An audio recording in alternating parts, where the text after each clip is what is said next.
Hey everyone, it's Ariel. Obviously, we're all very excited to talk about UFC 279 and a very crazy and memorable weekend in mixed martial arts. But before we started today's show, I wanted to dedicate it to the life and memory of Elias Theodorou. You may have heard late last night, news started trickling in, and we have been able to confirm it as well, that shockingly and unfortunately, he passed away at the very young age of 34. He was battling stage 4 liver cancer and didn't make this public. No one, obviously outside of his friends and family, loved ones, knew that he was sick. Had recently fought in December and was 3-0 since leaving the UFC a few years ago. And so we wanted to remember him at the top of today's show. Of course, we remember him entering the UFC undefeated, winning the 2014 Ultimate Fighter Nations Series, a proud Canadian, a proud representative of Canadian MMA, but really just an absolute great representative of mixed martial arts as well, because he was always happy, he was always smiling, he was always just himself.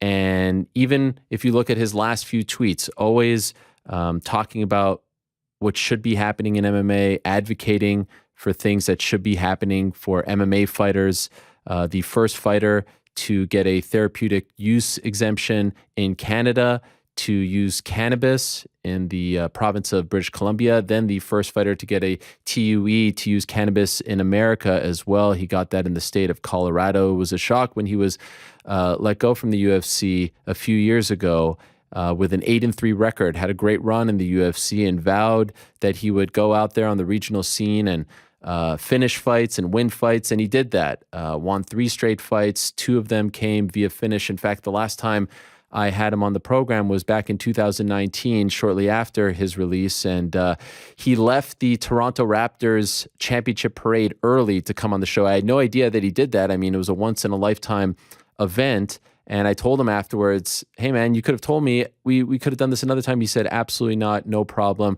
Always was a great guy, a great soul. If you knew him, you felt like you were his best friend, always a smile on his face, always in great spirits, always in a good mood, and really represented the best that this sport had to offer. And so we do today's show with a very heavy heart. We dedicate today's show to his memory, and we send our thoughts, our love, and our prayers to his family. Elias Theodorou, just 34 years young. May he rest in peace.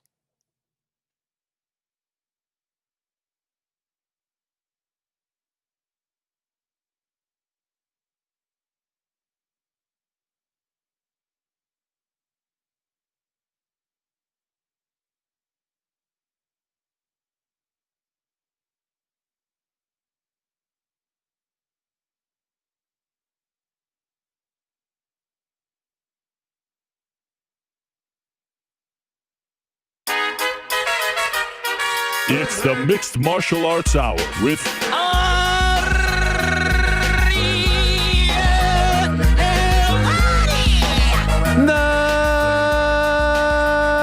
Mixed Martial Arts Hour is back in your life on this Monday, September 12th, 2022. Hello again, everyone. I sure hope you're doing well. Wow. What a weekend, my friends. What a freaking weekend. Imagine if I would have told you, as we said goodbye on Wednesday, as we talked about Nathan Diaz versus Khamzat Chimaev and Li Jingliang versus Tony Ferguson. Imagine if we talked about, Kevin Holland and Daniel Rodriguez, and then you just kind of went to bed and you didn't wake up until this morning.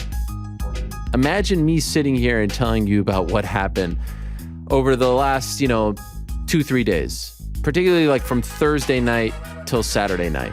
One of the craziest, most memorable, wildest weekends in the history of the sport. Unprecedented, really, historic in many respects. An absolute insane roller coaster ride, and I can't wait to talk about it all because, my friends, I have a lot to say. I have a lot to get off my chest. Feels a little reminiscent, if I'm being honest, to the post-pay-per-view Monday after Leon Edwards' win over Kamaru Usman. just a few weeks ago, because it feels once again like the good guys won. It feels once again, and I really do believe in this, by the way. I believe in the sporting gods. I believe in the sporting gods with all my heart. I have said this before on other shows, on other platforms. I believe that the sporting gods, in whatever sport we may be talking about, have an actual impact. Talk to baseball fans about, the baseball gods. When you talk about things like the curse of the Bambino, and you talk about things like, the Cubs and when you talk about certain sports and certain teams, I believe that there's higher powers at play. You may laugh at me. You may think I'm crazy. I'm a huge fan of the New York Knicks. I believe that the basketball gods have been punishing the New York Knicks for the way they treated Patrick Ewing, for the way they have conducted business over the last 2 decades. And now we see, what happens. And you see other franchises, they have all this luck. I believe in the sporting gods. I believe in the MMA gods as well. And I believe that on this weekend, September 10th, September 9th, I believe that the MMA gods were smiling down on Las Vegas. And I believe that the MMA gods wouldn't allow what some powers were trying to make happen, were trying to force into reality. I believe that the MMA gods wouldn't allow that to happen. Not this weekend, not to Nathan Diaz, not to a guy who has done things the right way throughout his entire career. Not this weekend. And so what do I mean by that? Before I continue, as always, we are presented by our good friends over at DraftKings Sportsbook. I was going to go on a long diatribe here, and I was going to forget, and everyone's going to get mad. DraftKings Sportsbook is the official sports betting partner of the UFC. Download the DraftKings Sportsbook app today. Use code MMA Hour, the MMA Hour. Please use that code. Let them know that we sent you. Again, that's code the MMA Hour, only at DraftKings Sportsbook. Support them because they support us. Well said. Thank you. I appreciate that, Frank. Why would the MMA gods have to step in? Because what was supposed to happen this weekend was not right, was not fair, was not done in good faith, was not done the right way, was not how a legend, a guy who has done things the right way, represented the sport in a unique, honest, authentic way, was not how his chapter, his journey, his career potentially in the UFC was supposed to end. And so, I was actually trying to, I was working with some people over the weekend. I was in Pittsburgh. Tell you about that another time. And I was trying to explain to people that I was working with who know nothing about mixed martial arts. I was trying to explain to them why this weekend was so unique and why it was so unbelievable. As much as I believe in the MMA gods, unbelievable that it actually broke this way, that it actually played out this way because, by Thursday, it's like, all right, this is here, this is happening, buckle up. It might be uncomfortable, but we all have to eat it at this point. We all have to watch it, even though no one watched it. And even though no one wanted to watch it, wanted to support it, just look at the ticket sales. Just look at the ticket sales. Look at how people rejected this, right? And so I was trying to explain to them, but much like when I was trying to explain to people why the Leon win meant so much to so many people and to this sport, it occurred to me that unless you knew about the whole journey, the whole struggle, you can't quite appreciate this. Because if you just look at this in a silo, like the Leon moment, it's like, all right, that was a win. All right, crazy shit happens in this sport. Big freaking deal. No, it is a big freaking deal.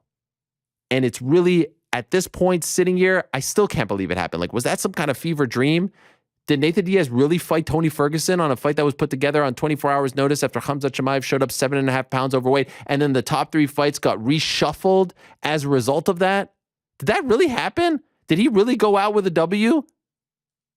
It really happened. And to appreciate it, you really have to go back to like 2015.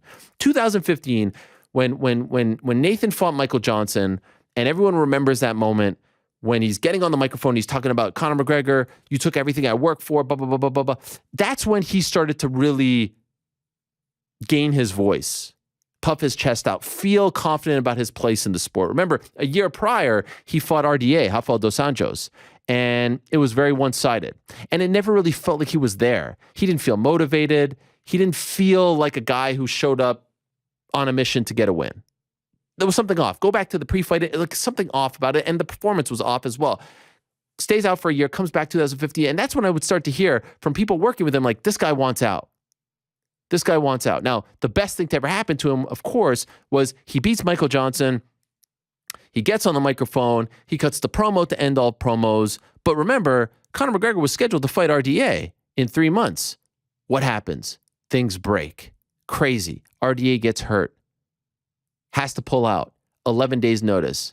They say, man, he cut that promo. That's a big fight. They don't really have a history. They're not even in the same weight class. Let's go to Nate. What happens? UFC 196, March of 2016.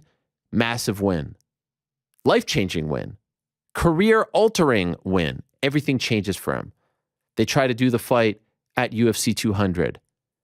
Conor isn't down. Doesn't want to get involved in the promotion. Diaz sticks up for him. Shows up to the press conference and says, hey, I'm here. He ain't. They're trying to get me to fight someone else. I'm waiting for him. They try to get them to fight at 202. He says, hey, the numbers you're offering me are 200 numbers. It's now 202, UFC 202. I want more money. Starting to gain his voice. But all this is like, this guy is starting to realize his worth. Now in life, a lot of us think we are worth something. Not all of us have the courage to say, no, I'm going to fight for what I'm worth. And I've said this about Nate in the past. What makes him so dangerous when it comes to these moments, these negotiations, is that he's always willing to walk away. Some people say they're willing to. They're not really willing to. He has always been willing to walk away from the table. He was willing to walk away from the Conor sequel, the rematch. They flew to Stockton. They did that whole thing. They got him to agree at 2-2. But in the back of his mind, he was always ready and, to be honest, wanting to walk away. But you get this big fight, this big contract, they add to it. They add to it. They add, they give you another fight, a new deal, a new deal. That's how they operate. For someone like Nathan Diaz, his popularity, his star power, to get that free pass, it's almost impossible. How many people at his level have gotten their walk out of jail free card? Throughout the history of the UFC, it doesn't happen. You got to scratch, you got to claw, because they keep adding. And so, once the Conor fights happen, and then he takes some time off, and then all of a sudden, we're like, okay, what's going on with Nate? And he has the fights up at that, he comes back and he fights Anthony Pettis, and he beats Anthony Pettis. Great. He fights Jorge Masvidal. He creates a belt for them, loses that fight, but it kept feeling like, even in defeat, even the Conor loss, so close, controversial, he doesn't see his stock drop, right? Even against Masvidal, the cut, this and that, didn't get horribly, doesn't really drop. It was a moment, The Rock is there, the president's there, doesn't really drop. But at this point, he wants to leave. He wants to be free. He wants to be independent Nathan. He wants to know what's out there, because you're starting to see numbers rise and people get big deals and things of that nature. During the pandemic, the early days, they wouldn't give him a fight. Same reason they wouldn't give Conor a fight. Same reason they didn't want John Jones to fight, because they would lose money having these big name guys fight in front of no one. It was only once the arena started opening up and he was loud enough about fighting Leon, and they really didn't have anything for Leon to do, they make this fight against Leon. And what happens in that fight? Even in that fight, he gets beat for 24 minutes, but he comes out, weirdly enough, on top at the end because of what happened in the last minute. Some way, somehow, MMA gods keep smiling down upon this kid from the streets of Stockton who grew up with nothing, whose brother kind of unwillingly dragged him into the sport. He followed his brother. He wanted to be as popular and good as his brother. His brother had this massive shadow, and then all of a sudden, and I think about this all the time, he becomes bigger than his brother, and his brother can finally at least sit back and be like, all right, he's taken care of. Because that's what he worried about when he got suspended for 5 years, that he couldn't take care of his brother. Well, he's taken care of now. So he wants to fight Leon. They give him the Leon fight. He loses that fight, but he still sort of comes out on top, right? He still kind of looks good. And then the amazing thing is he makes it to the Leon fight, which is half the battle, because now he only has one fight left, which is almost an impossibility in its own right. One fight left. Oh my God. He is so close to finally being free. I was talking to someone who used to work for him several years ago and told me, dating back to 2015, he had this pipe dream of being free. I want to be free. I don't want to be shackled. I don't want to be told what to wear, what to do, when to wake up, when to drug test. So now he's one fight away. All right, we're there. We're almost there. Right? And what does he do? He starts asking for fights. But you have to understand the business of the UFC. The business of the UFC is not to let a guy like Nathan Diaz get to that final fight. We built you. We invested in you. You ain't going to go out there and make money with someone else. That's not how this works. That's not how this game works. A month after the Leon fight, he starts asking for that last fight. How do I know this? We have the receipts. Let's go to the tweets, shall we? This is a month after the Leon fight, July 15th. Dustin Poirier, 185, pull up, the fight that never happened. July 15th. That fight doesn't happen. October, I ain't got a contract. It must be something wrong with Luque. Ask for Vicente Luque. Now it's October. That doesn't happen. And guess what? Shortly after this tweet, Khamzat Chimaev fights. He beats Li Jingliang. If Nathan Diaz was a guy with 5 fights left on his deal saying he wanted to fight Khamzat Chimaev, they would laugh in his face at this point. But the second Khamzat beat Li, they offered him Khamzat Chimaev. Why? Because they knew he would turn it down and they knew that his contract would be extended. And so eventually he did turn it down, but he keeps on tweeting. What else we got? December. I'll fight DP in January. Don't be a scared little bitch this time, now or never. This is December. Now they're trying to sign him. They're trying to lock him in. They're trying to say, hey, we'll give you Conor. Conor's nowhere ready to come back. They're trying to say, hey, we'll give you DP if you re-sign. Again, we're not going to let a guy like Nate leave, right? We're not going to let that happen. Fight doesn't happen. We continue. January. UFC, stop playing with me. Consider this my signature to fight this fucker. I've been trying to fight for a minute. Quit slowing down the real fight game. It's time. This is January. He now last fought in June. Now we're to January of 2021. Fight doesn't happen. We move on. Ready to fight UFC is slow rolling me. What the fuck? This is March. Same picture. Fight doesn't happen. There's no reason. There's no reason other than they don't want him to leave. They don't want him to walk away. So they are extending this and dragging their feet as long as possible. Later in March, I'll fight Conor's dumbass right now. Fight doesn't happen. We move on. Later, been trying to fight for 7 months at UFC LFG. Nothing happens. No offers come in. We continue to wait. We move on. Later in March, I would like to request to be released from the UFC at Dana White at Hunter. I apologize for asking on long, but you don't give me online, but you don't give me a fight ASAP. I got shit to do. Message not received. Request denied. No fights. We move on. This is a guy like openly asking for fights, wanting to fight, not wanting to be, a nuisance, just wants to fight at this point. Just wants to be free. I've been trying to fight everyone. This is in April. And no go. What's the holdup, UFC? I'm not fighting Conor. He sucks. I'll fight someone. Quit slow rolling me, please. Thanks. Reason he talked about the Conor. Conor wasn't coming back. We see this. It's September. He's not coming back anytime soon. Maybe first quarter 2023. Fight doesn't happen. We move on. July 30th, 170. This is May 8th. Nothing happens. He doesn't fight July 30th. We know this. We move on. No offers coming in. I know this. How? Because I do. It's a fact. Now we're talking May 10th. UFC got me on ice. How about Chandler? Send the contract. It's time. Nothing. We move on. So we're sitting here and we're talking, oh my gosh, I want to show these tweets because I want you to understand how hard this guy was trying to get to that last fight. What's good, UFC in July? This is later in May. Whole roster scared? Nothing. Hey, there's Tony Ferguson chiming in. More on him in a second. Nothing. We move on. All right, here's later in May. I've been trying to fight for a year. Also tried to fight Khamzat for the last month and a half, but he was hurt, had visa issues, overweight. Now his bitch ass is getting married instead of fighting. WTF, I want to fight in July. Nothing. We move on. Oh, here's a tweet in June about fighting Jake Paul. UFC, release me now or give me a fight with anyone in July or August. I got bigger shit to do. Nothing. We move on. Isn't this amazing when you actually digest it this way? July 30th, he asked. On July 8th, 22 days later, would be nice. Nothing. We move on. Now he talked to us, right? Now things are starting to roll. This was right before he officially gets offered the fight. Oh, last 9 months, I've been offered 0 fights. I asked for 5 legitimate opponents. We showed you some of them. Thanks for the kind words. Can I go now? This is when, Dana said a fight with Khamzat. Yeah, the guy's lost 4 of 5. He should probably go fight Jake Paul. Remember all that? Nothing. And then finally, what happens? Because there's a sunset clause, what happens? They offer him the Khamzat Chimaev fight.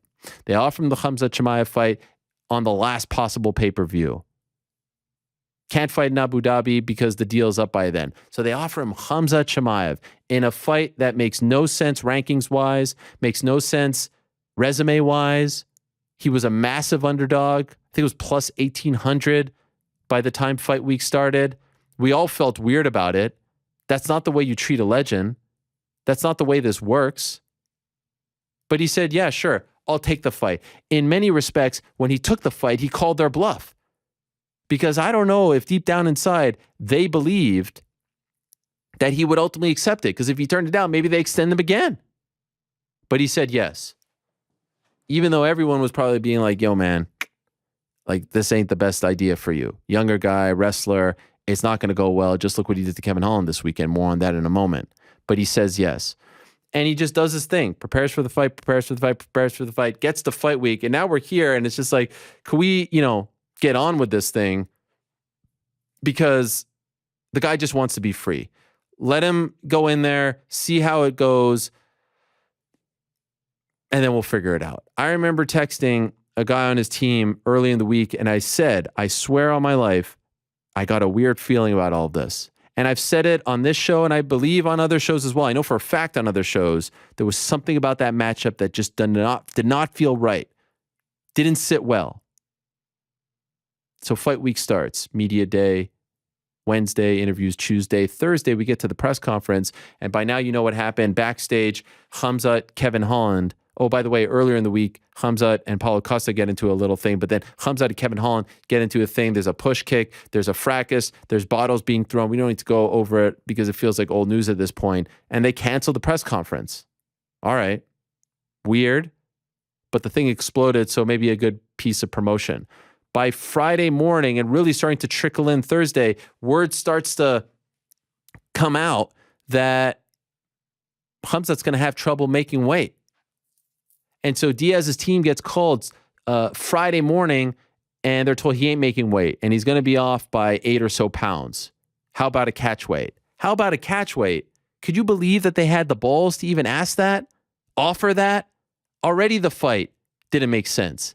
Now he's going to help the dude out and fight him 10 pounds higher as he's like half a pound away from making the weight.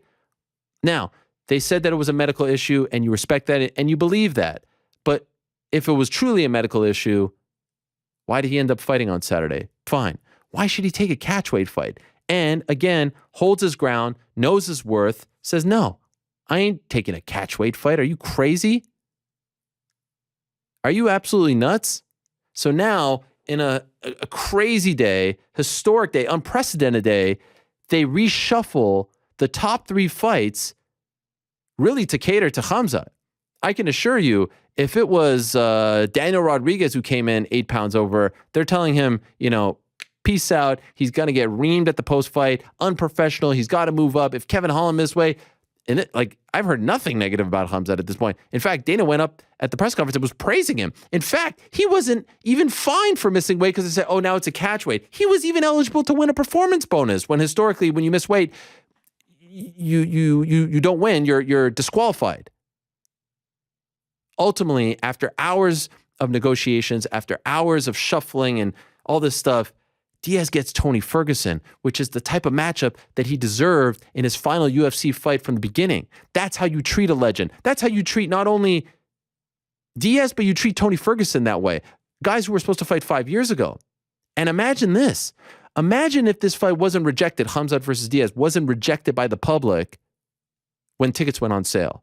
If this fight was accepted by the public and it sold out, they would have never added Kevin Holland. They would have never added Tony Ferguson. The only reason why they added those guys was because they needed to boost the ticket sales, because they've got this precious sellout streak that they needed to boost.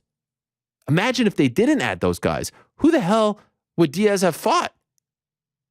None of those guys would have been available. And so again, this fight wasn't done in good faith. I don't care what anyone says after the fact. I don't care what Dana says at the press conference, what anyone from the UFC says. It was not done in good faith. They wanted him to lose, and they wanted him to lose badly on the way out. They wanted to hurt his stock on the way out. They wanted him to get mauled on the way out. They found the worst possible opponent for him on the way out. And what happened? The MMA gods said, no, not this weekend. You ain't doing that to an OG. You ain't doing that to a guy who helped build this company and this sport. Everything Dana White said at the press conference after on Saturday was true. And it's the stuff he should have said before Saturday. This is his house. It was a pleasure. He'll always have a home here. That should have been the case in the making of his last fight, and it should have been the case as they went into Saturday with him fighting someone like Tony or even someone like Dustin, a fight that made sense at this juncture in his career. MMA gods said, no, you're fighting Tony Ferguson. And once they made the Ferguson fight, the MMA gods, I don't care what any of you say, you could call me kooky all day long, they weren't going to let that man lose on the way out. And you feel for Tony. Hey, if there was a guy who, needed some good news at some point in his career on a 4-fight losing streak going into Saturday, it's Tony Ferguson. He's been screwed too. But you know what? Tony Ferguson got paid. Don't believe for a second what was said on Saturday about no one getting paid. Of course they got paid. Every single one of those guys, all 5 of them got paid, except for Khamzat, which makes sense. Let's not get crazy here. Now, I can understand why you don't want, I don't understand. I don't like it. It makes you come across like an asshole if you sit there and be like, no, they got contracts. They got contracts and we didn't pay anyone an extra dime. What? You didn't pay pro fighters an extra dime? You didn't pay them an extra dime for changing opponents on 24 hours notice? This isn't Rock'em Sock'em Robots. This isn't toys that you play, in your living room or in your basement as an 8-year-old kid in your little ring. These are pro fighters who prepared for different opponents, southpaws, orthodox, wrestlers, strikers, and you want to sit because you don't want to put out the precedent to other fighters to ask for more money and say, no one got, that just makes you look bad. At what cost? So that no one calls you up the next time this happens and says, hey, you gave Tony Ferguson more money, you need to give me more money. I would be celebrating that. I would be saying, yeah, of course we took care of these guys. Of course we helped them out. Of course we looked out for them. They all got paid. Good for them. Good for Kevin Holland. Good for every single one of them.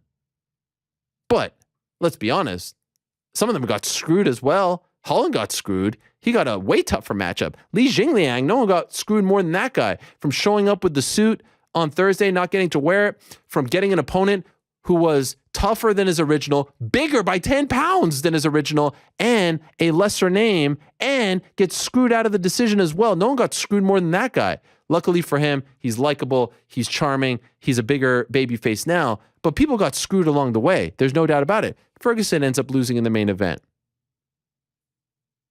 But the guy who this was all centered around, the guy who this was all built upon was Nathan Diaz. And on Saturday, it's almost unbelievable to think, with the MMA gods smiling down on him, he ends up getting a win in dramatic fashion. His leg is getting beat up. 3rd round not looking good. It's either 29-28 either way. And then Tony finally shoots and he gets him in the guillotine. And much like he did back in the day with Kurt Pellegrino, except this time he had the double birds, he flexes at around 209. And I know it says 208 and I know all that, but he flexes at 209. The area code that has been so synonymous with him and his brother. There'll never be another Nathan Diaz. There'll never be another Nick Diaz. And it was beautiful to see Nick there with him. And he always gives him love, always gives him a shout out. And there he was in the winner's freaking circle. He wasn't supposed to be there. He wasn't supposed to win. What happened to Kevin Holland was supposed to happen to him. He won not once, not twice, 3 times this weekend. Old school UFC style. He beat the UFC, he beat Khamzat Chimaev, and he beat Tony Ferguson. I mean, that is just, you can't script something like that. You cannot script how this played out. And it plays out this way as he walks out of the UFC a free man. A free man. Shows up to the fight wearing his represent gear when you're supposed to be wearing other stuff. Shows up to the press conference with his new promotion, Real Fight Inc. Puts his Nike shoes on the table. That post-fight press conference was a masterclass. That was a free man, smiling, joking, having a good time, about to walk off potentially to another sport and make 3, 4, 5 times what he made in this fight. And he made a lot for this fight, and he got paid more to take this fight. A free man who's about to cash in for the 15 years of service and be treated the right way and control his own destiny and get to pick his opponents and put himself in the best possible situations and scenarios. Incredible. All my years of covering this, I don't remember a situation where we went from depressing, unfair, not right, gross, shitty situation to holy crap. For once, the house didn't win. For once, the boys in the back got paid and the boys in the back had things break their way. And no one deserved it more than Nathan Diaz on this night. No one deserved it more. No one has put in more sweat equity than that guy and had been screwed so many times, put on ice, sideline, all this stuff, and said, all right, I'll fight your boy. No one other than Neil Magny really wanted to fight that guy. He said, all right, fine, I'll fight your boy. I'll fight him. That's what you want? I'll fight him. Now let me be free. Can you let me be free? Look at all the tweets. And what happens? He doesn't even have to fight him. He calls their bluff. He gets the favorable matchup. He wins. And now he's about to get paid. I mean, if you don't see the poetry in that, if you don't see the karma in that, if you don't see the poetic justice in that, I don't know what to tell you. If you don't see the beauty in all of that, for everyone who, again, much like Leon, anyone who's been kicked, anyone who's been told no, anyone who's been denied, you don't see the beauty in that? Poetic justice at its finest. The making of the fight was poetic justice. For him to win the way he did was even greater poetic justice. Long live Nathan Diaz, and long live what he represents to this sport, and him doing things his own way and the right way and standing up for what's right, because hopefully he now gives other people the courage to stand up for themselves and give themselves a voice and empower them. I remember doing a segment with Chael back in the Arrow and the Bad Guy days, and I said, it has not been talked about enough. What this guy has done for fighter rights, you can make the case that no one, intentionally, unintentionally, has done more to empower fighters just by his actions, not so much by his words, but by his actions. No one has done more, right? The press conference, showing up, fighting for what's right, smoking the weed, doing all that stuff, being an advocate without his words, but with his actions, fighting out the deal, taking the fights that they want him to fight, even though he doesn't want to fight those fights, just so he can have his freedom. And then what happens? It works out like this. If you don't believe in the MMA gods, if you don't believe in a higher power, I don't know how you explain this. I really don't. Inspiring stuff, and now I can't wait to see how this story unfolds. Now you've got a free man with all the leverage, coming off a big win like this, maybe more popular than he's been since the first Conor fight. And now what's going to happen? Is he going to fight Jake Paul? Is he going to go box? Is he just going to?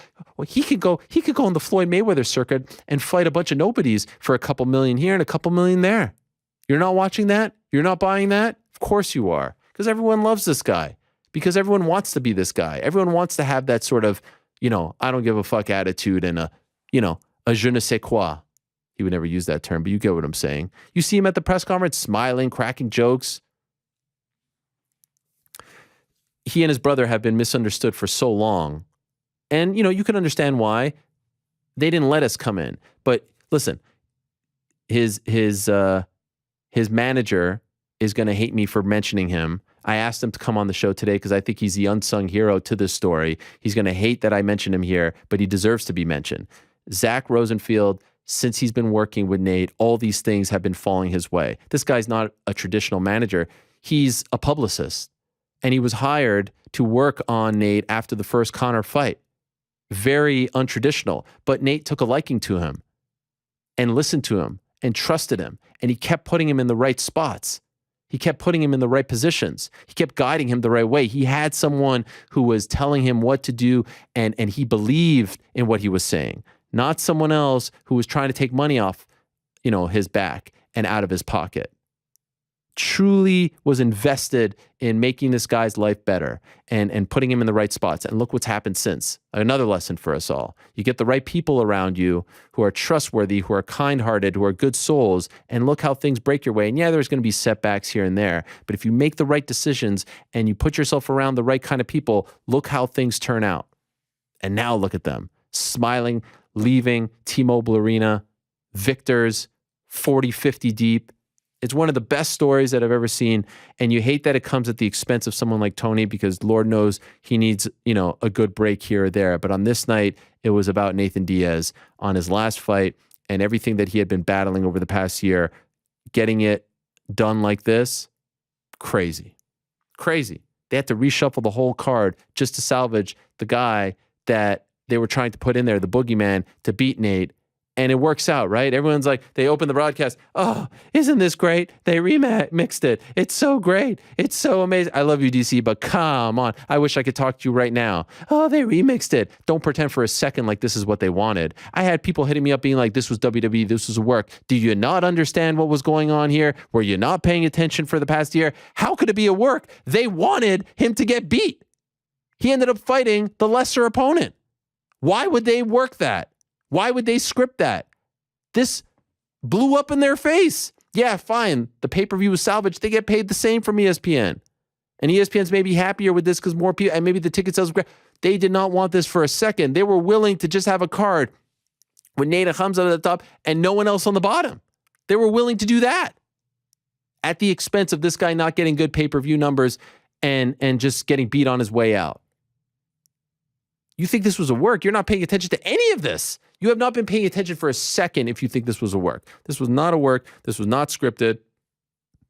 Luckily, at the end, it ends on good terms. Everyone says the right things in the cage. Dana says the right things. Nate handled it like a pro in the cage as well. There's no awkwardness. There's no bad feelings. And the door is open. And by the way, I actually believe that he might come back, win a couple fights. Maybe he, here's what I'll say. The door is open, and I think they would be open to having him come back. Maybe he feels the freedom is too great, the money is too great, he never comes back. He is getting up there in age. But I really do believe that he just wants to feel what it feels like to be independent. And now he's about to feel it. And it's crazy that today we're getting a press conference with Jake Paul and Anderson Silva, and it feels like he's going to be the cloud hanging over that event come October 29th. And if Jake Paul wins, he'll fight Jake Paul later next year and make a boatload of money. It's crazy how this all ties into each other. So at around 2 o'clock, we're going to tune in to the press conference. We'll simulcast it live on this show, and we'll react while it's happening. Chael Sonnen will be hosting it. Incredible scenes. Who would have thought 10 years ago, Chael Sonnen's hosting a press conference with Anderson Silva there, his longtime rival, and Jake freaking Paul. It's in LA right now. It's going to happen at 2. Don't go anywhere. We're going to show it to you, react to it, and it'll be great. After that, we'll be joined by Li Jingliang and maybe his famous suit. Stay tuned for that. Talk about his week. After that, we'll be joined by Andreas Michael, the head coach for one, Khamzat Chimaev, to talk about his crazy week. Those guys didn't sleep for days. What a crazy, crazy turn of events. Unbelievable stuff. After that, we'll be joined by Paulo Costa, talk about his crazy week as well. After that, we'll be joined by Chris Barnett, talk about his big win and his incredible celebration. What a great soul that man is.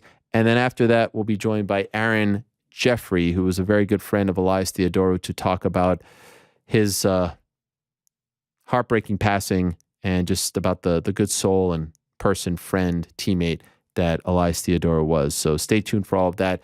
Let's bring in the guys here, get their thoughts. Oh, hey, guys, how are you? Doing fantastic. I don't know how to follow that up. What a weekend, huh? Yeah, you tied a bow on it nicely there. Well, I appreciate it. What are you guys thinking? I mean, okay, let me start with New York Rick here, because you've been watching the sport a long time. You've been following the DS story. Of course. Nothing will ever top 223, in my opinion. Brooklyn, Conor, Iaquinta, Khabib, Max Holloway. That's the craziest fight week of all time. I mean, there's arrests involved. There's dollies being... This, to me, might be number 2. Just now that you've seen how it all played out, how it all unfolded, knowing that they were trying to give him the old screw job, what are your thoughts? Yeah, you're right. This is second only to the bus incident in terms of the craziest week folding out in combat sports. And if you remember last week on the show, I said right around the press conference time is when we're going to see how this pay-per-view does. We're going to see like the level of interest in this fight. Khamzat gets into the altercation. All of a sudden, the things start heating up, and now this becomes an event that people are saying, "Oh, this is better." The whole thing takes shape. But yeah, this is one of the wildest weeks I can remember. And as somebody who, my responsibility on social media and our team, shout out to Jose and Casey as well. our team's responsibility is to kind of like follow this beat by beat, make sure that we're producing content. It was an insanely crazy week. Like there was a lot of interest in what was going on this week all around the storyline. You're a little newer to the sport, GC, but you sent us a text on our thread saying like, you've been watching sports your whole life. You follow sports very closely. This is the craziest shit ever. Like this sport, like the stuff that happens on a weekly basis is just out of this world, and you couldn't even properly explain it to something. Like you try to explain this to non-MMA fans and like, what the hell are you talking about, right? This is just insanity. I tried to do it with my roommate. I was like freaking out in my apartment throughout the entire afternoon, and I was trying to explain him all the nuances of everything going on, and I was just like, I was having so much trouble doing it, and then I was like, and all this is happening, and UFC Paris, which was crazy in itself, feels like it's a year ago, and it was only 6 days ago at this point, like week after week. And then Leon Edwards, which was like one of the craziest things I've ever seen, was 3 weeks ago. Like it's just week after week, this sport just, it's like it gets crazier and crazier. I started tuning in straight from when the news broke that he might be overweight.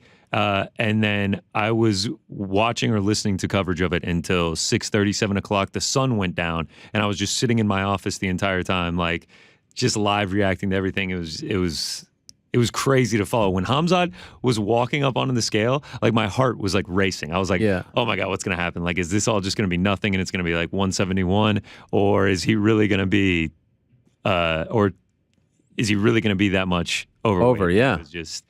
And you know, it's funny that you mentioned Khamzat because I focused a lot at the top on Diaz. But the crazy thing about Khamzat's still in the UFC business. They're still very invested in him. Witness the fact that Dana like couldn't put him over enough in the like did not throw dirt on this guy at all. We've seen situations in the past. Remember, Kelvin Gastelum weighs 10 pounds over and like buries him. He's got to have to move up, this and that. He was like praising him in a weird way. And my theory is Khamzat's stock, amazingly, despite the chaos, despite costing the UFC more money in the end, because his stock actually went up, right? Because this guy knows how to play the heel. So he walks up to the weigh-ins, to the scale, and he's flipping people off. He's smirking. He looks villainous, right? Do you agree, New York Rick, that he is actually now a bigger star some way, somehow? He didn't get the job done as the hitman. He didn't get the job done that the UFC wanted, which was beat up Nathan Diaz. But some way, somehow, he's actually a bigger star and a bigger draw now. His stock is up, and I said it earlier in the week, actually, on one of our spaces on MMA fighting. The smash stuff was kind of getting boring. Like Khamzat was a little bit one note. It was kind of just, I'm going to come in, I'm going to smash, and we're just doing this over and over and over. He needed a little bit of something. He needed something that was going to get people more excited about the personality, because it was starting to just become one note. It was starting to become monotone. This kind of, you know, I know we always talk about the connections to pro wrestling, but this heel turn, this now having this legion of people who are not going to support him no matter what he does because of this one moment is actually hugely beneficial to him. It's the Jake Paul model. It's the Floyd Mayweather model. It's all these things where you have people that are rooting against you. You're doubling your fan base because those people are your biggest fans, and then the people that support you are your biggest fans. So I think Khamzat comes out of this maybe a little bit further from that title opportunity. You know, maybe he has to do one more, whereas it seemed like this would have been assured. But as far as interest in Khamzat Chimaev, in terms of star power, in terms of attention, he's doubled it. He's doubled it overnight, and I think Khamzat will benefit from it ultimately. What do we do with him though? Like, can he stay at 70? Yeah. I think like that's the test. That's the proof that he can stay at 170. Obviously, if he misses it, then he's done at 170. But I feel like that would be a fantastic title eliminator fight. I think the draw, you know, like the work up to it. But that's two heels. I think, I don't know. Just looking online, like a lot of people were disliking Khamzat after this weekend. But then a lot of people dislike Colby too. I mean, I think it'd be fantastic. I think it would be amazing just hearing them banter and just everyone having to choose a side in that one. I think Colby would become the babyface and be able to play it perfectly. Yeah, I think so too. I'm going to take this guy out, this scumbag, this guy. Like, kind of, it would be similar to kind of how he played the Masvidal thing, but the difference would be the opponent, and people would get on board with it, I think. So I think that matchup works. I think it doesn't really matter. I think ultimately he's going to fight somebody who's 170 pounds, no matter who it is, prove that he can make the weight, and then the UFC will put him right into a title shot if he wins that one. Why not go up to 85 and fight Izzy if he beats Alex Pereira? Do you think they give him? If he gets an immediate, why not? What? They didn't punish him at all. They didn't even fine the guy for missing weight by 7.5 pounds. I think that's a viable option. He talked about Robert Whittaker. It doesn't seem like he's interested in that fight. I actually think Robert Whittaker is probably the hardest matchup at 85 for him, and probably one of the hardest matchups for him, period. If I was Khamzat, I wouldn't be opposed to that option. I'd take a middleweight title shot right away, no problem. But I feel like it'd be hard if I was the UFC to sell. He's fought at 70. He's made his name at 70, and all of a sudden he's going to fight for the middleweight title. Like, even Alex had to, and he's got that built-in storyline with Izzy. Even Alex had to prove it a little bit. I think it'd be hard, but I wouldn't. I agree with you. The UFC could very well do it, and I think it'd be a great matchup for Khamzat. It's definitely favorable. Here's the thing. Nate Diaz, massive winner. I don't feel like Ferguson. I mean, a lot of people were picking Ferguson to lose to Lee. He hung in there. He gets his payday. Someone was like, wasn't it weird he was so happy? No, the guy's getting paid. Let him be happy. He hung in there with Nate in the main event. It was a fight everyone wanted. I don't consider him a loser as well. Obviously, Khamzat's not a loser. We just talked about it. His stock kind of goes up in a weird way, and he's a big heel and a big draw, and people are still invested in him. Daniel Rodriguez, I don't think won that fight and was kind of like the least sort of popular guy among those six. He gets a win on his record. God bless. If I'm Kevin Holland and Li Jingliang on this Monday, how do I feel about what transpired? Because Li, like I said, went from Tony. Yeah, but is it all about that for Lee got screwed, man. He got the lesser known guy, he got the bigger guy, he got the tougher guy, and then gets screwed by the judges. And Kevin was on a roll, was, in my opinion, going to beat Daniel Rodriguez and gets mauled. Both those guys got to feel, and they did nothing wrong and had, you know what I mean? Like, you got to feel a certain way about all this. If you're Lee, yeah. Because you lose momentum, because you lost the opportunity on a favorable matchup. You're starting to build something.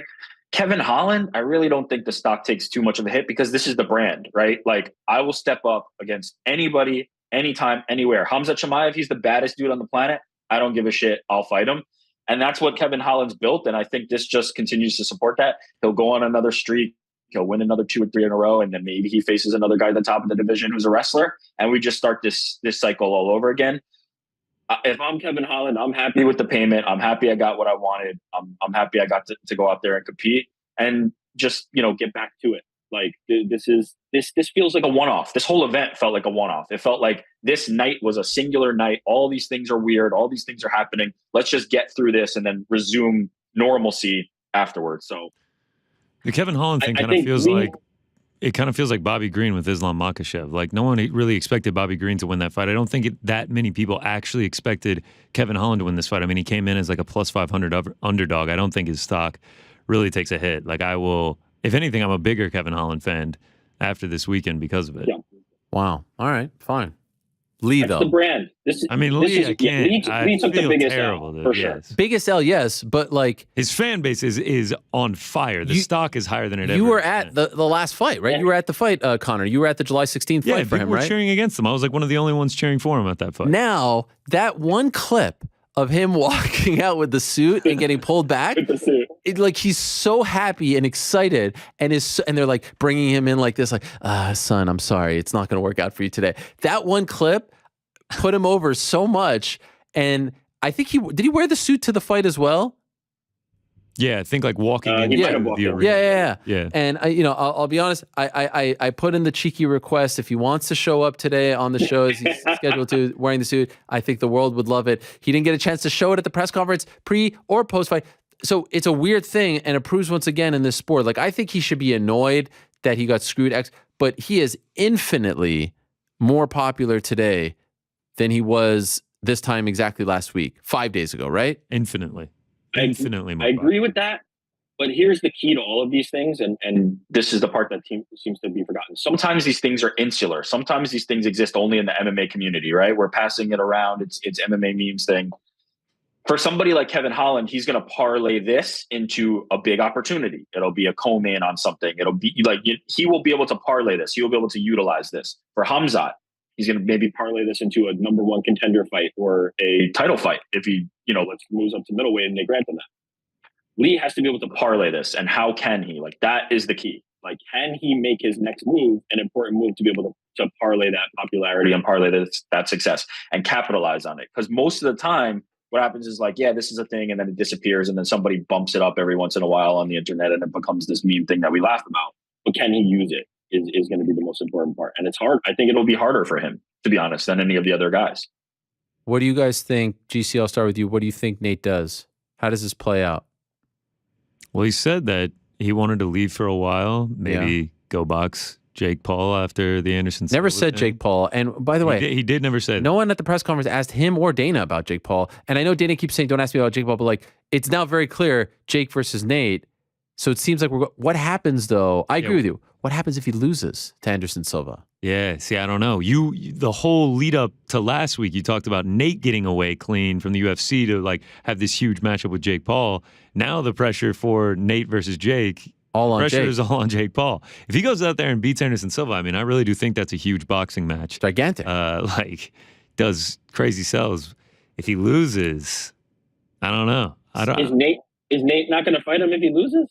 I mean, I think he'll still fight him, and I think it'll is the fight as big? But I don't think it'll be as big. Oh, come on. Really? Come on. As big? Would we be saying the same exact same size? Nate, time out. We're drunk on the weekend. Calling time. We're drunk on the weekend.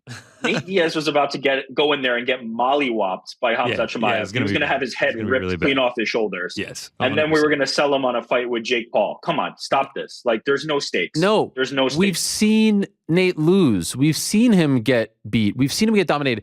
There's value in being the first guy to shut up Jake, to beat Jake. If Jake gets knocked out by Anderson Silva, what's the appeal there? Oh, it's a grudge match? Well, for Nate, if I'm Nate, I'd be like, I want Anderson Silva. I don't want Jake Paul. Yeah, but you know very well, but the bros don't fight their opponents.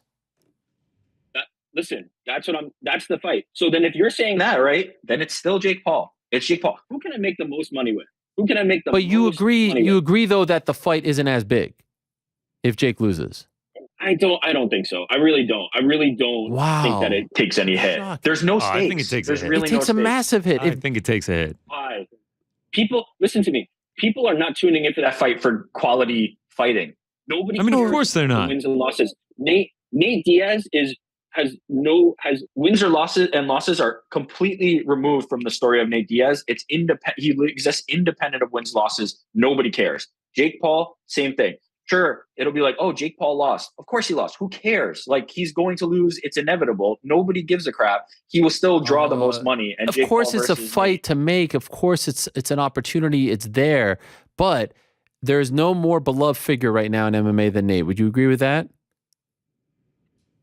He's pretty close right now. Right now on this Monday, yeah. There's no more beloved figure. And okay, let's say Jake knocks out Anderson and then is insufferable about it. And it's like, oh, like people said to me, like, I love Anderson. I can't stomach the idea of Jake Paul turning him into a meme like he did Tyron Woodley and Ben Askren. If he freaking pisses on the grave of Anderson's career, people are going to be freaking mad. They are going to be livid. And then here's the white knight of MMA, the most unlikely of unlikely heroes, comes in and is like, on that Saturday, October 29th, God bless, I'll be in the ring. And if he wins, and Nate will be there with Chris Avila, and he's like, I got you next, motherfucker. You don't think that fight is now gigantic? Yeah, you know what? You think you that might have sold me. It might be a little bigger. I'm getting chills. Rick, Right? You think that storyline does the exact same amount of buys as if Anderson Silva goes out there and outpoints him to a decision win, and Jake Paul now has a loss? Come on. Convince me, but Yes, I'll say this, and I'll say it like the Hamzat thing. I don't think it takes much of a hit. How about that? I really don't think like Jake Depends Paul how he really loses. matters to What if he gets knocked out in the first? Yeah, so what? Man, I don't honestly, know. I don't know. It's we're like talking about this. We're talking about this like it's the biggest fight that ever came. If Conor McGregor decided, hey, I want to fight any of these guys, it'd be 6 times as big. So like we're talking about who's more popular right now, Nate Diaz or Conor McGregor? Like more beloved? More beloved. I mean, that's a different thing. Who's going to draw more eyeballs and sell more papers? Conor McGregor, no doubt. Different story. Okay, can I ask you a question? What does Nate versus Jake do? Jake coming off a win. That'd be big. It'd be big. I think that hits a mill for sure. God, it would be such I a think scene. yeah. I think you get people like way out of the MMA and boxing sphere tuning into that. We really need to see what Jake Paul versus Anderson Silva is going to do on pay-per-views. Like would you we agree really that need to the see interest in that, and by the way, the press conference I'm told is going to start on time, so it's going to hopefully start in the next 5 minutes. They're running some sort of promos right now. I got an eye out. Okay, cool. So keep us posted. But would you agree that this has now elevated the interest in that fight? It has for me. 100%. I think it has. I'm more interested now. Do you think Jake and his team, I haven't asked him this, but do you think Jake and his team now regret booking the Anderson fight? Like, imagine if they booked Nate right now. Straight into Nate? Yeah. Well, how's the timing going to work? Does Nate have any of that? Nate has 3 months. But okay, so that's what I was going to say. But I do feel like believe it or not, in the interest of, good faith, they may just say, okay, we know what you want. We know what you want to do. God bless. You're a free man. That'd be great. I think this is still the right move. Yeah. Well, it was team impossible has to faith know. in them. I think they think they're going to go in and win the fight, and then it's just going to be even bigger for the Diaz fight. So no, I don't think they're. The way you guys just laid it out, this is about to be, he knocks out Anderson Silva and then walks into the Nate Diaz fight, and it's the biggest thing that's ever happened. So if this happens next April or something, given the timing, 6 months, I think it's, barring a Conor return, biggest pay-per-view in combat sports.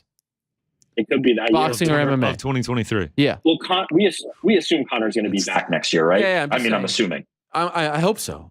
But to me, if Jake Paul beats Anderson convincingly, especially like dramatic knockout fashion, and then gets on the mic, and Nate is going to be there. He has already said he's going to be there. His teammate is fighting on the card. Holy shit. It is going to be so freaking big. It like the entire MMA community will be behind this. And the entire MMA community is behind Anderson, but he doesn't have that same, he is Anderson Silva, but he hasn't connected with the people the same way Nate has, because he doesn't, it's just different. It's just different. I don't know what it is about Nate. Just people adore this man. If he's the guy, Jesus Christ. What about Nick? What about Nick versus Anderson? Jake wins. Jake versus Nate. Anderson versus Nick. Co-main on the card. Let's go. In a boxing match, that's pretty damn good. Boxing match. Let's go. Oh my God, that would be so. But I don't know Nick's contract situation. Was that I forget what the situation was. Would be nice. He's not out. Yeah. Also, but yeah, it's big. My God. It's big. What a world we live in right now, right? That the fact that this all broke this way, what a freaking world. None of it was possible at 8 a.m. on Friday morning. Right. What I think happened here is so important because this was going to be Khamzat up, Nate down, right? Although, to what I just said, I don't know how much Nate really goes down. Wins and losses really don't matter for Nate Diaz. Like, it wouldn't have really hurt him that bad. But it would have hurt him. It would have hurt. Could you imagine imagine Khamzat did what he did to Holland? And on Monday, now we're talking about if not worse. Yeah. He would have done worse. We would have been like, all right, he would have spun it and been like, yo, he beat me in a wrestling match. Same way Holland's spinning it right now. And fine. But it's not the same now. It's not the same as being in the winner's circle and everyone freaking celebrating you, right? Absolutely not. But either way, now there's two. Now Nate goes up and now Khamzat goes up. Yeah. Like it's almost like a win for everybody. Whereas it did not look that way going in. By the way, what about the UFC? Like, I feel like this kind of got swept under the rug and all the hysteria and hoopla. They reconstructed a whole card on 24 hours notice. I'm still not sure how the Nevada Athletic Commission agreed to let Lee fight Rodriguez 10 pounds higher. And they just reshuffled the deck to benefit one guy, like to help one guy out. It was kind of absurd. My understanding of it, and somebody correct me if I'm wrong, would be that because it's made into a new bout between Lee and Rodriguez, that you're able to say that's a quote unquote catch weight changing, whereas you're contracted for a welterweight fight and he's way too far away from the welterweight. This is crazy stuff. Do you remember in New York even though the numbers are still insane, that's my understanding of why it could be done. Remember in New York the first time, I think it was Kelvin and Cerrone and one guy, and they're like, oh, there's too much of a gap. Now I know every state is different, but this makes no sense. It absolutely. Wait, on the one hand, you say, oh, we can't. Now, they said we could, the commission, Dana at the press conference said the commission wouldn't allow. That's why the whole thing is confusing. He said the commission wouldn't allow Khamzat to fight Nate because of the weight difference, right? But Lee's fighting Rodriguez. Lee's fighting a guy. That's not why Khamzat didn't fight Nate. Khamzat didn't fight Nate because Nate said no. Nate said, no way. You're not going to let this guy weigh in. That's why. Again, that's why I don't understand the lying. I don't understand what. okay, I should take that back. I understand the lying. It's for, precedence, save face, all that stuff. But to be honest, the reason that fight didn't happen wasn't because of the commission. The reason that fight didn't happen was because Nate put his foot down and said, I'm out. Now, what would have happened if they didn't book the Nate fight? That's the part that, it doesn't really matter now, but if they couldn't find them an opponent, does the contract get extended? I don't know what. It's all very new territory, but I still, honestly, I woke up on Sunday morning, I was like, did that really happen? That was crazy. Sanity. And we won our Parlay Pals. And we won the Parlay Pals. Yeah, we did. Daniel Rodriguez was a little sweaty, but D-Rod coming through, baby. Coming through. Frank. All I heard is how he's going to piece him up. Well done, Frank. hey. Don't reveal the behind the scenes. Calm down. Calm down. No, it wasn't just you. Do we have time to run through it, or are they I starting? think we should start. Are they there? Yeah, they're running a promo right now. I'm watching Jake Paul knock out Tyron Woodley. But is it really starting? They should be. So what's happening now is there's a press conference going on. By the way, I can't believe Chael's hosting it. How funny is this? This is going to be that's the best part. I want to see Chael up there going tickets are on sale on Wednesday. That's suit and tie. He asked me what to wear. I told him jacket and shirt. You could go with the jeans if you want. But all right, fine. He's going to be up there. I want to see the stare down. Is he going to be in between them? I think that'd be kind of cool. So what's going to happen now is once this thing goes off, and Frank, you let me know, we'll watch it, but it'll be a little mystery sign. So you can watch the boring streams elsewhere, or you can watch our stream. We'll comment on it. So don't go anywhere. Yeah. All right, so let's go to it. Let's go to Los Angeles now. Here we are. Oh, here's Look Chael. at this. At the press conference for the fight we were told would never happen. Oh, this is great. For the risk we were told He didn't listen to me. Jake Paul would never take. This is the first step of many, first step on the journey to October 29th. Let's introduce our main event. Please welcome first to the stage, the favorite, Anderson, the Spider Silva. By the way, it's great to see Chael in this role, right? We've always said that Chael would be a great promoter. Look at him go. And who would have thought Chael started shaking hands with Anderson Silva, who he once said, make the steak medium. Look at this moment right here. This is amazing. Make the steak medium rare, and I'll tap your lady on the butt. And his opponent, the underdog, for the first time, the problem What's this music, child, Frank? It's very loud. Jake Paul. I have no. You go a little lower? Bitch, give me a break. Your favorite salad poster in the back? Yeah, I like it. Oh, the Jake with the tank. Chael's going to do such a good job here. I'm never going to get this opportunity again. It's all good. I'm rooting for him. Is Chael putting on sunglasses now? What's going on? Oh, he's putting the old man glasses to read the details. Oh, this is great. By the way, are you not allowed to wear white after Labor Day? I thought that was a thing. You can feel that, can't you? Whoa. Things are different. Things are different when they get face to face. Now, guys, let me get a little bit of business out of the way. Showtime, pay-per-view, and most valuable promotions present Jake Paul versus Anderson Silva. This will be Saturday, October 29th at the Gila River Arena. Guys, that's in Glendale, Arizona, just outside of Phoenix. Tickets will go on sale Wednesday, September 14th via Ticketmaster.com. Paul versus Silva pits international superstar and serial risk taker. Jake, the problem child Paul, he's going to be taking on UFC legend and professional boxer. Cool venue. Anderson, the Spider Silva. Yeah, serial risk taker. That's actually pretty cool. That's a new one. I've never heard serial risk taker yet. Yeah, whoever wrote that, I agree with you. That's a great line. But guys, I got to tell you, this bout, many people are asking this. It's going to be contested over 8 rounds. We're going to do a catch weight of 187 pounds. The event will be available via pay-per-view on cable and satellite and streaming in the Showtime app via Showtime, ppv.com, and internationally on Fight TV. Thank you, Joe. I'd also like to announce that Ashton Silva, teenage boxing sensation, H2O. will be making... Let's go. Yeah. He's going to be making his Showtime PPV debut on this undercard, undefeated. 7 wins, no losses, all by knockout. He is MVP's first boxing prospect signed to a contract. I'd like to welcome Ashton Silva. All right. Let's go, baby. All right. Chael doing a great job. I've got that out of the way. Back down to us. I got to tell you guys, I was told this fight would never happen. You know, there's a reason when people get married, they come out and do it in public. The vow is something different. You want to sign a bout contract, you want to slip that out to the internet, that's one thing. You want to come face to face on a stage. You want to tell another man, I will see you on October 29th. You want to tell him the agreed upon weight class and we're going to meet under the Queensberry rules. It's a whole other thing. And I got to tell you, when this fight got announced, Chael should be a promoter. it was a 2-1 favorite for Jake Paul. Within 24 hours, that switched to a 2-1 favorite for Anderson Silva. A lot of betting which means talk. I you love guys it. truly don't know. I think it DraftKings? speaks to the contest that we have here. And Anderson, if I may start with you. It seems throughout your career, and I followed it very closely. Oh, yeah. It seems as though you follow a martial arts code to make sure that you don't call somebody out. You don't ruffle feathers as a way of getting a fight. You buckle down and you train. But this must be the opportunity that you were hoping for. Well, every single time I'm enjoying my life and try to do my best in everything I do in my life, you know, especially because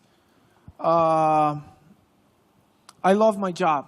This sport, the martial arts and the combat sports is part of me. And when I have the opportunity to show my respect and how much I love fighting, I'm completely excited, you know. And today it's so amazing, you know. His so English excited. has gone so much better. All right, and Jake, I got to say to you, you've made a lot of headlines. You sold a lot of tickets and filled up some arenas.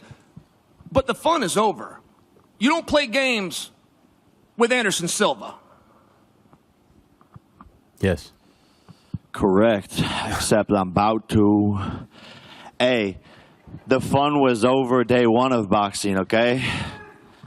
The fun was over on day one of boxing. I signed up for the hardest sport in the world, and I love it. That's what I'm built for, and I love a challenge. You know, I grew up idolizing this guy.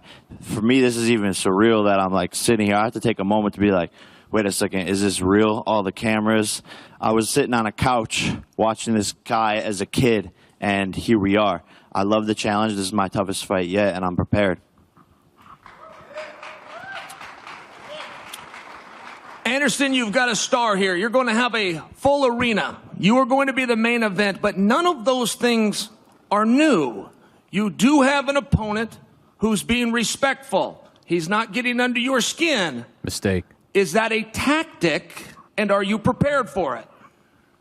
Absolutely. I think, first of all, guys, everybody needs to respect this guy here. Why? Because it's open the door for everybody think about something new, you know. And I'm so excited, you know. I'm so excited. I'm so happy to be here, especially because many years ago, how many years ago you come with your brother and I take picture with you, you know, it's insane. You know, I'm fight a lot in my entire life and I'm here again. And I, you know, as the new generation and I continue here. I'm so happy, you know, and that's the proof everybody can do everything in your life when you believe in yourself, when you have passion, when you love. You know, and I'm so happy to be here. A lot of love. Now turn the knife, Jake. Turn it. You know, Jake, in breaking in to a community, in this case, combat sports and specifically boxing, you've got to go Chael's getting through comfortable. superstars. You've got to go through guys that you look up to. But you're also going to need motivation. You also have a history of having some fun, of getting a back and forth going. That doesn't appear to be the case. Are you in the right headspace to prepare for the Spider? 100%. It all has to do with my previous opponents all being dickheads. Anderson Silva is the nicest guy in the world, and we love him. If my opponent is a dickhead, I'm going to treat him like a dickhead and beat his fucking ass. And I think people have seen that side of me. But I respect this man. I'm still going to knock him out, but respectfully knock him out. That's nice. Maybe not. Maybe not. Okay. Here we go. Here we go. It's fine. You know, I like that because, you know, the energy involved in this fight is so amazing. You know, a lot of people think about, Anderson, you crazy. Why you do that? And I say, you know, that's a good challenge for me. Because Gabriel and Eliezer and my son Khalil beat me every day in the boxing training, and little Nico too. And I say, I can't do that. I can't do that. I think I can do that, you know. But everybody needs you watching this fight, because the people go see the different Anderson and different Jake Paul, for sure. Anderson, I know in just a moment when we open this up to the audience, I'm going to have to hear about your age, which is going to annoy me, but let me get in front of it right now. Does your age matter? Does he have an advantage with his youth? I mean, I think the age is only the numbers, you know, and I continue training hard every day, you know, and my last sparring is crazy. Elias knocked me out 3 times, and I say, Whoa. bro, I don't go fight with you. That's and I not say, good. I know, but I need to beat you. The coach say I need to beat you. I say, okay, all right, and let's go the next round. I go kick you and put in the ground. Jake looks swole, huh? Jake, to beat him, you're for sure, going to in the have tank, to too. hit him. Yeah. Many other A lot of opponents have white. been afraid to engage. They get in front of I him. think They see Chael's the mic movements. needs to be They higher. lock up Yeah. and Can pause. we help Are Chael these out, lights Frank? going to be too bright? And how do you know for sure? yeah. Nah, I'm built for this, you know, and sparring world champions in the gym, you know, getting ready for Anderson. Obviously, he's a southpaw. My first time going up against a southpaw. But I love this shit, man. I truly feel like I was put on earth and destined to box. And this will be my biggest stage yet and my biggest test yet. But I'm a young man, and I'm excited to get this experience under my belt, because the fights are just going to keep on getting bigger. This is just the start. And Jake, this is a personal question, but I really have always wanted to ask you this. Where do you find the time? I mean, you've got to be getting in the gym a couple of times a day. Whether I don't that's even have road time to work go to and the another one in dentist. The gym. It still gonna requires say 2 that. times a day. I bet I you. see you what I feel like 24 hours. I know what you're doing. Whether it's social media, when do you have time to get in the gym? And how many years has this actually been going on? And feel free to include your brother. I'm sure it was a family event, but when did you guys actually start preparing? Yeah, I think about 4 years ago. Only been preparing as a pro really for less than 3 years. I made my pro debut less than 3 years ago. But time management is crucial. I have the best assistant in the world. Shout out to Marcos. And Marcos is great. he's to a be fair. pivotal part of this like 30-person team. We have the best coaches, best nutrition, and we just work hard, man. That's been the key to my success, and the key to my brother's success is just nonstop work every single day, showing up and being present, you know. And to be honest, man, I'm addicted to this shit. So no matter how hard I have to work, this is what I do. I think most boxers, after they're done boxing, they go play video games or do some shit. I'm working on my brand, working on content, working on venture capital, working on better, download better, and that's how I live my life. And Jake, there appears to be, again, from me, and I'm a fan at heart, whether I get to stand up here with you guys or not, it appears to me that you want to be welcomed by a community. It appears to me that you feel as though you were resisted. This guy wasn't young enough. This guy wasn't experienced enough. This is a Chael face-to-face with these guys, or what? There is no question and there is no headlines. There is no narrative when you step in there with Anderson Silva. You are the underdog for the first time in your career, but boy, it's close. I mean, 2-1 might sound like a lot. I saw fights go off 3 days ago that were 6-1. I saw It's one only that was getting ready to be -105 right now. 12-1. Wow. I feel as though you are getting your respect in many ways, but this is the match. This is going to need the performance. Do you disagree? Yeah, no, this is it. You know, this is a make or break moment. And I know I have someone who just beat a former world champion boxer in front of me. I don't take him lightly at all. He's the GOAT of striking. He's the GOAT of MMA. And like you said, no one thought I'd take this fight. Even Dana White Oh, here we go. did not think I would take this fight. And Dana, I know you're watching, bro. You still owe me $1 million from when you bet against me on Ben Askren. But I want you to come out of hiding, stop being a bitch, and make a bet against me and Anderson and actually pay up this time, because you didn't think I would take this fight. So let's make a bet. Let's put $1 million. Let's put $2 million. Let's put $5 million on it. But I bet you won't, Dana, because you're a bitch. Jake?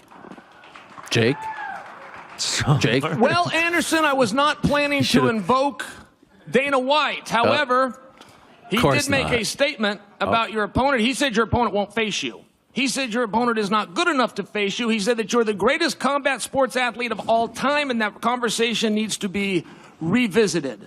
But Anderson, if you go into anything with too much confidence, it is a problem. How are you viewing the fight, the opportunity, what it could mean for the future of your boxing career to be in there with somebody who is a bona fide superstar in Jake Paul? Well, yeah, I threw a few. Let's start with the Dana question, as a matter of fact. Let's start with that, huh? He still believes in you. It's got to mean something. I mean, I have my personal opinion about Dana White, you know, and I prefer don't say nothing about Dana because Dana is Dana. Telling. You know, but in the time I'm fighting UFC, I do my best. I broke my leg. I broke my hips. I have the amazing stories inside UFC. I fight with these legend guys 2 times, you know, and is the first man to beat me 5 rounds, completely destroy my mind. And thank you God, I'm here to talking about that today and fight with Jake Paul, you know. But boxing in my life is very special because I grew up watching a lot of boxing. I training with the Brazilian team, and I come to the sport to show my respect, you know, for showing my respect for a lot of boxers and the professional fighters doing something special for us, you know. And I'm so happy to be here and continue to do my job. I'm 47. You know, and continue here, continue to do my job, continue doing something I love, you know. I'm so happy.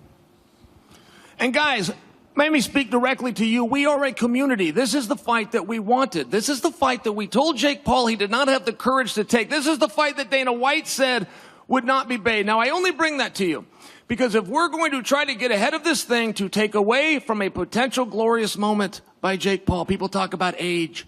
Now, maybe I'm a veteran. Maybe there's some personal to this that I will admit. But I watched him put a belt around Tyson Fury about 3 months ago. It was beautiful. I watched him put a belt around Anderson Silva in 2008. And those belts don't lose any rust. And I've never fully understood the difference. Once a champion, always a champion. And when we talk about a fighter that fights older in his career, those examples are with somebody who removed themselves from the sport. Those are examples of somebody coming back. They let their body go. They got back in the gym. They spent a couple of months. This man has never left the sport. This man's as good as you've been told. And those belts don't have rust on them. And the other side of the coin is if a young man Jake's belt whose too, experience I can count on one hand can go out there and get the jump on him. In all fairness, guys, we've got to give him his due. Now, the first question from the audience, please. Wow. That was a curveball. Thought he was going to bring up the MVP belt. Any questions? We should ask a question. Radio Raheem. Jake, when you started boxing, the UFC fighters, MMA fighters dismissed you. You were a troll. It seemed like this is a community would never accept you. Having taken this Anderson Silva fight, do you feel accepted now by the MMA and UFC community? Does that matter to you? I don't give a fuck. I played them like a fiddle. Oh. Got them watching, got them intrigued. What? And now they're in my hip pocket. Oh. So I'm winning at my own game, and they're all a part of a major plan. What about fighter pay? Anderson, Jake has said he wants to be a boxing world champion, and his He said he goals played are them like well a fiddle. stated. You've accomplished everything you possibly could in the combat sports. What brings you here? What is it that motivates you to get a win and continue fighting at 47? First of all, my motivation is because I love it. I love my job. I love combat sports. The second one, I have 5 kids. And I come grandpa too. And Grandpa? one more thing, I love challenge. You know, I challenge my entire life. You know, and every single time when people ask me why I do this, I say one thing. Doing something you love, doing something you have a passion inside. You have this, you have successful. Doesn't matter how much you working hard, you have successful. By the way, Frank, according to USA Today, you cannot Question wear for the legend, white Anderson Silva. after It Labor was a year Day. ago you knocked out Tito Silva, Ortiz. white or How pink? much training have you been doing Do you inside think the they boxing ring, and both what does planned this like training an camp all-white look that like was for the required? legend, Anderson Jake's Spider definitely wearing Silva? white. Well, I Silva's train every wearing day. I don't stop training, you know. Only after my Memorial coach Day are you here, allowed to wear white again. Coach Sergio at and that. That Coach looks like Dora. Coach a Dora light is come, pink. but Coach Nico never just a lot of stopped white me. on He both come hands. at I see what you're 6 saying. a.m. in my house Reflecting the thing with behind it. think that's Eliezer pink. and Little Nico and put him into Very one. light, like it And they say, looks Coach, different than the I'm white an old pants. man. I can't run. He's not wrong. Of course you can run. Go. And I run, I back and training, and I, keep working. And because that's my life, that's my life. That's I need you pass for new generation. Do your best. Doesn't matter. You do it, do your best you can. Question for Jake. He's a respectful man.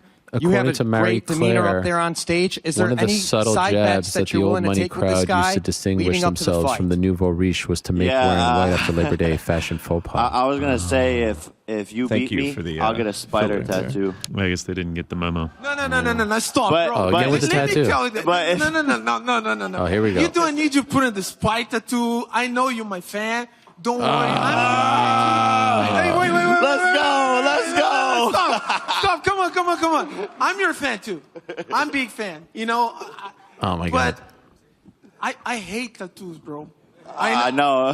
I hate it. Okay. I don't have tattoos. My kids have tattoos. I say, why are you putting that? Dad, you need to put in one. And I say, no. Don't, stop. He's like Stop. Kevin All right, I'll Durant. come up with a different bet. That doesn't have to do with tattoos. We'll see you fight week with that bet. Look how I'ma think of respectful it. Jake is towards him. Say, no, MFer. Right He here. will up front. tattoo Jake Paul in your face. Oh. Marcus Hayes, Fight Hub TV. My first question is for Anderson. Anderson, we've seen you in just about every scenario in fighting. We watched you fight against Chavez Jr. a couple months ago. You looked outstanding. Was there ever any part of you that wanted to be a pro boxer? Wow, Yes, he said that 1,000 I times. think I do everything I can do in my life, my professional life. I fight Muay Thai, I fight kickboxing, full contact, MMA, and I fight boxing too. I think now it's time to enjoy the challenge. I have the different opinion about boxing because for the level to come and be amazing champion, you need to training different. I training hard, but that's not my goal. I do my part in this sport and I continue to do, but I'm not young man anymore and I can fight in the level with Canelo or, this guy is amazing in boxing, But I continue prove my respect and do my respect for boxing. Next question is for Jake. Jake, we've seen you step up time and time again. When the Rockman fight fell out, is this immediately the first fight that you thought of? Yeah, 100%. And I'm so excited because now I have an opponent who's a real professional, who will make weight, who will actually show up in the ring, and I don't have to worry about doing a whole training camp for no reason. So this is lovely. He's not scared. He's not a bitch like Tommy and Hasim.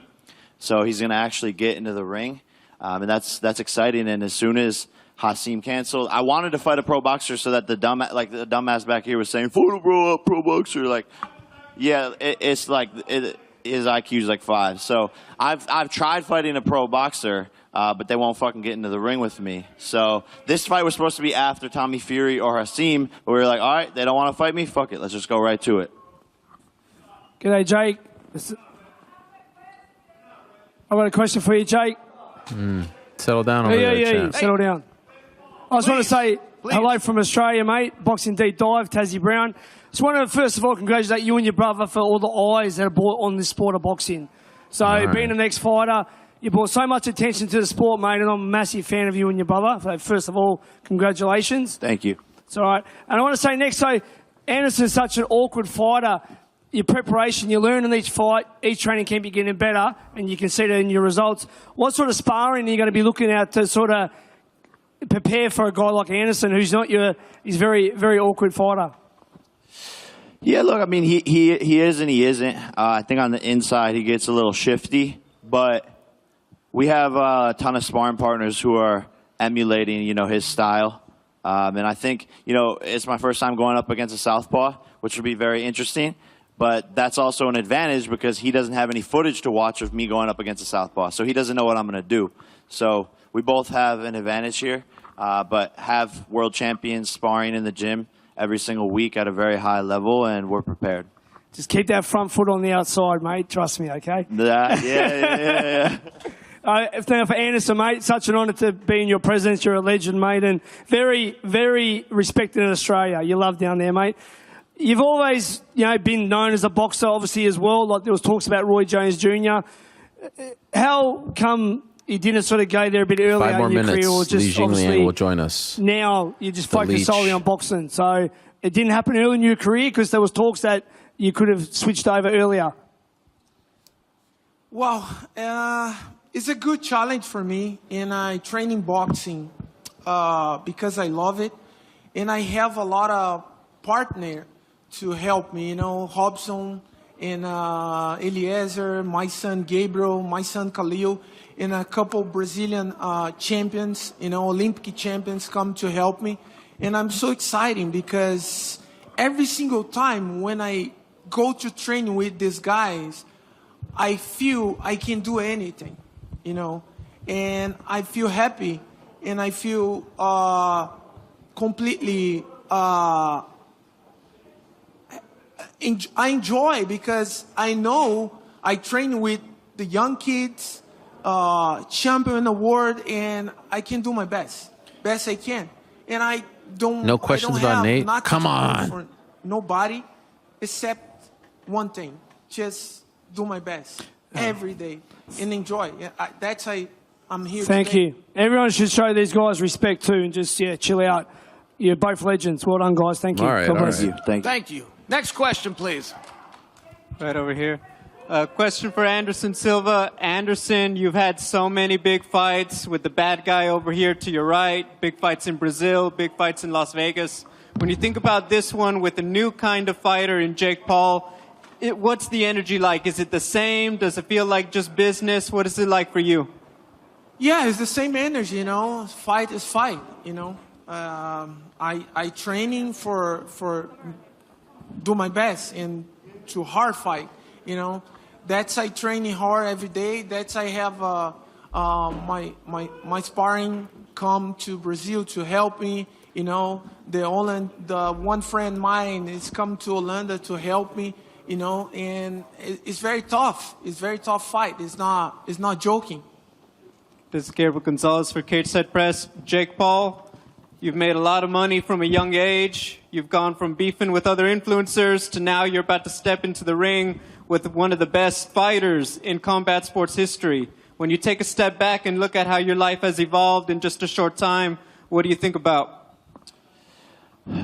I think this is surreal. I think none of it makes any sense, but I dedicate it all to hard work, surrounding myself with an amazing team, and just chasing my goals every single day when I wake up in the morning, writing my goals on my mirror in my bathroom and looking at them every single day and working 12, 14, 16, 18-hour days every single day to get to this point. So it means a lot, man, and it's so cool to be sharing the stage with these guys, too. I watched Chael growing up, so all this is just fucking crazy. All right, guys, last question, please. Oh, well, there you have it. Appreciate it very much. That was a lot of fun. The press conference for the Jake Paul Anderson Silva fight, which goes down October 29th, Glendale, Arizona, at the Gila River Arena, Showtime pay-per-view. A lot of people were asking me if I was in the doghouse, if I was punished. No, we do a show on Monday. I can't be going to a press conference. We do a show. I will be working the event, so have no fear. That will be for Showtime pay-per-view on October 29th, and I'm looking forward to it very much. Got some fun things planned. So have no fear, all right? The other bad guy will be there. Chael did a great job, by the way. He should be a part of the he should be a part of the promotion. He should be a part of the broadcast too, if you ask me. They should use him more. We miss Chael on television, and he is one of a kind. So great job to Chael, and some nice respect there from the two of them. I suspect we'll see more of that. Would have liked a question or two about Nathan, since he was such a big part of the weekend, and I think will be a cloud hanging over this event, this fight, but alas, you can't always get what you want. Now, at the top of the show, I was talking about how this guy was the big winner, this guy was the big winner, this guy was the big winner. Make no mistake about it. Li Jingliang got screwed multiple times this past weekend. He couldn't wear his beautiful suit on Thursday. He gets a new opponent on 24 hours notice who weighed more than him, who was bigger than him, who, dare I say, was tougher than his original opponent, but a lesser name. And he said, yes, no problem. As his manager, Tim Simpson, said, a lot of talk about who's a gangster, who's not a gangster this past weekend. Only one man agreed to fight someone who weighed more than him and by 10 pounds, and that was the Leech, Li Jingliang. And then he gets to the fight, noticeably smaller than Daniel Rodriguez. Ain't no thing, in my opinion, won the fight, doesn't get the nod. Judges don't give it to him. So it was a tough blow, but infinitely more popular, infinitely more beloved than he was this time last week. So there's a silver lining there. And despite the quote-unquote loss, wanted to have the Leech back on the show to talk about a crazy week in his life. Without further ado, let us say hello to the one and only Li Jingliang. There he is. Hello, Li. How are you, my friend? Hello. Good. Very good. I'm going to clap for you because you had an amazing week and you conducted yourself like a real pro. And I see you're wearing the jacket. Thank you. Jacket, the suit. Yeah. Oh, I see. 大家好. Can you pan down a little bit because there's a lot? Can you just bring the camera down because I want to see the full? Oh, there it is. Look at that. That is. There, oh, what do we have there? What is on your shirt? What's on your shirt? You looking? Yeah. You ready? I like ready? it. I'm ready. Robbed. You were robbed, Li. You were robbed, my friend. No. It's a robbery. Yes. A robbery. Tell us, how do you feel after what happened on Saturday, Li? 所以先说说吧，周六比完赛什么感觉？什么想法？一个每个人都喜欢 Saturday， 我也喜欢，但是今天的这个周末周六过得真的非常糟糕。Everybody likes Saturday, same as me, but last Saturday was an awful Saturday to me. Awful. 大家都盼望着这个比赛，每个运动员都准备得非常好，发生了很多混乱的事情，真的特别糟糕。Yeah, all the athletes, all the fighters in this card prepare for this fight very seriously, but lot of chaos during the last week. I think it's a terrible situation. 不过比赛我们依然都在进行，依然顺利的去比赛完了，还是很不错的啊。But the good side is we keep doing our job, so nobody pulled out. Everybody had a fight, so that's okay. That's fine.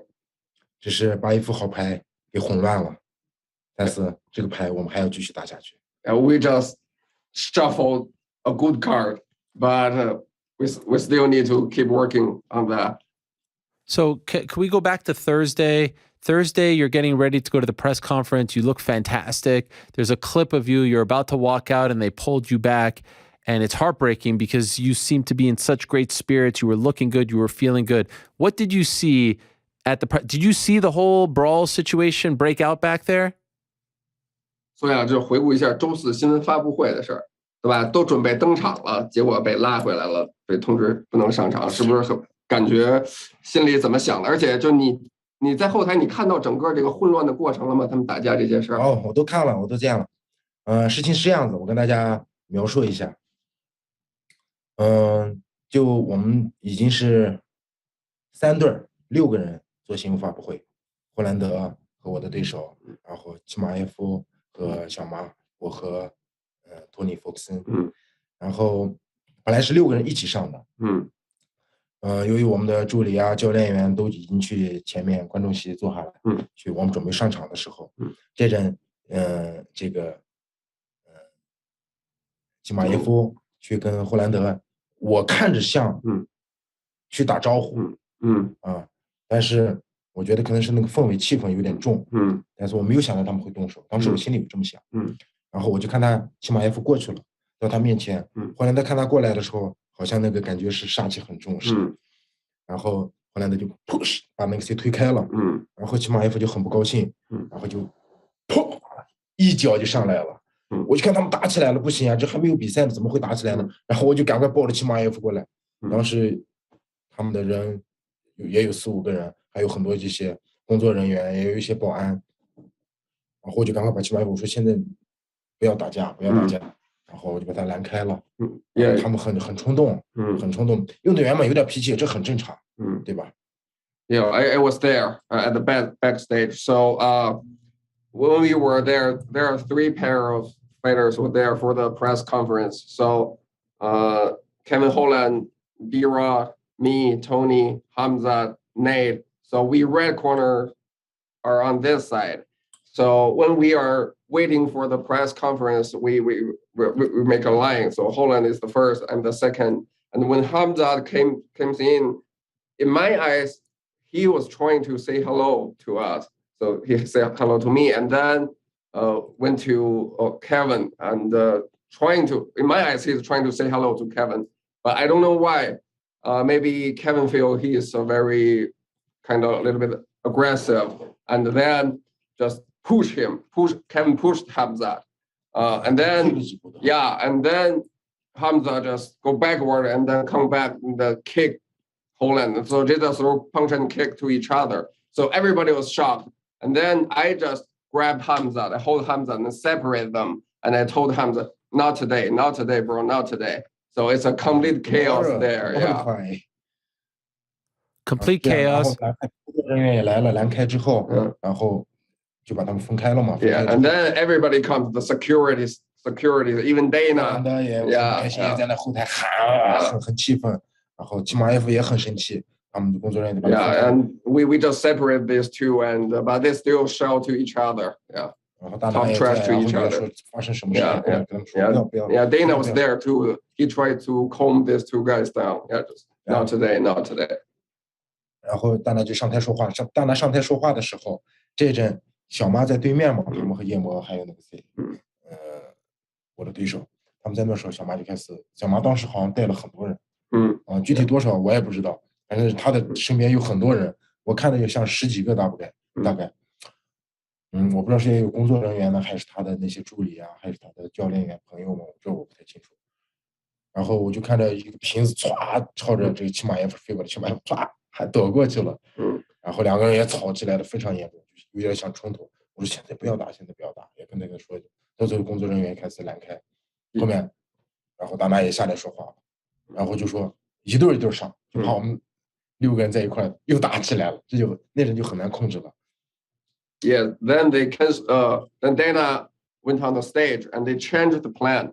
So let Kevin and D-Rod get onto the stage first, just separate everybody. So 2 in the press conference first, and then the other 2, and then the other 2. But while Kevin and D-Rod on the stage, we waiting on the backstage, Nate came with his crew. I can't remember how many people, but maybe 10 or more. And then he just shouted something to Khamzat.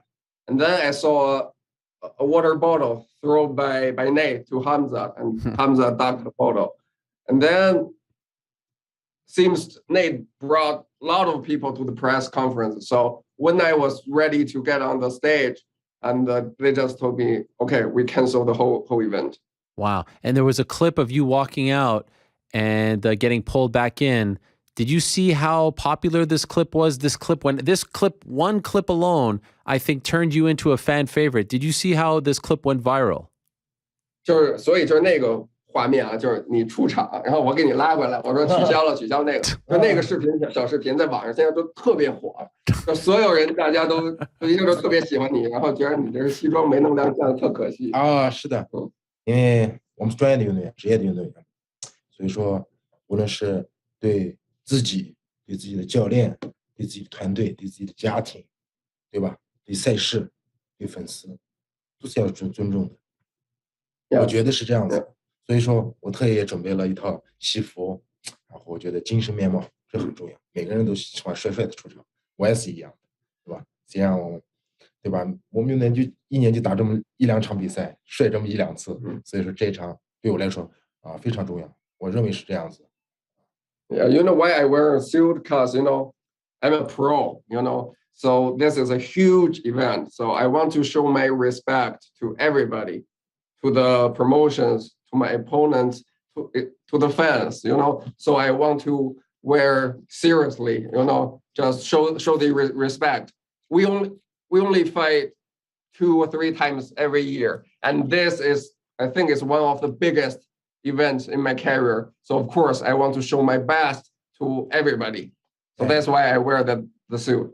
我也想告诉大家，我们运动员、搏击选手也好，拳手也好，所有的运动员，所有的大家也是，我们不只会打拳，我们也热爱生活。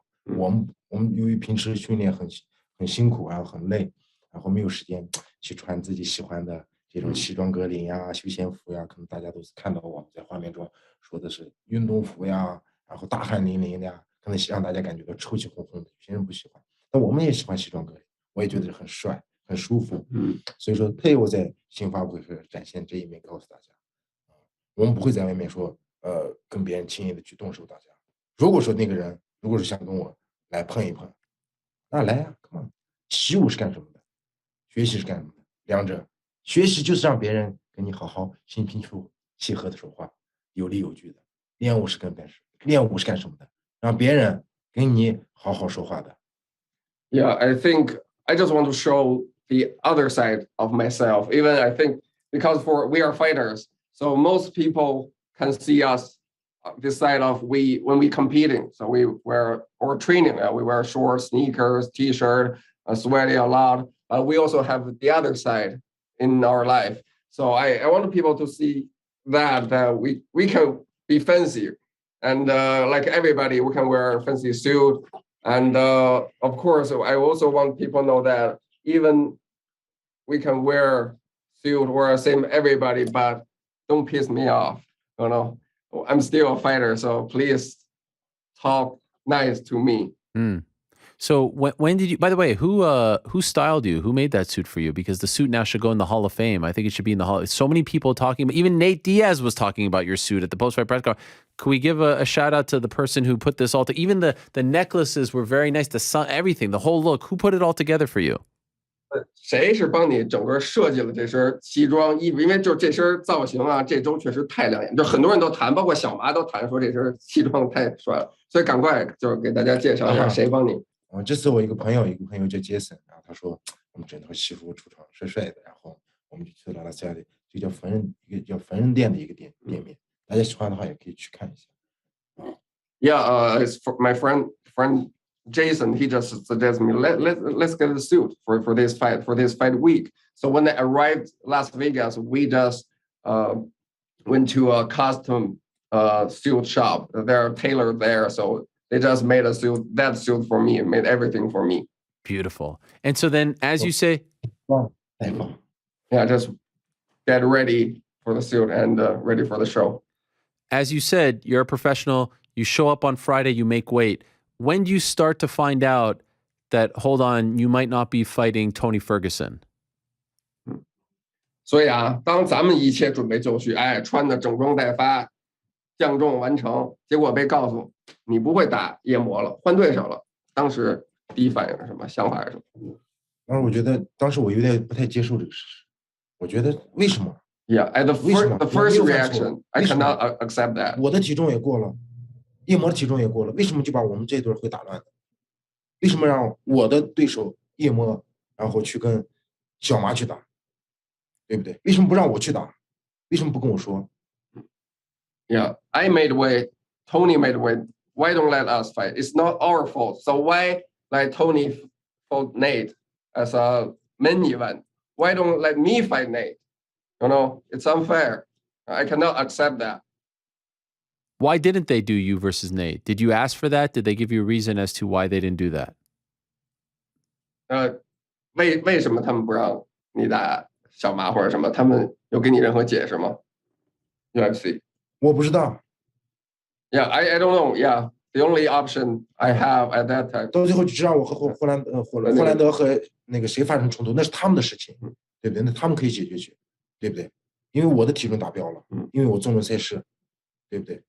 尊重赛事，尊重观众，这是一个运动员的体育道德问题，必须要达到。比赛结果是比赛结果的问题，对不对？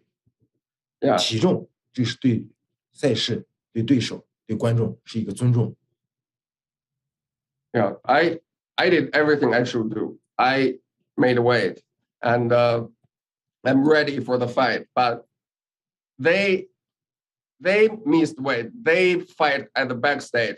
So why they let me to take this responsibility and change my opponent? I don't think it is fair. So when they finally offered you Daniel Rodriguez, who ended up weighing 10 pounds more than you, what was your reaction?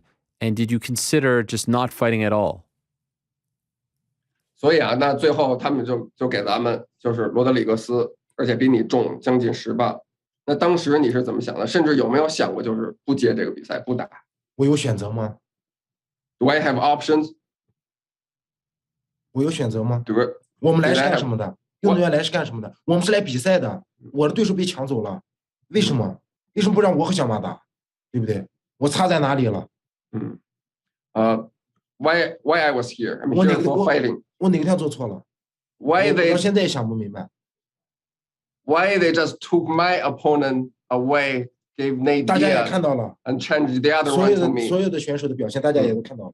You guys saw the performance at the night. 现在的粉丝朋友，你们也看到了，你们也能看，也会看比赛，你们不是不会看，对不对？群众的眼睛是雪亮的。Yeah, you guys know that.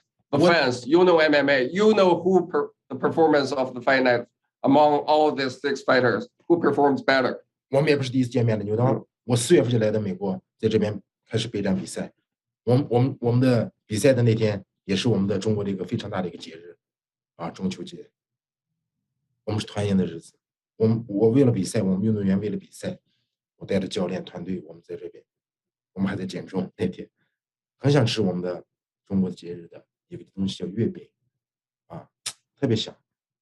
但是由于比赛，我们在减重，减重完才可以吃。我也吃到了，很开心。我把更多的时间、青春都放在了训练、比赛这几年。我只是就想把自己这几年的时间好好的去利用好，比赛好，到以后退役了也好，老了也好，问心无愧。我觉得这样是比赛有赢有输，我觉得运动员发挥出来自己的水平，给大家带来一场精彩的比赛，有意义的事情，这是最重要的。Yeah, you know, September 10th, it's the Mid-Autumn Festival in China. So it's a festival we celebrate as all the family gather to celebrate this festival. And during that day, I'm still here, prepare for the fighting, far away from my family. I came to the US since April, you already know. So I sacrificed a lot. And I just put everything I can do for this fight. And then this was what happened during this week. But I think win or lose, it's all okay. I can accept that. But to myself, I just want to say, one day when I retired, when I look back, every day when I was active, when I am a fighter, I have no regret. I tried my best. 每个人都喜欢假期，都希望在节假日和自己的家人、朋友出去度假、旅游，感受节日的气氛。我们也一样。那没办法，现在由于比赛，在这个节日的假期，我们依然选择了离开家人和兄弟，然后和教练员一起训练，一起打比赛，希望把胜利的结果送给自己的家人，送给自己的朋友、团队、粉丝们。这是个职业精神。Yeah, because I'm a pro. We're a human being like everybody. We want to spend time with families, friends during holiday. But I'm a fighter. I'm a professional fighter. So this is my job. Even I need to fight in holiday. Okay, completely fine. But I just hope I can take the victory back to home to share it with my friends, the people who surround me. 不光我们失去了假期，我想必你也失去了假期。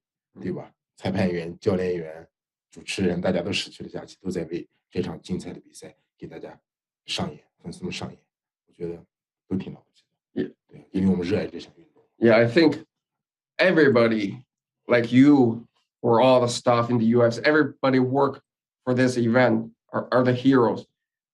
You are the people as fighters, coaches, the staff from UFC, the people cannot be seen on TV are the hero to make an event happen, you know?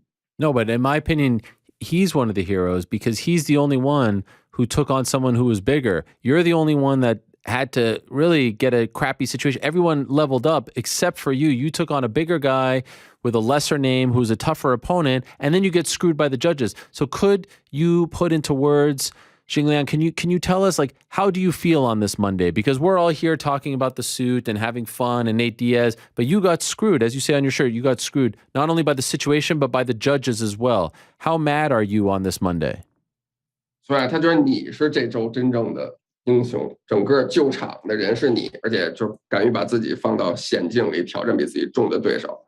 那么比赛的结果显然是非常不公平。那么现在已经到了周一了，缓了2天。你对于这个比赛的结果，你现在到底现在自己的想法是什么？对于这个判罚 ？OK， 首先我们回到这个比赛，我们依然进行。我觉得这个大拿做的很了不起，只是改变了一些东西。之前好像因为还没有那么让大家更多知道，反而以这个大洗牌让更多人去关注了这场比赛。我觉得这个是很了不起的一件事情。OK， 由于我的对手Tony Ferguson 跟小马打，然后这个霍兰德和齐马耶夫他俩有冲突，他俩打也是好的，在场上解决，这是对的。OK， 然后我呢，我和一个超过10磅的人，虽说这个他是协议体重和霍兰德打，他也没有超重，他也是到了180，他们协议体重，这是他没有错，我也没有错。但是我现在没有对手，那我怎么办？我选择退出，那我这么几个月的时间我怎么办？我的团队我付出那么多，我请教练，我们来这是干什么的？我们是干什么的？我很清楚，我是来比赛的。有的对手打，在现在这个很多不好的因素下，能比赛已经很不错了。但是我承担下来了，他超10磅 ，OK， 没问题，我坚信自己的拳头。拳头有多硬，你的路就有多宽。我相信自己，我在为我的家战斗，我在为我的团队而战，为我的民族而战。So first of all, I should thank Dana. He did a great job. You know, make everybody has a fight, even shuffle the card, but maybe draw more eyeballs to follow this event.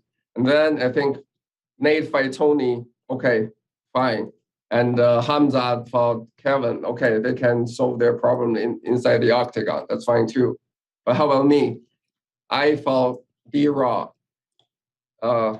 8 pounds, almost 10 pounds heavier than me. But it's not his fault because he made way to fight Kevin Holland.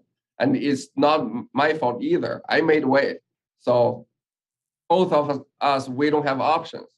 So at that moment, I know why I'm here. I worked for this fight for months, myself, my coaches, my team. I know why I'm here. I'm here for take a fight.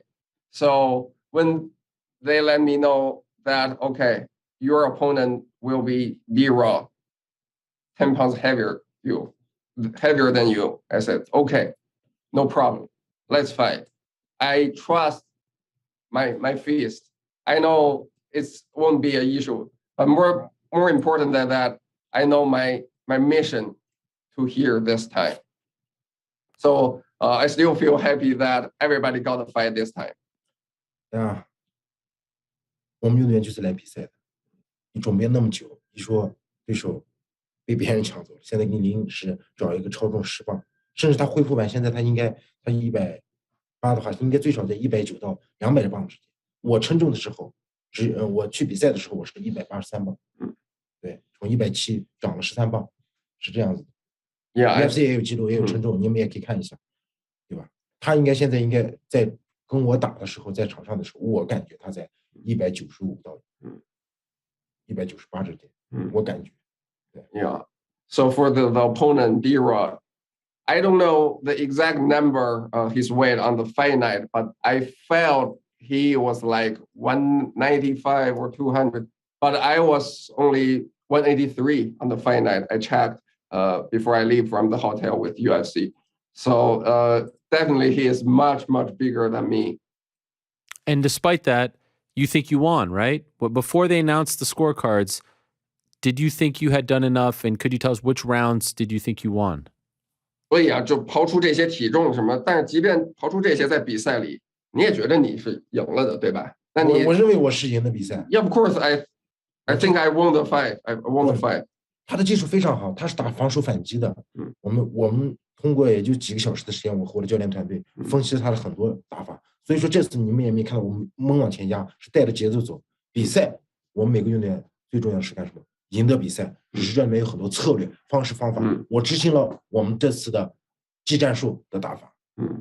Yeah, Theodorou is a great striker, and we did some film study in the only few hours before the fight, and he's a counter puncher. So that's why you saw me. I didn't go forward aggressively.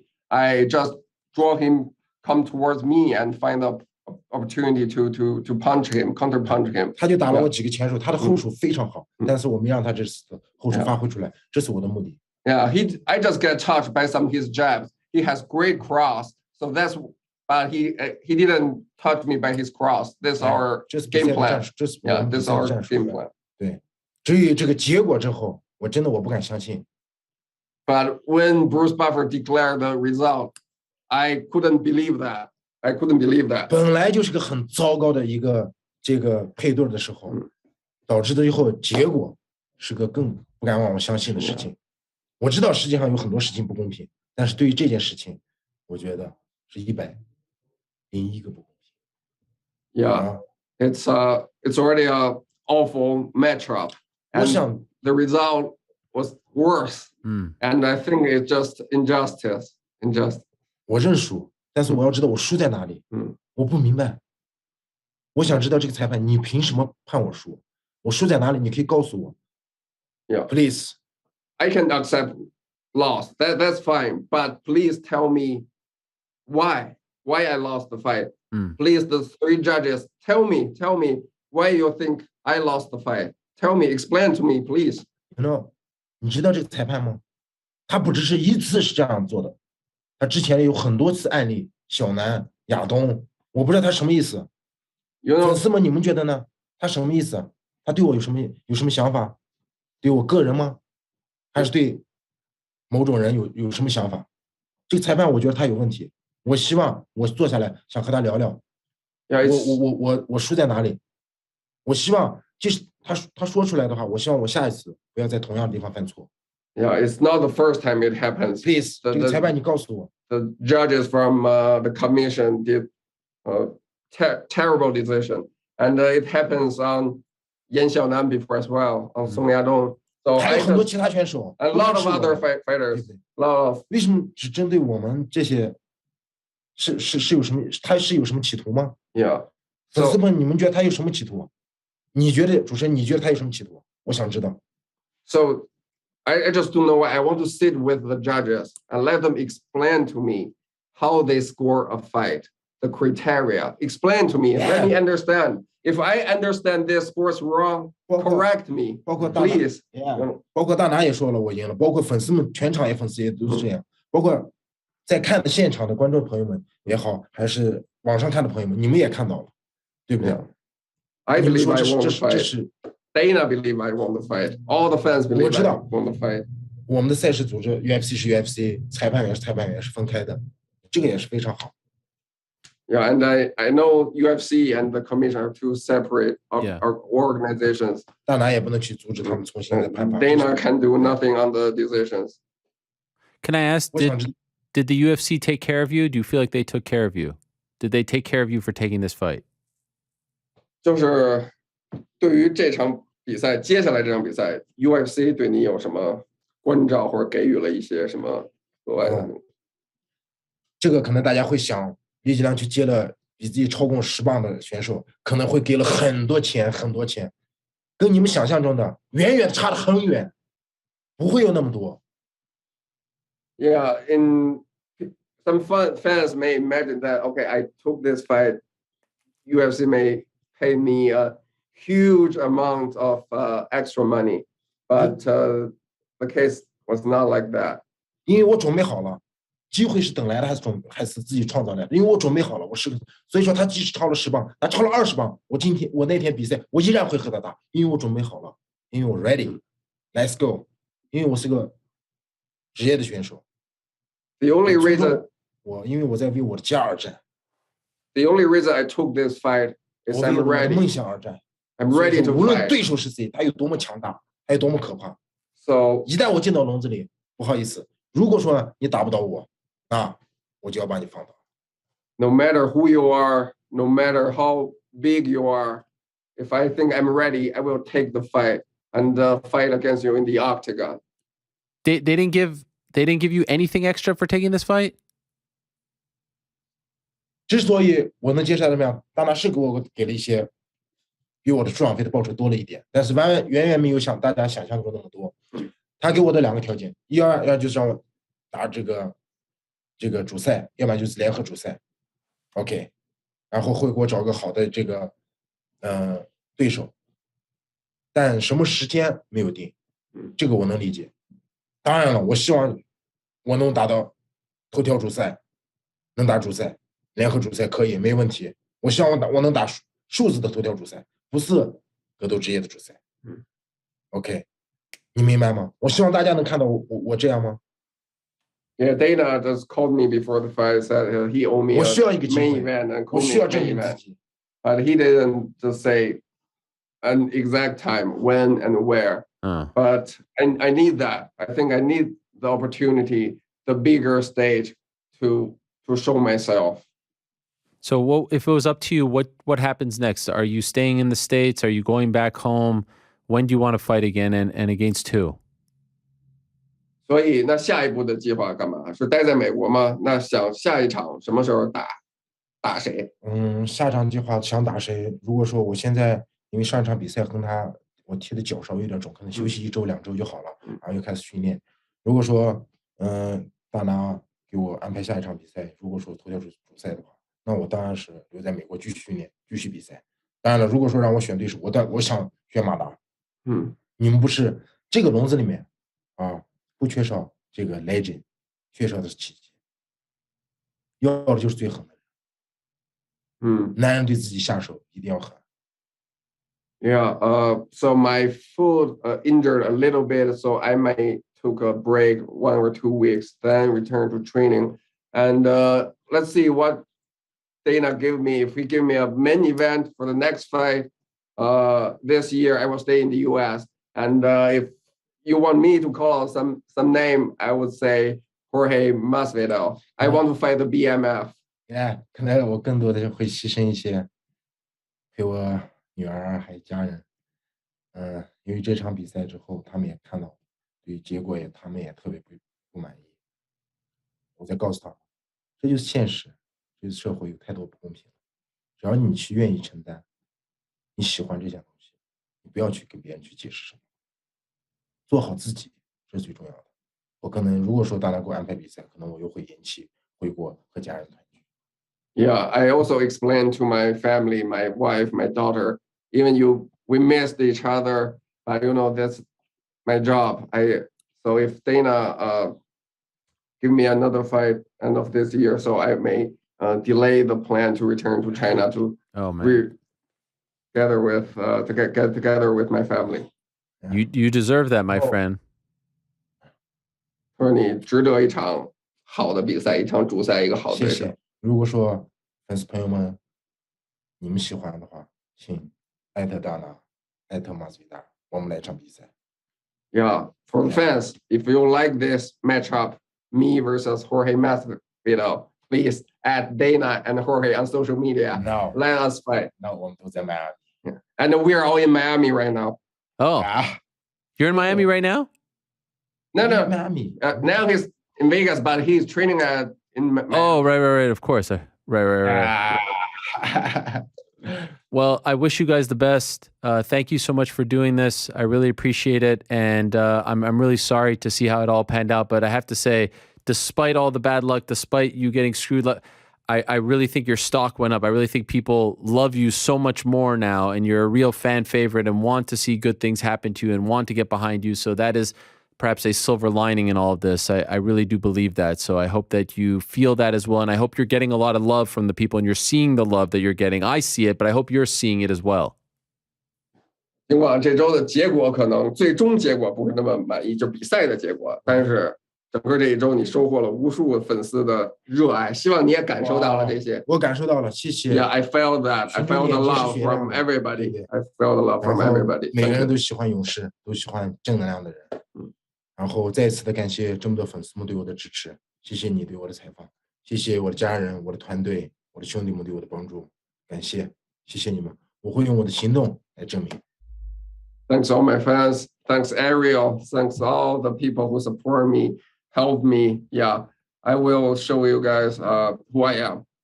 Thank you, and I look forward to your next suit. The next suit you wear. Every time we have to have another suit. They need to. 这是你下场比赛的新西装。谢谢，谢谢 ，Thank you. All right, thank you so much, guys. All the best.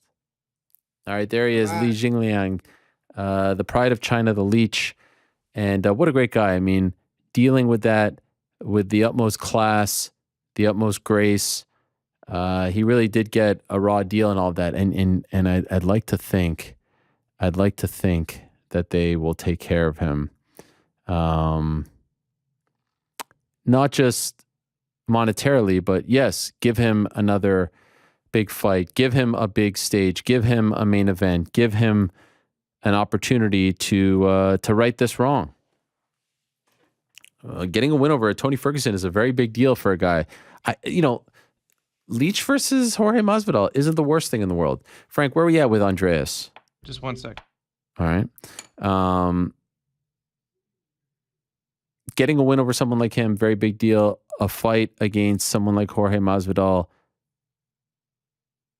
it's not the craziest thing in the world. It really isn't. Now, who knows what they're going to do with Conor and Masvidal and all that stuff, but not the craziest thing. And he was the ultimate trooper, the ultimate pro, the ultimate employee, if you will, for lack of a better word. So he certainly deserves that. Now, obviously, a big part of the story from this past week, Khamzat Chimaev. Let's go now to Sweden and talk to his head coach, our old friend Andreas Michael, to talk about all the craziness of the past week or so, the past few days. He is the head man over at Allstars in Stockholm, Sweden. Do we have Andreas Michael? Hello, how are you? Hello, yes. Andreas. How are you? I don't see Andreas, guys. They're getting that for you. All right. I don't see Andreas, but I hear Andreas. Andreas, do you hear me? Yes, I hear you and I see you. Okay, that's weird. I don't see you, but I hear you. So we'll get the conversation rolling. I appreciate you doing this. I appreciate you talking to us after a long trip back home. Could I ask, when did you start to feel like the weight would be an issue for Khamzat?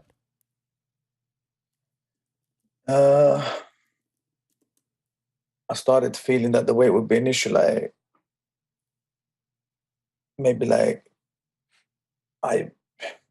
didn't think that weight was going to be an issue, to be honest with you. Really? Because because we always come in at that same weight.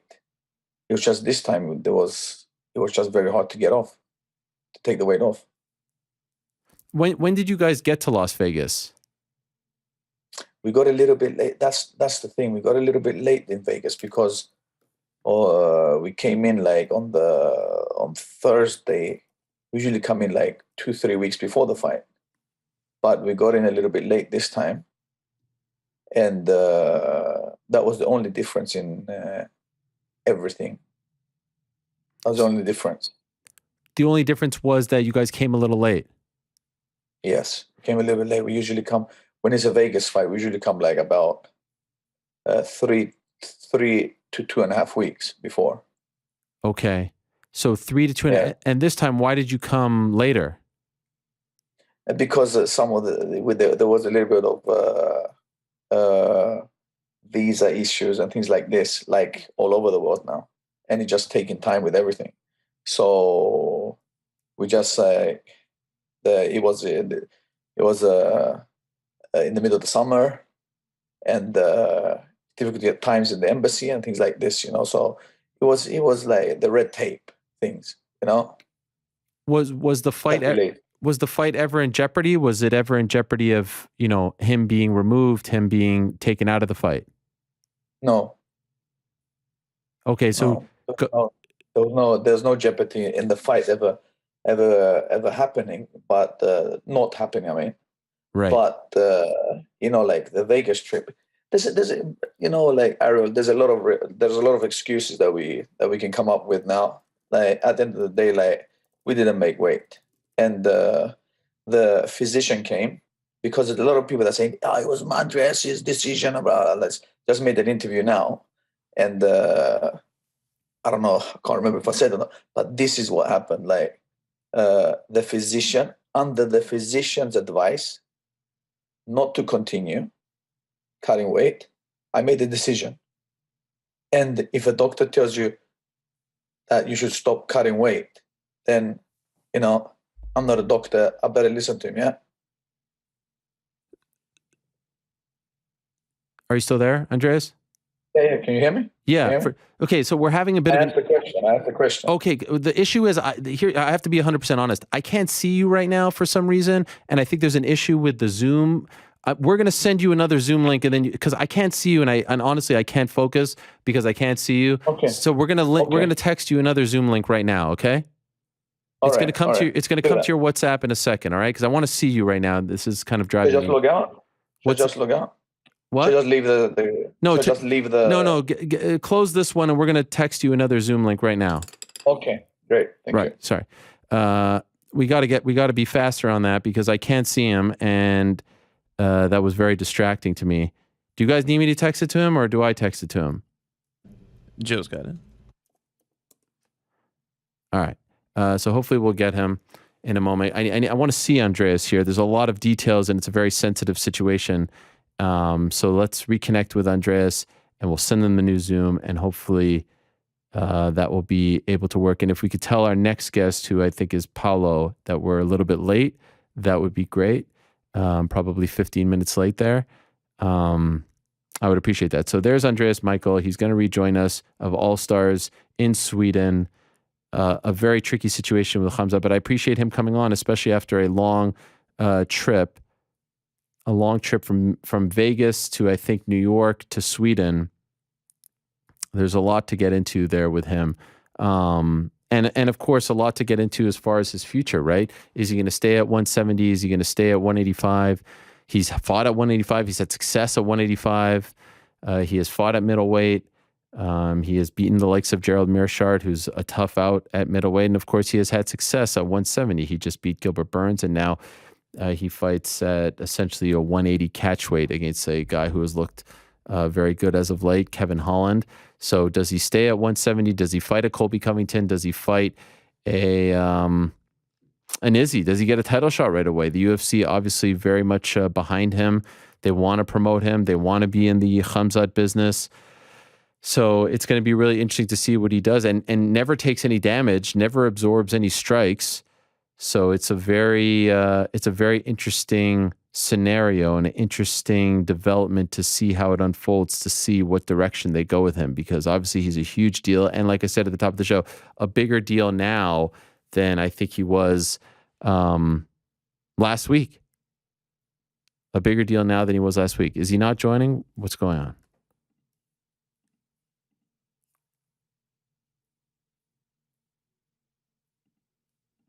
Is it time?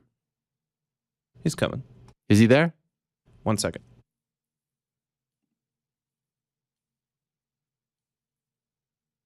Okay.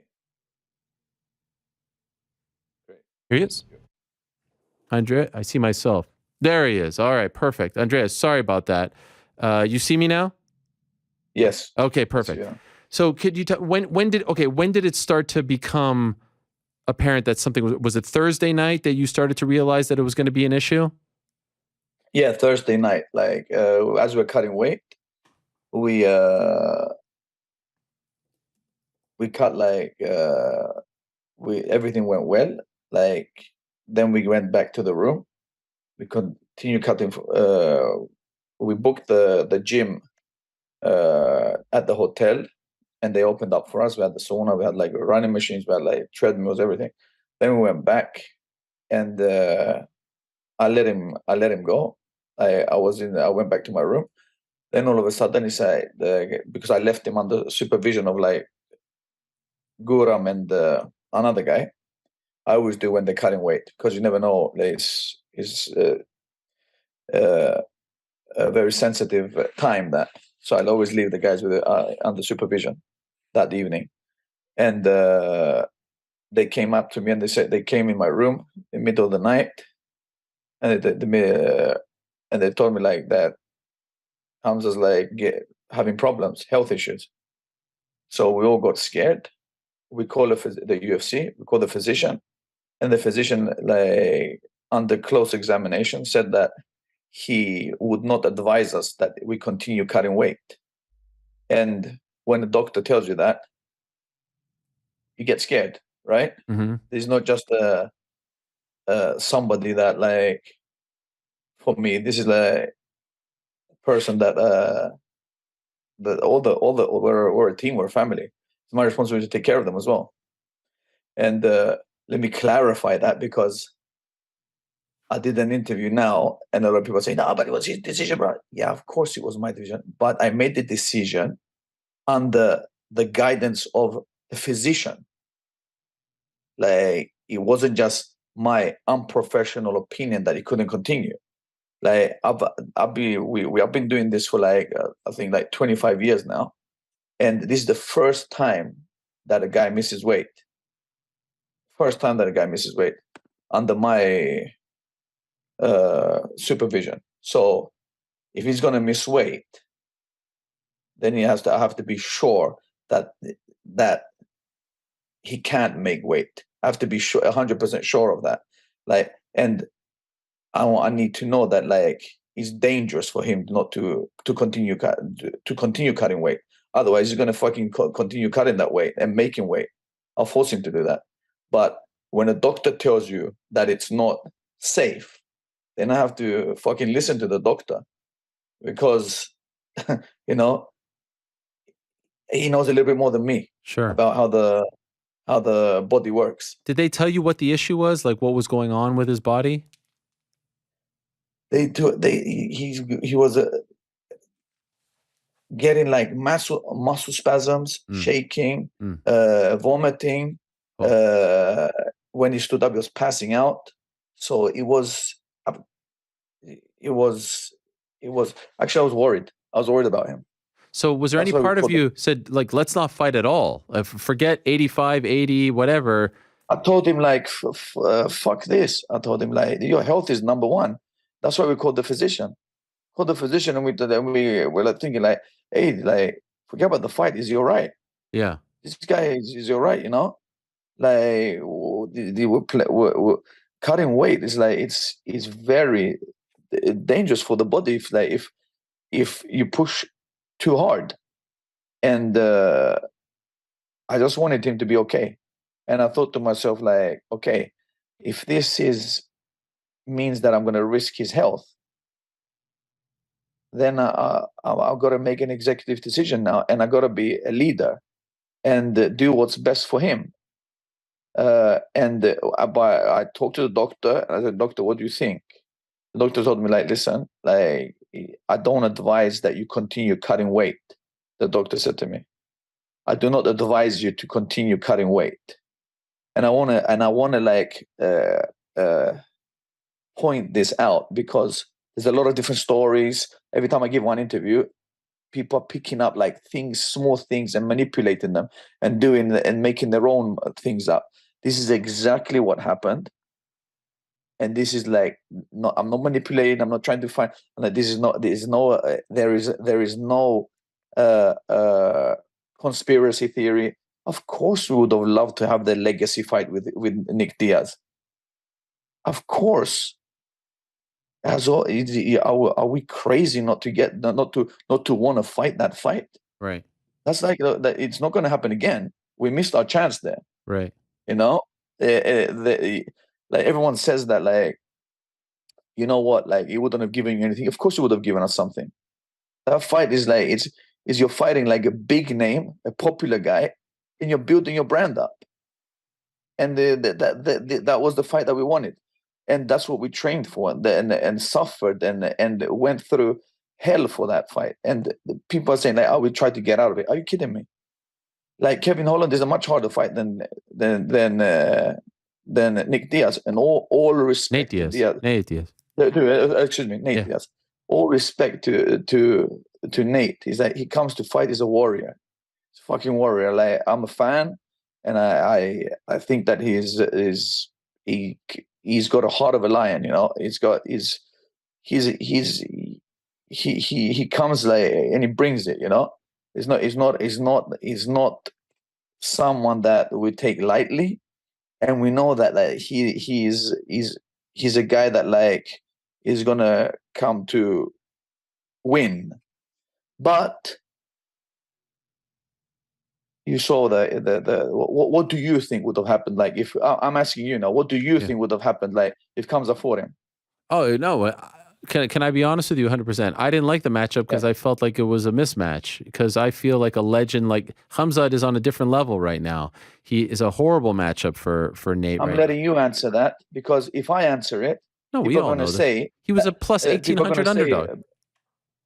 I'm just saying that if I answer that, people are going to say that I'm hating and all this. So I'm letting you answer, because you're out of all the years that you've been like a commentator, like an analyst and all this, like the performance that he gave on Saturday and the performance that Khamzat gave on Saturday, your opinion of what would have happened in that fight was, like you said, yeah? Yeah, well, of course. That's why, listen, we all know what was going on. Nate was on the last fight of his contract. The UFC gave him the toughest guy possible to make him look bad on the way out. We're not dumb. If Nate would have re-signed, he never would have gotten Khamzat. They would have given him someone like Tony or Dustin Poirier, someone more at his level. But he didn't re-sign, so they wanted to make his stock drop on the way out. Unfortunately, the whole thing blew up in their face. I don't know about that. The politics, I don't know about that. Oh, it's 100%. I'm just talking pure matchups and fighting wise. For us, it's great. Of course, it's a huge name. I don't begrudge you for saying yes to the fight. 100% you should say yes to the fight. It's a huge opportunity. For me, it's not on getting involved in the politics. The UFC has been nice to us. They've been like great to us, whatever, you know. Yeah. Like the politics is something else that we can get into, like, and talk for hours. But this fight here, like, if I say my opinion as a coach, then it's like all of a sudden I'm hating. And, you know, I'm not hating at all, because I have a great respect for everyone and anyone.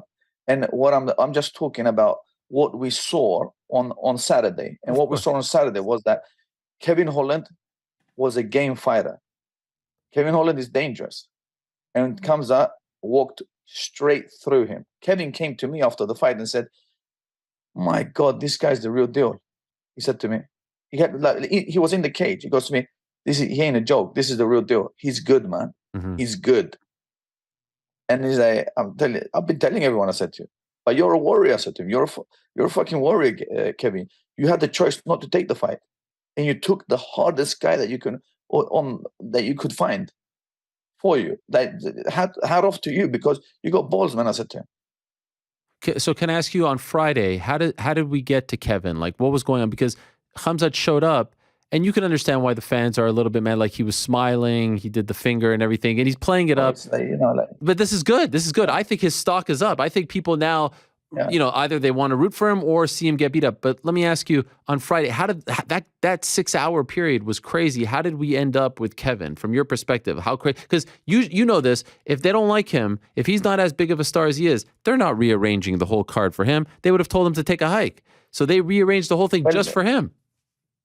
Well, the thing was, thank you, UFC, for doing that. You know, like, we appreciate everything. Like, but the thing was like this. He wanted to, like, fight Nate, and he said, like, listen, the doctor told me I can't continue. I said to him, the doctor told you can't continue, and I'm gonna stop the weight cut. I said to him, I'm going to stop because I can't, with with all honesty, I can't go against the doctor's words. Like, think if something happens, I'm not going to forgive myself, you know? So what I said to him was that you better prepare yourself that you're not going to get a fight now. And he goes, listen, tell them I give them my purse. I'm going to give them my purse to Nick.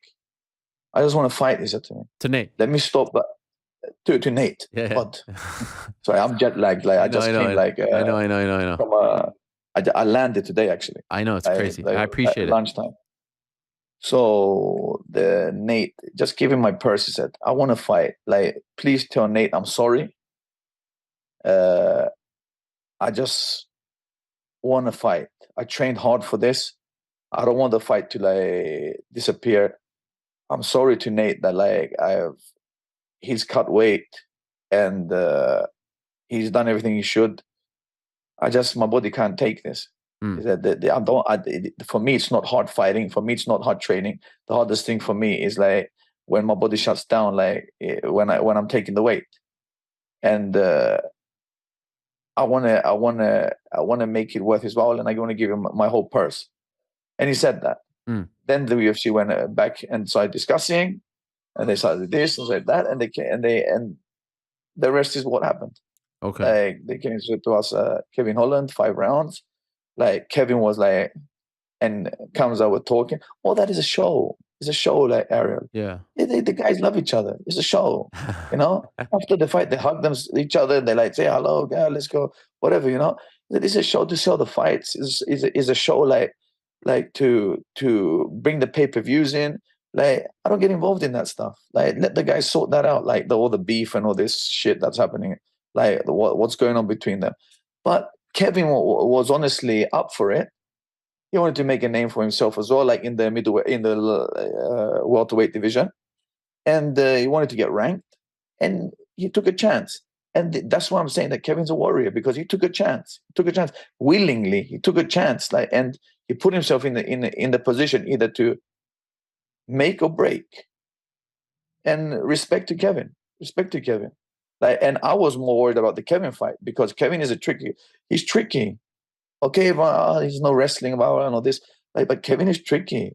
Like the way that he knocked out Jacare from his back, the way that he was like, Kevin is like, is a slippery customer, you know. So I was more worried that we didn't prepare for that fight in that way. So I told Khamzat, listen, like, if you let Kevin grow in the fight, he's going to grow, and it's going to become difficult. So directly when you get out off the tracks on him, directly on him, like just get him directly. And that's what he did.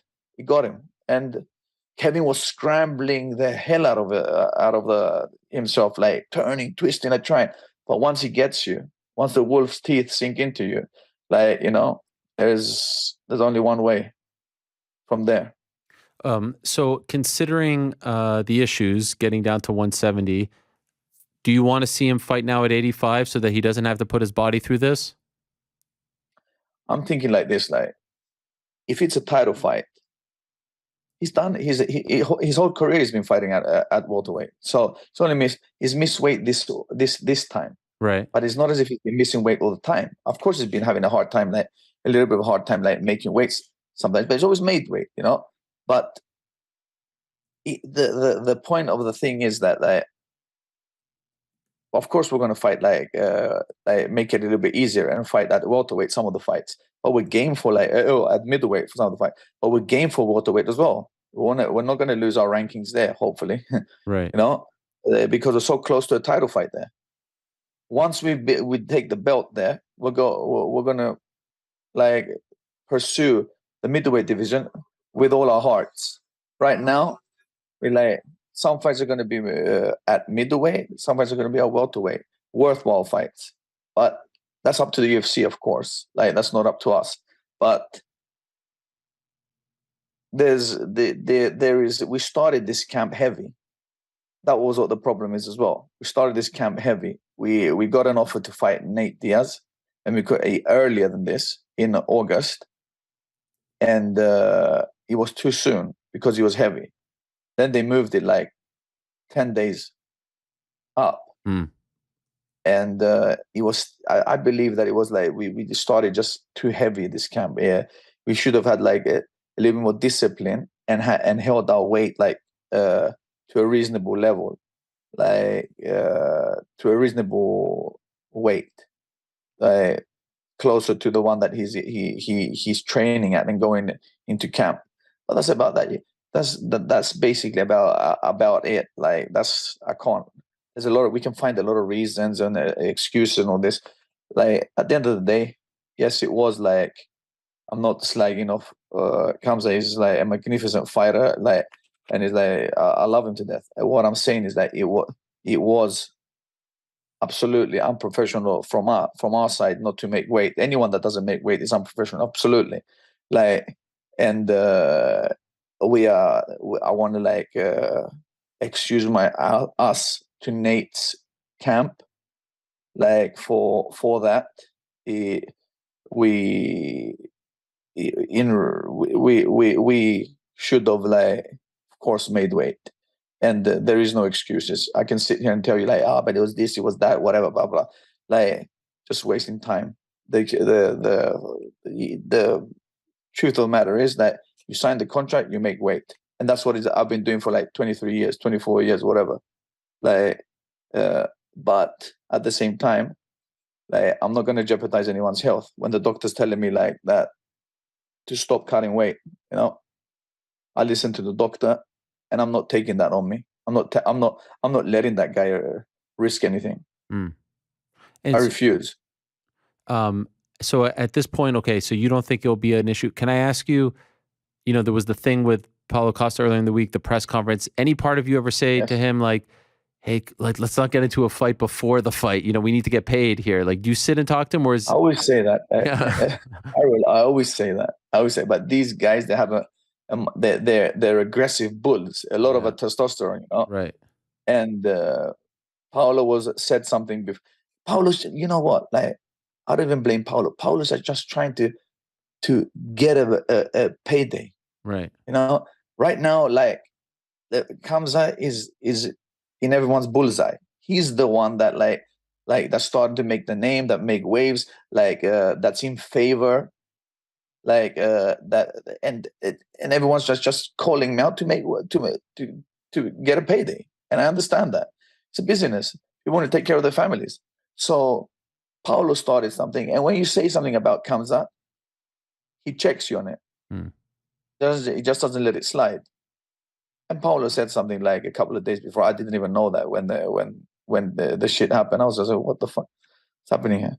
Like, and Khamzat said, and you know, the rest is history, you know. And it started. So it's just like trying to promote fights and like get fights, all this stuff, which is like a lot of energy consuming from our side. Yeah. Like, just like yes. The coaches get drained, you know. It's exhausting. Would you like to see him fight again this year? Of course. I'd like to see him fight again. When? Yes. I would like to see him fight at the end of the year. Against? End of the year would be like, hopefully at the end of the year, we'll see. We'll see what's happening now. But we'll see, like, when the smoke settles. We're not actually loved right now. There's a new villain in town. Listen, I don't know if you're loved by the audience, but I think that the UFC loves you. I think Dana White loves you. We've seen him get mad at people for not... He was praising Khamzat. He didn't find Khamzat from what I understand. So, like, I think the UFC still loves you. And by the way, I think the fans love to hate Khamzat. And that's not a bad spot. A lot of people have made a lot of money being the villain. And it seems like him and Darren, they like being the villain. So it's not a horrible spot. They're just being, like, irritating. Yeah, it's fine. That's okay. They like to say what they feel, do what they feel, and they're just straight up honest. Straight up honest. I think Khamzat likes being the villain more than the good guy. I think so too. Actually. I think so too. So there you go. I think so too, because like it comes natural to him. Right. What about natural to him? You know, like, I think, like, but he's like, I'm serious. He's a good person. He's good to his camp. He's good to his people. He's good to his like coaches. He's good to everyone around him. It's like the villain is just something that like happens happened because of certain situations. And I'm saying, like, if you talk shit about him, it's gonna check you. He's gonna come and say it in your face. He's gonna look at you in the eye, and you have something to say to me about me. Look at me in my eye and say it. That's the type of person he is, you know. And I'm trying to tell him, like, you know, like, he's learning. All of this is like, it's a learning experience. Don't forget, it's like, what is this? The fourth and a half, fifth year that he's doing this, you know. So what he's learning now is that he shouldn't listen to and take into consideration everything that everyone is saying. There's gonna be a lot of people that don't like you. There's gonna be a lot of people that like you. There's gonna be a lot of people that are jealous. There's gonna be a lot of people that are genuine. There's gonna be a lot of people that are fake. There's gonna be a lot of people that are this. There's gonna be a lot of people that. Like, and you can't stop people from talking. Fighters, fans, like, love, hate, whatever. Like, you just have to, like, accept how it is and not care. Like, because the silence, like, makes these things disappear. Is when you're vocal that they keep hanging and around. So if you just ignore it, it will go away. But that's the thing. Like, all of this is like just like a show that I don't think it's a show for the guys. They're genuinely angry, of course. But it's entertainment, isn't it? Yeah. For the fans. No, it's of entertainment. Course. There's good guys, there's bad guys. What about him versus Colby? Do you like this idea? I like that one. Yeah. I feel like that fight. I feel like there's only one fight left for him at 70. You know, title shot, probably Usman Edwards. He needs to do something. I feel like the only guy is Colby, right? I think that what I heard was that, like, that Leon said, like, and all respect to Leon now, like, Leon is like a good guy. Yeah. I don't understand why, if Nate would win, he would give him a shot. But if Khamzat won, he wouldn't give him a shot. Because he quoted, like, well, if Nate wins, like, I'm up for that. Sure. So what's the difference? Well, like, there's a big difference. Different fighters. you know what the difference is. I'm just trying to fish that out of you now. You know? I know. I know you're, like, playing on both sides. Listen, I gotta play. That's what we do. That's a proper journalist, right? I'm in the middle. I'm in the middle. But I do think him versus Colby would be an important fight, and winner gets title shot. I mean, there's no one else, unless you say 85. Which, by the way, him versus most of the time you're in the middle. Why? You don't think? Come on. Most of the time you've known me a long time. There was a period you didn't think I was. Come on. Most of the time you're in the middle. I heard your interviews with Leon and Diaz. Hey, Leon's the man. Listen, can I ask you, what about 85 Izzy? Of course, it's a title fight. Of course. Yeah. What do you like better, him at 85 fighting for the belt, or if you had a title fight 85, title fight at 70, where do you feel more comfortable with him? No, which weight are you most comfortable? No, but you got to pick one first. I'll pick the. Okay, if I pick the first one, then I'll pick like 170. Really? But he doesn't have to cut weight. Yeah, I'm going to tell you why. Out of respect for the people, the work that we've done. Yeah. We've worked our way up there. You know, so out of respect for the work that we've done, like, we've ranked ourselves there. We've gotten there. It wasn't just given to us. We've gotten there, you know. And Kevin Holland, wait and see, he's going to beat a lot of people. Kevin Holland. You know, like, don't count him out. Kevin Holland is coming. It just comes out different breed. Yeah. Anything you have to check back home now about his body, just to make sure he's okay, that this isn't, and that's scary what you were saying, throwing up, passing out. This is all, you know, serious stuff. We remember the health issues he had. I know it was COVID, but does he have to make sure everything's okay? Or are you worried about this? Ever since he got corona. Yeah. And all these health issues, he's had a little bit of a hard time making the weight. Yeah. Ever since that issue, yeah. I must be honest with you. Ever since that issue, like, his body has been, like, a little bit off when it comes down to, like, pushing it to the last, like, drop. Like, so that's the. But I'm just speculating now. You know, I'm, like I said, I'm not a physician. I'm not a doctor. I'm not anything like that. And I don't claim to be one. Like, I just, when somebody like that has the education and the knowledge tells you to listen, stop cutting weight now. Yeah. That's my advice. Then if I didn't do that, I'll be irresponsible. If I didn't do that, I'll be irresponsible as a person and as a coach. That's responsible for the health and safety of the guys, you know. So, and you know, I'm getting the backlash of like all this like hate as well. So I see expect that. Mike Dolce coming out. What's going on? There's a lot of backlash towards you. What? It's not you're defending your guy. What do they expect? I don't know. Like, but what do they want you to do? Throw your guy under the bus? Like, that's not going to happen. No. What Mike Dolce is saying, the only reason why he's saying that is because like we had like some guys like coming and helping us nutritionists. Yeah. All of a sudden, like they take it as if the nutritionists are doing wrong and all this, like and all that. Like, and I went out on the internet and said, like, listen, I'm not letting them sink their teeth into this and make a living. Yeah. Out of it. I'm not letting them do that. I'm telling them that, listen, any opinion, they can just fuck off. I don't give a shit about any nutritionist's opinion. We were there. We know the guys that we were working with were like, magnificent, running after our asses, and they had a hard time, you know, fighting here, fighting there. Like, when you're gonna eat? Like, the times were like screwed up, like everywhere, you know, right? Like all over the place. So these guys are tough to deal with, you know.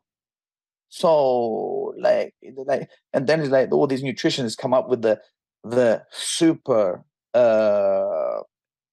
solutions. They should have done this. The nutrition, you know what the nutritionists that we had went through. Yeah, it was like a third world war for them. Yeah, yeah. Like, they're telling us one time we're not making it there. We're gonna go. We go for interviews like that.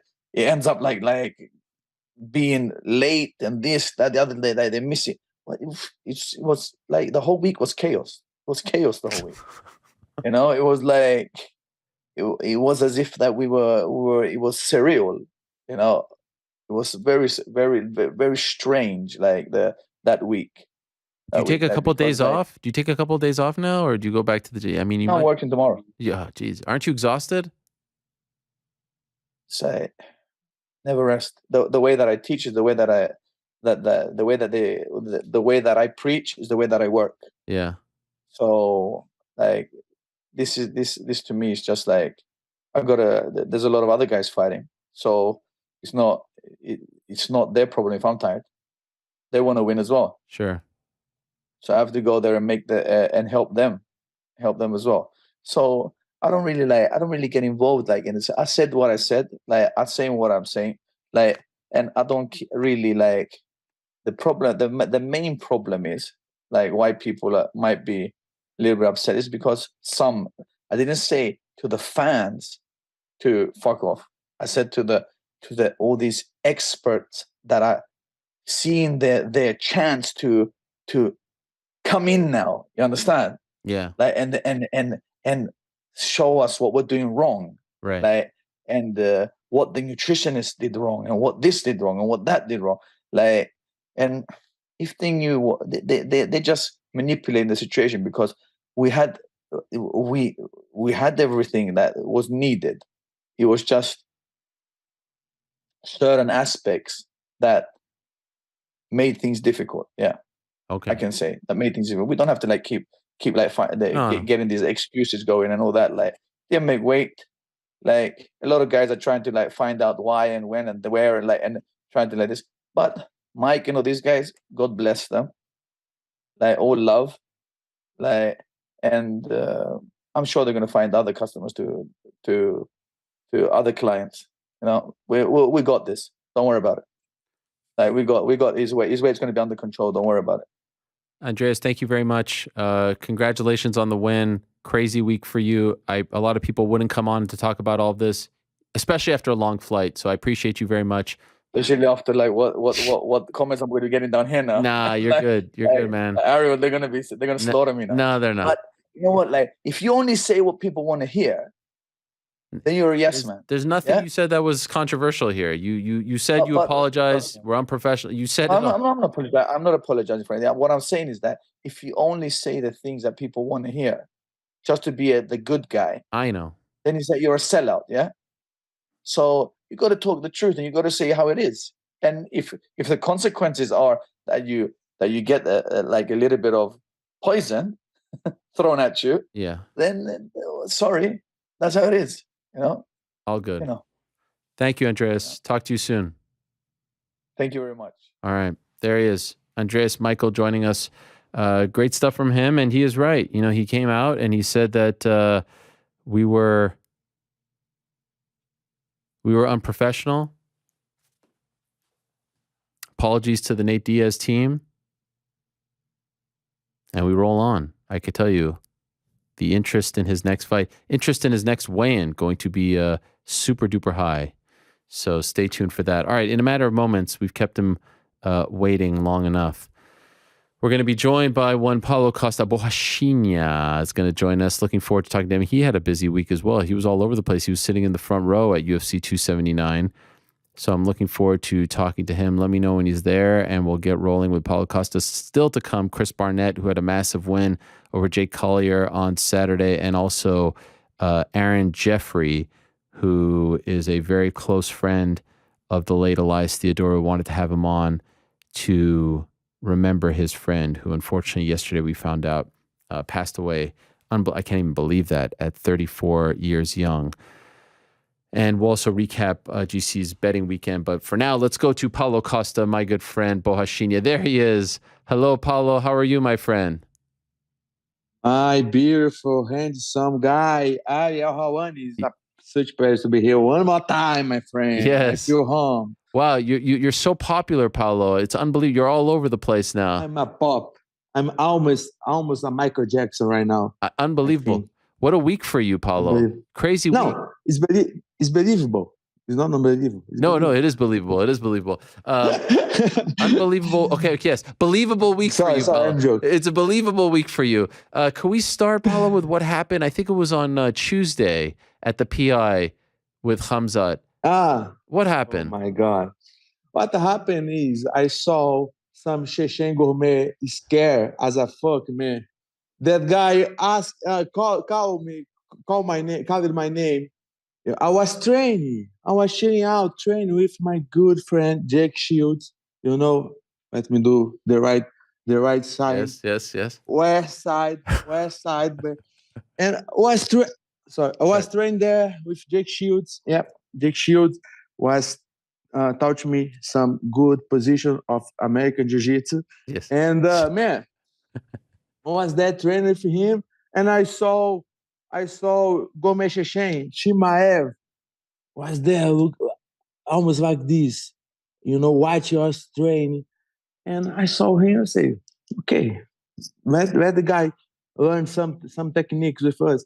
And we still training, and after something like 10 minutes or 15 minutes, I heard he called my name. Hey, Paulo, please come here.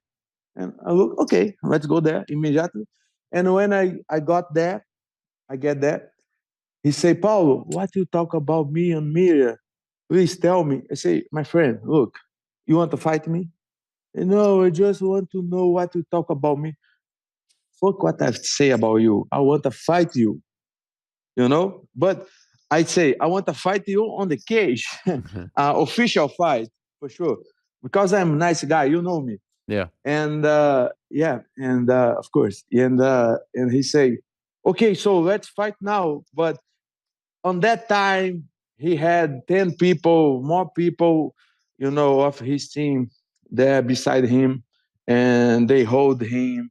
They stay between me and him in the cage. I say, man, you want to fight me? You don't need to ask me to fight. Just jump in on the mat. I'm on the mat. Just me, Tamara, and Jake Shields. You are there with 10 guys, but he does really want to fight me. Just show himself for the cameras, Mm. By the way, speaking of Tamara, did you go to Paris after all? Huh? You said Tamara. Did you go to Paris? Did you do, what we talked about? Did you go to Paris or no Paris? Yeah, Tamara is here. Tamara, do you want to go to Paris? No, I thought you were going to go to Paris. You said you were going to go.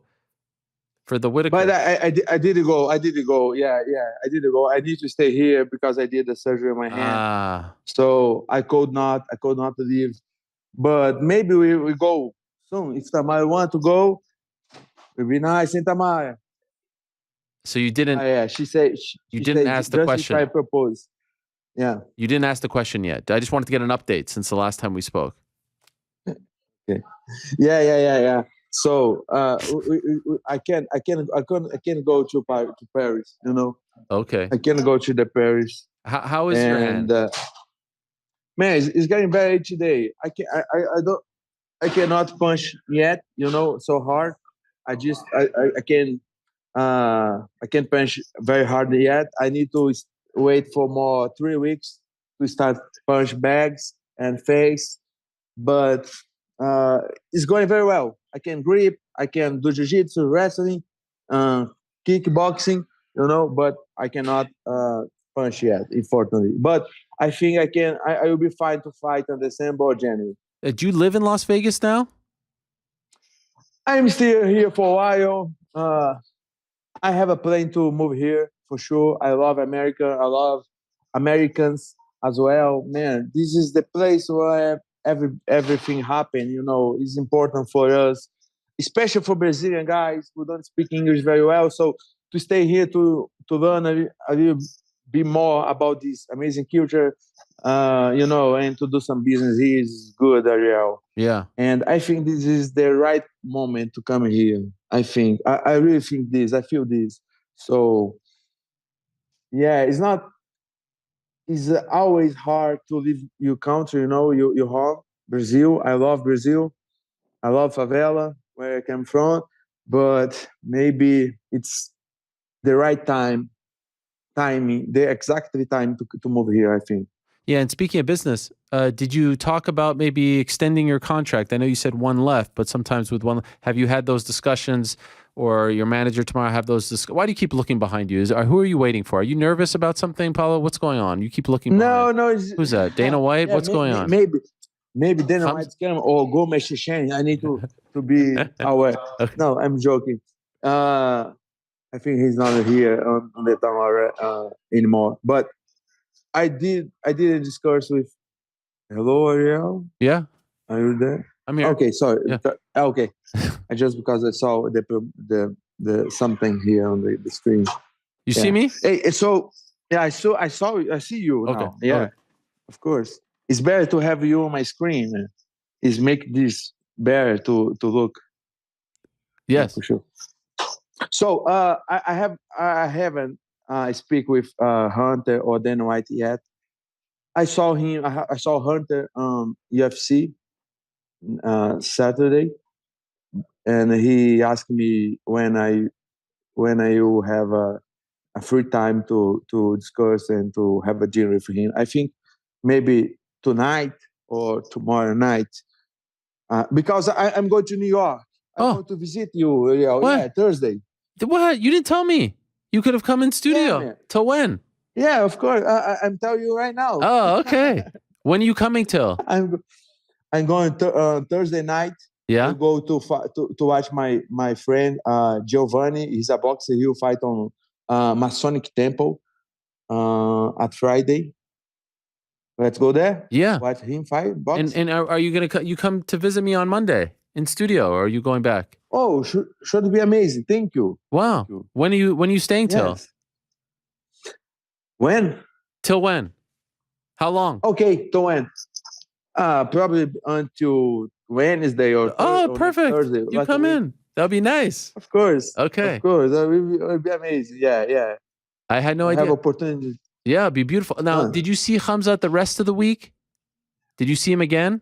Man, no. I came here to UFC PI every single day.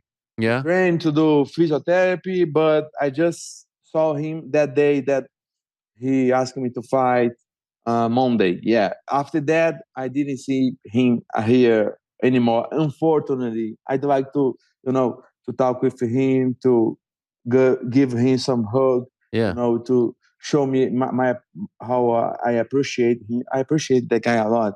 This guy is amazing, so fun, and say thank you for the head. I got it from him. Yeah. And what about him missing weight and all that stuff? How this all played out? How did you feel about how he conducted himself? Oh yeah, man, was crazy, right? I think he was so disturbing on his mind. I think he lost his mind with all these crazy things that happened with him in the week. I think it was a lot of pressure behind, above him and behind him, because he's a little bit new on this, and to do a big fight against the legend Nate Diaz was not easy for him. So I think he lost his mind a little bit. He is a lot of distraction for him. Yeah. So yeah, I think he should move to 185 to middleweight weight division, because it's hard make 170 for him on that stage. Your body change is never the same. Maybe you change for bad, maybe you change for better.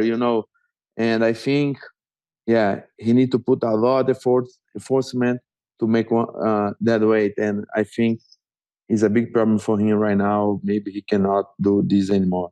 Would your preference be he moves up to 185 and fights you? Like, would that be something you want next? I'd like, but I don't really think this will happen, because he don't want he's avoid fight me. He don't want to fight me. He just want to fight small guys, smaller than him. You know what I'm talking about. And the guys who has no wrestling, has not take down defense, has no power to fuck him up. He know who I am. And even him, his coach, his managers, the guys don't want that fight. The guys want to fight Kevin Holland, small guys, Gilbert. I not appreciate that those guys, Gilbert and Kevin Holland, but he choose who he want to fight. Mm-hmm. You were there on Saturday. I saw you in the front. I think you had the secret juice with you at the event. Yes. Yes. You have it with you now? No. Oh, okay. No. I let on the apartment. Is a little bit dangerous to stay walk with secret juice. Why? But why? Because it's like a explosive formula. Okay. If you let this fall, man, it can be a big trouble, explosion, something like this. So. But wasn't that crazy to see that whole thing? They changed the whole card, and then Nate fought Tony, and he gets a submission. I saw you were next to Aljamain, sir, and then Kevin Holland and Li Jingliang gets. It was a crazy night, right? Crazy night. But I think this changed for better. I think to watch Nate Diaz fighting Tony Ferguson was better for us as a fan. As a fan of the sport, two big legends is better than one guy came very young to fight old legends. Yeah. Not too old, but this guy is on this sport for a long time. So I appreciate to watch Tony against Nate Diaz was better for both of you. Who do you think wins, Nate or Jake Paul? Nate Diaz. You think so? Nate Diaz. Man, at the first 2 rounds or 3 rounds, Jake Paul should be dangerous because he's young, he has power, But after this, I don't believe that guy has experience enough to handle with a guy like Anderson Silva or Nate Diaz for a long time, for 8 rounds. I don't think so, man. And Nate Diaz is a dog, He brings the fight for dog fight. He loves that. He's not so explosive, but he's so resilient. So he can bring the fight for a long time. And is when he caught the guys. He did the same with McGregor, Tony Ferguson. When the guys get a little bit tired, get involved on his game, and it's the exact moment when he take the opportunity to finish the guys. So, it's hard to say. I don't know how really good Jake Paul is, because he just fight He just fought some wrestlers, some grapplers. But I'd like to see that fight. You know what's crazy, Paulo? We talked about it a little bit. Like, it's amazing to me.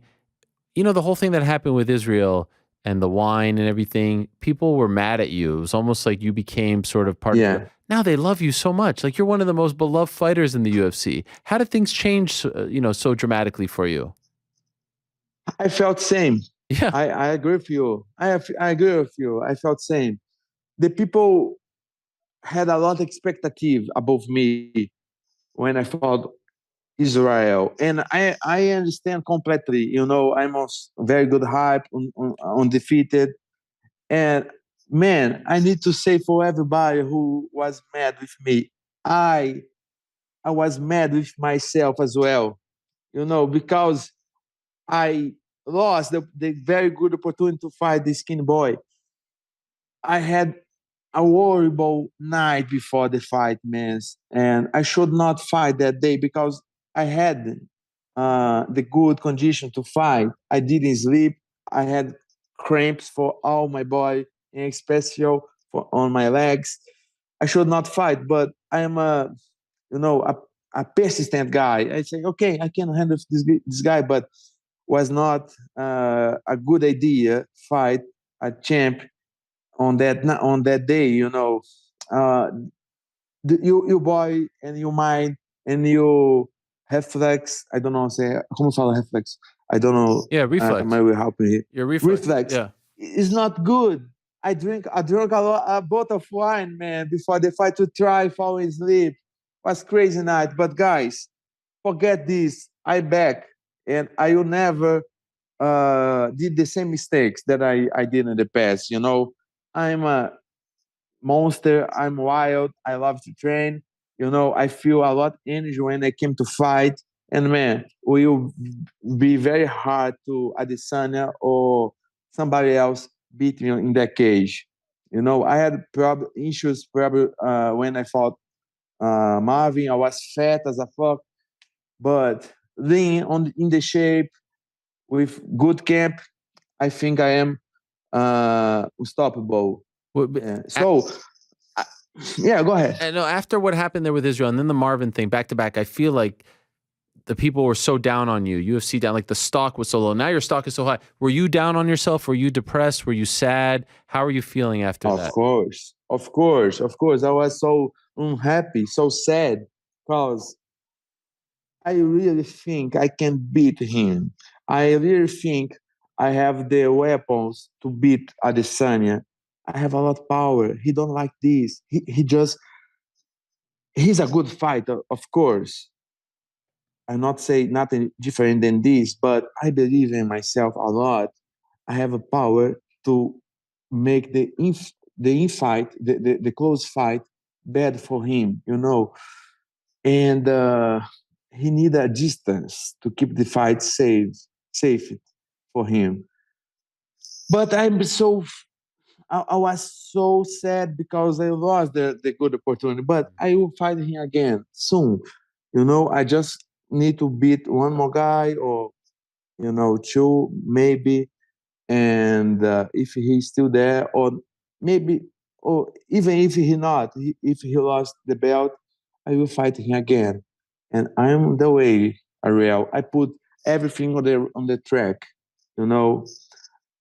This is a crazy business. Israel. You are here for a long time. You know that. It's a lot of distraction.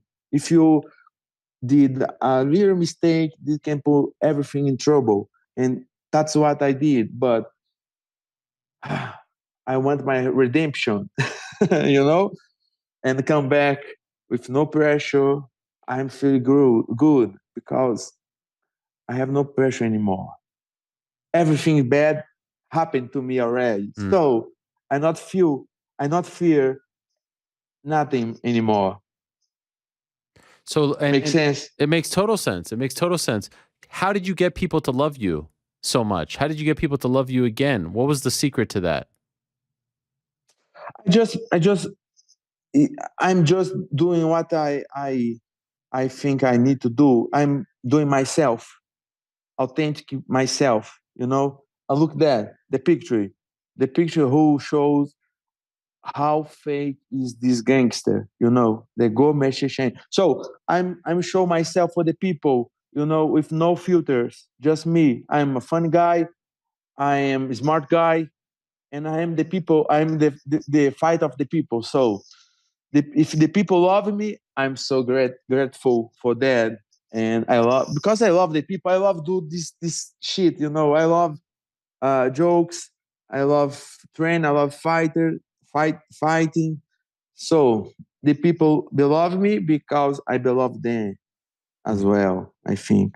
Last time you were on, people loved when I was showing you, just to get your sort of your translation, if you will, of some of your great memes, because you're the meme god, right? The meme god. Yeah. So, I was wondering if we could just do that before you go. If I can ask you about some new ones, just so we understand. So here's the first one that we have for you, Paulo, because you've had some good ones as of late. So what do we have here? We have this is the tweet where you posted the door was wide open there. Yes, when you saw Paulo, when you saw Khamzat. Look this is a proof. You don't. When you saw this, you have nothing to say. He has nothing to say. Look there. So the door was the door really wide open? Yeah. Wow. Always. How did you get this angle? Not Photoshop. Huh? How did you get this angle over here? Somebody took this for sure. Yeah, maybe Nicholas. Nicholas is a young guy. He fought here in UFC. Okay. Yeah, he was there. Okay. Because it's not Tamaya, because Tamaya was on my left side on that moment. I was there, talk with this guy, and he say, "I want to fight you right now." It's so funny. He could jump in, but he just don't want to do that. I think we have another one here. No, come back. Just we go back. Go back to the other one. There we go. That guy in black clothes is Jake Shields. He was covering my back. Look, this guy. Yeah, he's a good guy, Jake Shields. Good guy. Yeah, really good. I met him on that day, and he said, "Paulo, I'm here, man. I don't care. These 10 guys, if they jump in, I will hear with you. Maybe they beat. Probably they will beat us ass, but I don't care. I will be here." That's a good guy right there. So fun. That's a good guy. Okay, the next one you have here is, it looks like Darren holding him back. Yeah, did that happen? Was Darren there too? That happened. Exactly that. Wow. And you're just laughing. Yeah, just laughing. Yeah, on the other side of the cage. Did Darren try to start with you also, anything? No, I didn't see him. I think he hasn't arrived there on the Monday. Maybe he came on Tuesday or Wednesday to help him. Maybe because Chimaev called, "Hey, Darren, I need more guys. I need 12, 11 guys here. He's so strong.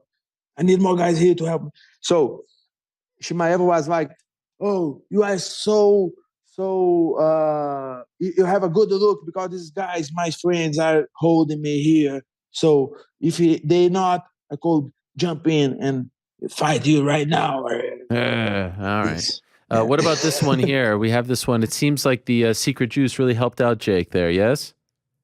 Yeah, so fast. I think that's why Jake becomes so confident and was covering my back, because he drank secret juice right before. Jake knows a lot about juice. I mean, it's been a big part of his career over the years. He's been known.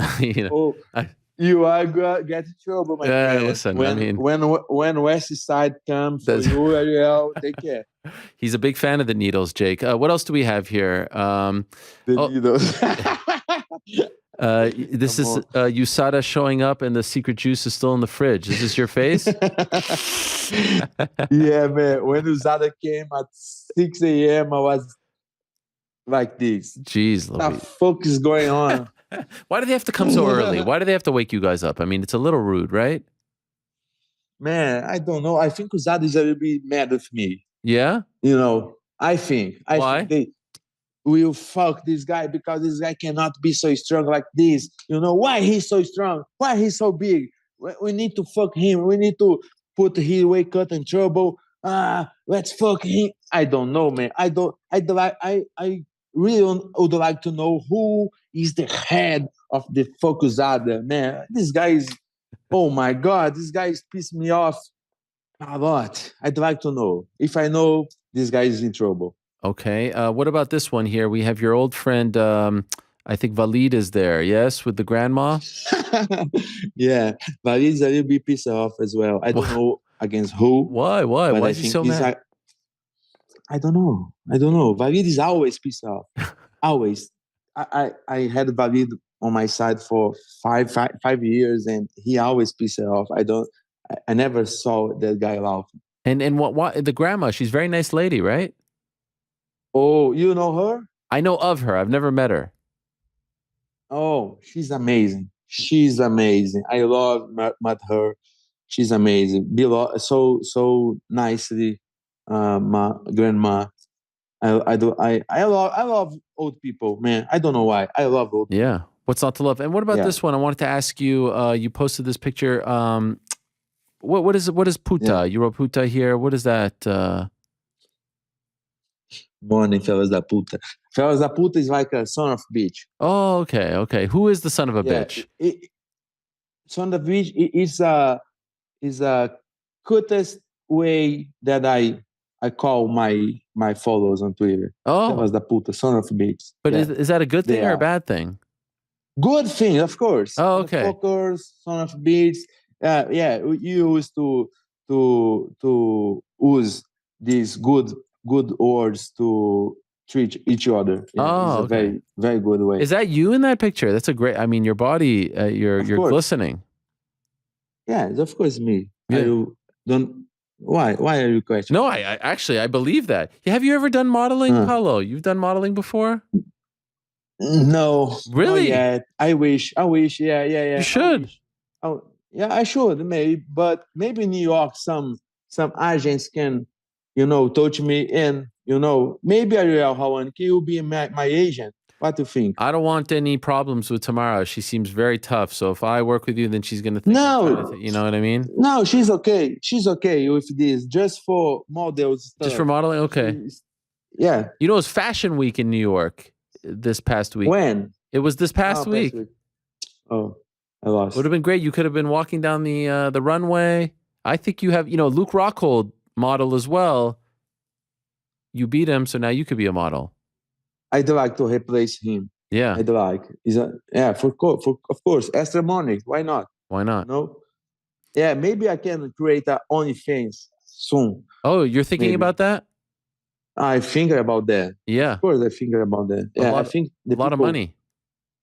A lot of money.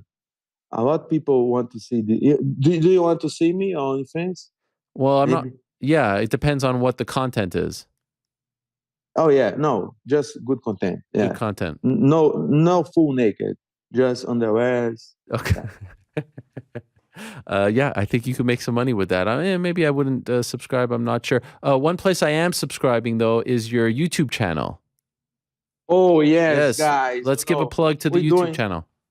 There it is, right here. The Paulo Costa. We're showing the picture right now of the YouTube channel, and you can subscribe right now. If you just type in Paulo Costa Borrachinha, there it is, the YouTube. Tell us, what do we see here on the YouTube channel? Oh, you have exclusive content right now there. We are doing a lot backstage films, and go there. You watch my trains. You watch a lot of things about Secret Juice, some fun stuff, jokes, and the train. And the backstage, okay, mostly. I like it. I like the content that you're putting out lately is really top notch, Paulo. So well done to you and the team. And maybe on Monday we'll have you face to face back in the studio 6 years later. Of course. Okay. Let's go. I will be there on the city. I'll let you know, my friend. All right. Thank you so much, Paulo. Stay safe out there. Okay. No more fights. No more trouble. Be careful. All right. I'm good right now. He lives. All right. Thank you, Paulo. All the best. Thank you, guys. All the best. Bye-bye. There he is, Paulo Costa, who went from one of the great villains in this sport, and I guess there's hope for Khamzat Chimaev, to one of the biggest baby faces in the sport. Everyone loves Paulo Costa, And maybe we'll have him in studio. We're going to have someone else in studio on Monday, a very exciting guest, but I can't tell you who it is just yet. All right. A few minutes, we're going to be joined by Chris Barnett. Let's take a bit of a breather here, Frank. Can we tell everyone about the good people over at DraftKings? How about that? You were going to say something. Yeah, it was. I mean, there's been a lot going on in the last hour. Is this how you start the ad read, is by drinking something? I just need to listen to the music for a second. It is pretty relaxing. Oh my gosh. I mean, whew. If people only knew what was going on in the last two interviews. How's it back there? Everything's great back here. Everything's good? Yeah. Everyone's smiling. Everyone's smiling. Everyone's in a good mood. Everyone loves this song, too. I like this song. What an opening week for the NFL, right? How about them Bills? Buffalo's dotting now. We're on the move now. The Bills are dotting now. Da, da, da, da, da. Yeah. What a beatdown of the Los Angeles Rams. Probably the best performance of week one. And I'm very excited. And now we are home for Tennessee. As you all know, the NFL's opening week was action-packed. I was actually in the Pittsburgh airport as the Steelers were en route to beating the Browns in dramatic fashion. Everyone was going crazy. I had no idea what was going on. Then I hear people yelling like, ah, they're all excited. I'm going to see the Steelers play the Bills, and I hope that we beat them when I attend my first ever Bills home game. Anyway, get ready for week 2 of touchdowns, big plays, and even bigger wins with DraftKings Sportsbook, an official sports betting partner of the NFL. This week, new customers can bet just $5 on any football game and get $200 in free bets instantly. Want more action? Everyone can experience the thrill of DraftKings early win promotion. It's simple. This Sunday, bet on any NFL team to win. If your team leads by 10, at any point during the game, you get paid.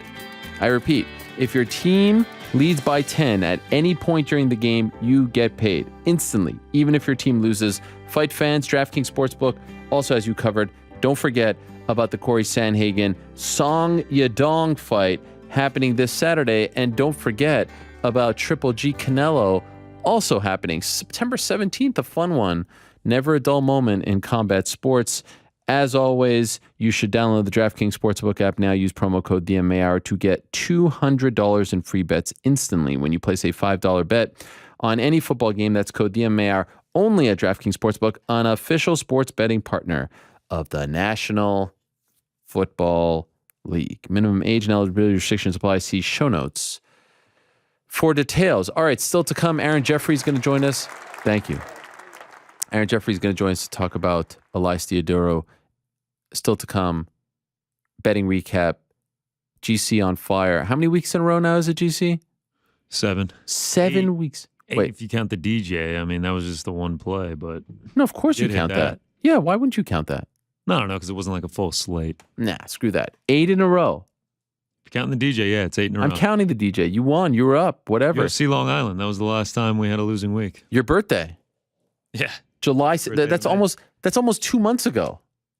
Yeah, it'd be really great if we could go into this off week and make it 9 in a row. Dang. Is there an off week after September 17th? Yeah. Then we only have one for 3 weeks. So we go off week, then the Dern, Yan Jiaonan, and then another off week. And then the Grasso one, right? Yep. Yeah, that's... And 281. It's been... yeah, there's only 2... Oh, no, sorry. There's 3 fight nights between now and the next pay-per-view. Yeah, UFC 280, that's October 22nd. Been a while since we had something like this. Yes, no, yes, no. Yeah. And they announced last week that Lexa Grasso versus Viviane Araújo, a very important fight in the 125-pound division, is going to be the new main event. That was the one that was supposed to be headlined by Sean Strickland, right? Versus Garrett Cannonier, but Strickland had to withdraw due to a finger infection. It's very clear that there's like a certain level, like they don't really care as much about the main events for the Apex shows, right? You don't have to worry about ticket sales, and that's no knock, but you know, it's again, like I said, it feels like there's pay-per-view, there's fight nights on the road, there's fight nights at the Apex, there's Contender Series, there's Ultimate Fighter, and so Yan Xiaonan is a important fight as well. I saw a note from Jedi Goodman. It's like the first time it's 2 back-to-back women's main events in quite some time. And I know when it's college football season, the schedule's a little lighter because, there's a lot of Saturday night college football and all that stuff. So appears to be the case. But we do have Corey Sandhagen versus Song Yadong this weekend. Chidi Njokuani against Gregory Rodriguez. Andre Touchy-Feely against Bill Algeo. Tanner Boser, the pride of Canada, against Rodrigo Nascimento. But what about Chris Barnett, who is so beloved, getting the second round win over Jake Collier? The first round looked a little dicey for him, but he was able to rebound and then once again have a fantastic celebration afterwards. Such a lovable guy. We last spoke to him after his win over John Vellante in New York, UFC 268, Madison Square Garden. Returned, fought in April against Martin Buday, lost via technical decision. That was a bummer. And then returned once again on Saturday to fight Jake Collier and was a big favorite, right? Jake Collier was a huge favorite. Yeah. Minus 410. Minus 410. And what was Barnett? Back. Plus 340? Yeah, a few people got him at KO at like plus 6, plus 700. Jeez Louise. Fought for your money, man. I thought he was going to be done for a second. In the first round? Yeah. Great comeback. Yeah, we have, he went to the hospital, right? And then he didn't have a ride home afterward. You're kidding. We got the video right here. It's Let's see it. From his Instagram pledges. Let's cue it up.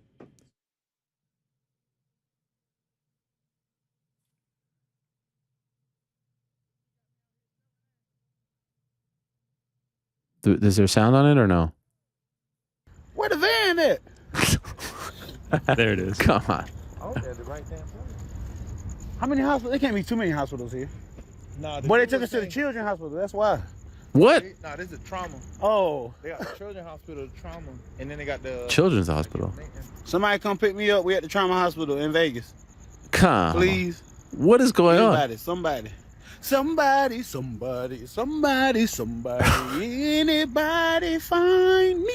We're going to play that one again. Bring drinks. And bring the drinks. Bring them. We outside. Oh my God. That is unbelievable. You had that situation. You had Johnny Walker walking out.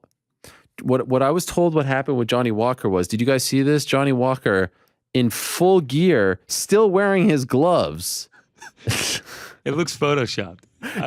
It looks like a commercial shoot where it's like UFC fighter walks into the hotel or something in full gear, still wearing the shorts, still wearing his gloves. They're on his hands, wrapped, everything. Apparently, so what happens at T-Mobile Arena, for some reason, they built this new, I hate T-Mobile Arena. I think it sucks, but they built this new arena, and when there's fights, there's no room for the press. So they actually do the press conferences, like when you saw Nate, Tony, all that. They do it outside. It's in a tent. So you actually have to walk out of the arena, and then you go into this tent, and then you walk out again if you want to. Like if you're the press at the end of the night, you can walk out, but you can't get back in. Well, apparently, Johnny walked out after the press conference, walked out of the wrong door and couldn't get back in. So, was he actually kicked out? No, I don't think he was kicked out. I don't think he did anything wrong. I think that might have been played up a little bit, but he actually legitimately walked out and couldn't get back in. That's crazy. Imagine you're in the hotel and all of a sudden you see this big Brazilian guy walking in. He's got the mohawk. Looked great, by the way. Had a nice win. Did the worm.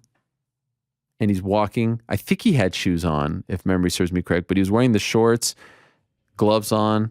Just a bizarre scene.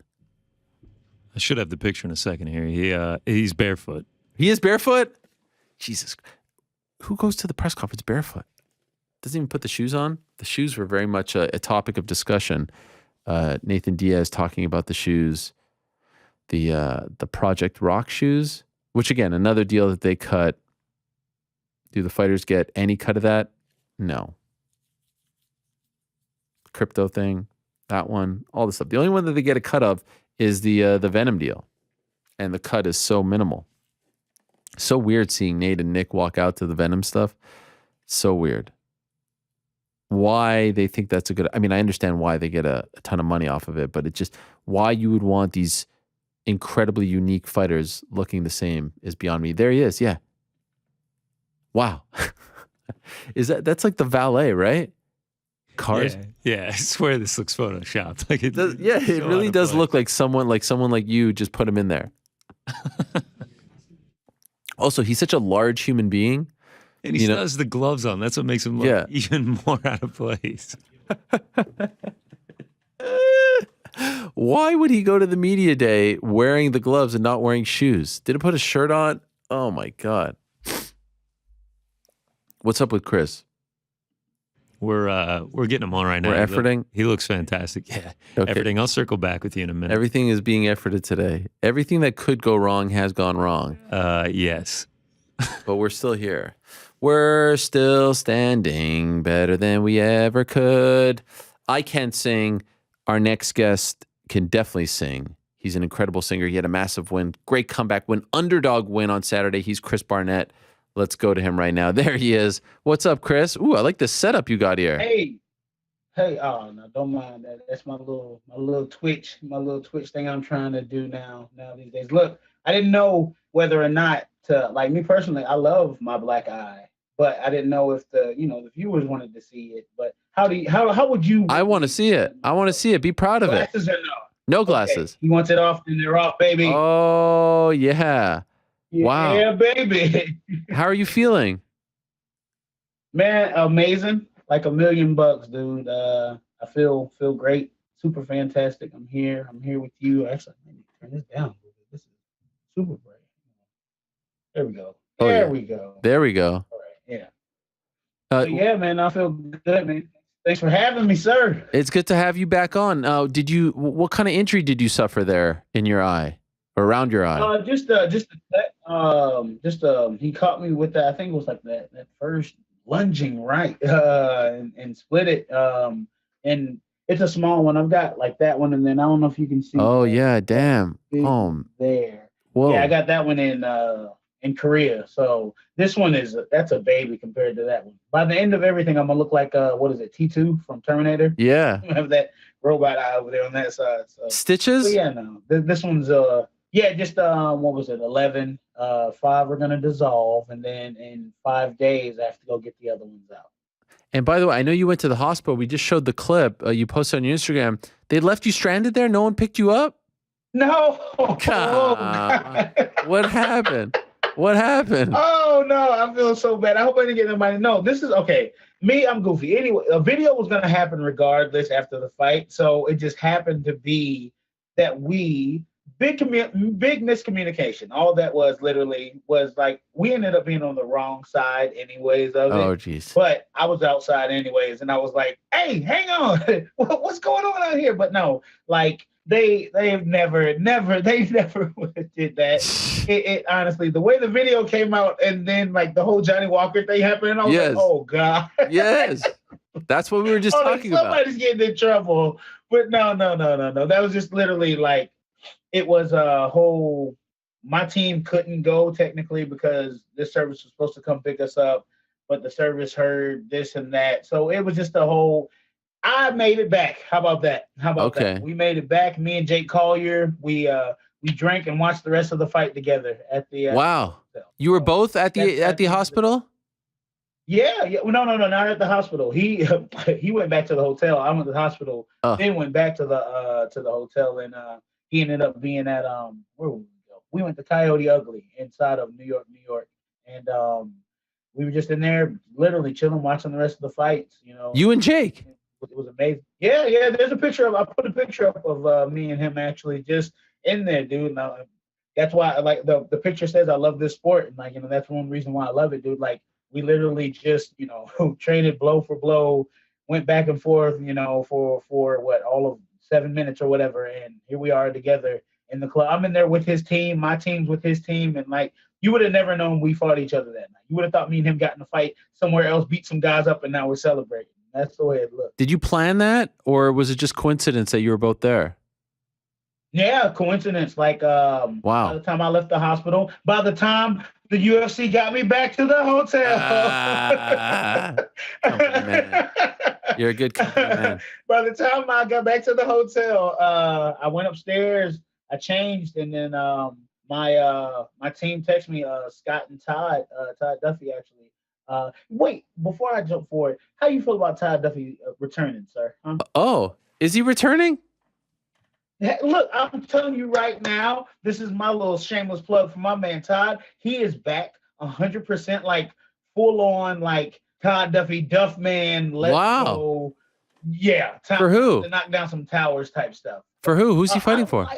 That's what I need to. I don't know. I need to get my man out here. I need to get him back, doing it or whatever. But Let's go, Todd. Okay, sorry, not to bring Todd up. But yeah, so they all messaged me. They all just happened to be in Coyote Ugly, and they were like, "Yo, hey, we're here, and guess who's here?" And I was like, "Who?" They go, "Jake," and I was like, "Oh boy, how is he?" And they go, "Oh, he's good, man. He's good. No, he's waiting on you. Actually, he's got a lot to tell you." And I was like, okay, so we show up and like it's a fan of a fan. Like he's telling me about, yeah, I see pictures of you and your kids, dude. And I was like, yeah, I know you and your 3 sons. Like, yo, y'all go do the car stuff. And we're going back and forth about how we've like literally stalked each other, I guess technically, Wow. He brings up fights before UFC, before Japan. He's like, I remember XFC, you fought Kid Gardner, you did this. And I was like, oh my gosh, I remember when you were 185. Like, you know what I mean? Like, so we're just going back and forth, dude, having like honestly just a great time, people running up, taking pictures with us and whatnot. Like, you know what I mean? Like that, like the true definition of martial arts, you know what I mean? Is like that respect aspect that happened there was just beautiful. So I want to ask you about the fight, obviously, but let's talk before the fight. Unfortunately, you missed weight. What happened there? And I don't know if any heavyweight has ever missed by this much. I think you made history on Friday, so congratulations. No, I think me and Tafo were the second. Don't you do that? I saw your little tweet that said, I don't care what he comes in at. Yeah. And I was like, all right, Ariel. Man, you're the best. You could, as far as I'm concerned, you could weigh 315 if you ask me. I mean, it's such a pleasure to watch you fight. Do that to me. Okay. You want me to die, sir? No. What happened? What happened? We're getting the weight off, you know what I mean? And normally, like, I cut the last 2, 3, whatever on cut day, anyways. Normally early. But this time we have the PI. You know what I mean? PI is the perfect place to cut, anything. So we start the cut, and it gets to the point to where they're like, hey, you have to be here to at least get some kind of weight. And we're like, all right, cool. We show up. I know I'm a pound over. I'm a pound and a half over. I'm walking in. I'm still sweating. I'm dripping, and and they're like, wipe off before you go up there. I was like, no, I get this hour after to cut. You know what I mean? And literally an hour for a pound and a half, my size, regardless. But let's rewind all of that. I shouldn't have showed up anyways. No, at the end of the day, that's all on me. I shouldn't even have shown up that heavy, to begin with. I did more lifting than I wanted to this camp, just in case, Jake's big dude. But like, regardless of the fact, I take full responsibility for that. That's not me. Like, you know what I mean? I've weighed in 3 times under the weight and everything. This weight cut went a little different because this camp went so well. Like, I've never had a camp this good, you know what I mean? Like, as far as me jumping with Lehman Brothers. But anyways, regardless of the fact, I should have came in under regardless. There's so much weight to be lost here anyways. There's no excuse at all. So we get to the doctor, and he's like, okay, let me check your standing heart rate or whatever. Right. He takes it.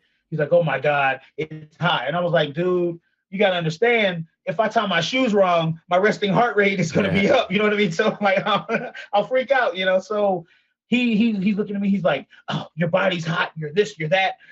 No. I don't want you to cut this pound. I'm telling you right now, word for word. Now he goes, if I were to let you cut this pound and a half, I'm damning you to lose tomorrow. And I was like, geez.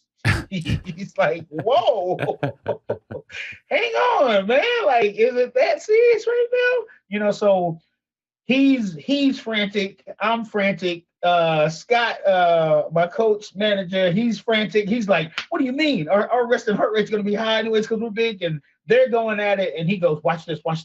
He's supposed to be resting for 5 minutes. Watch this. I bet I go over there and his rate's going to be higher than what it was. Of course, he goes back over, and it's higher than what it was the second time. And so he goes, no, you can fight tomorrow, but you're not cutting this pound and a half. I'm still sweating as I'm talking to this guy. So I have the little hat thing on, and I have my little draws thing on. And funny, Carl Williams, the guy who just won the contender contest, he was like, man, them draws were at least a pound and a half. Oh man! And the thing is, he was probably right, because I was on the way to the Apex to weigh in. I'm still sweating. I'm literally still sweating. But that doctor was like, no, you're done. I'm telling you right now, you don't need to go out there and do this, because if you go out there, you won't be able to compete tomorrow. And I know you're going to lose if you, and I was like, oh, God. Well, geez, and then this was his line. This was his favorite line was, I've been doing this since the Gracies. And I was like, well, he's got to be. Yeah. Clearly, I can't say nothing to that. You know what I'm saying? So, but yeah, man, with that, no excuse at all. Like, I could have easily got it off with that hour that I thought we were going to get. Because even at the PI, they were telling us, they were like, dude, hey, just, go over there, get your weight before you can't fight at all. Right. Because it was like there was a time thing, Yeah. 10 o'clock, they cut it off at 11. So go over there, get it, get your weight in, whatever, just go back, make the weight, blah, blah, blah, we'll be good. They wouldn't let me go back, or I ain't gonna say they. That doctor wouldn't let me go back, and make the weight, So again, zero excuses. That's on me. I'll tell you what, it will never happen again. I can promise you that. Okay. I can promise you that it will never happen again. And how much do you have to give up? 20%?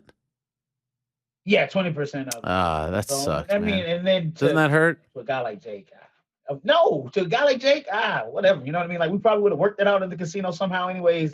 Something like that, anyways. You know what I mean?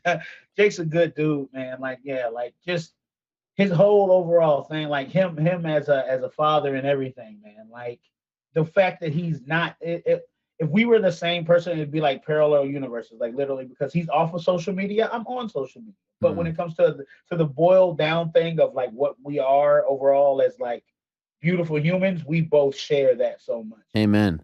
Now, could I ask you about that first round? It got a little dicey there in that first round. How close were you to being out? How close do you think the fight was to being stopped?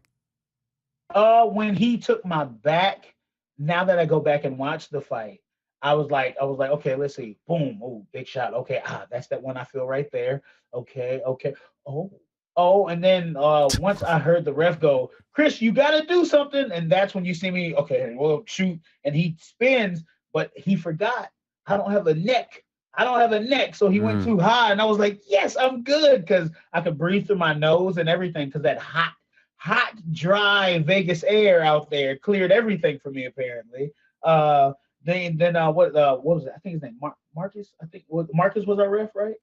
I don't remember. He came by. And I gave him the old WWE thumbs up when he grabbed me, and I was like, no, I'm good. We're good down here. And I heard Jake's breathing. Like, I felt he overexerted during that, like I don't want to say exchanges, because he definitely, those were his exchanges. Yeah.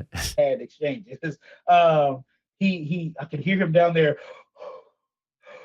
And I was like, I thought you were supposed to be Mr. Cardio. Yeah. Hang on, baby. So just weathering that storm, not to say I Homer Simpsoned it, but I was out there. No, okay, no.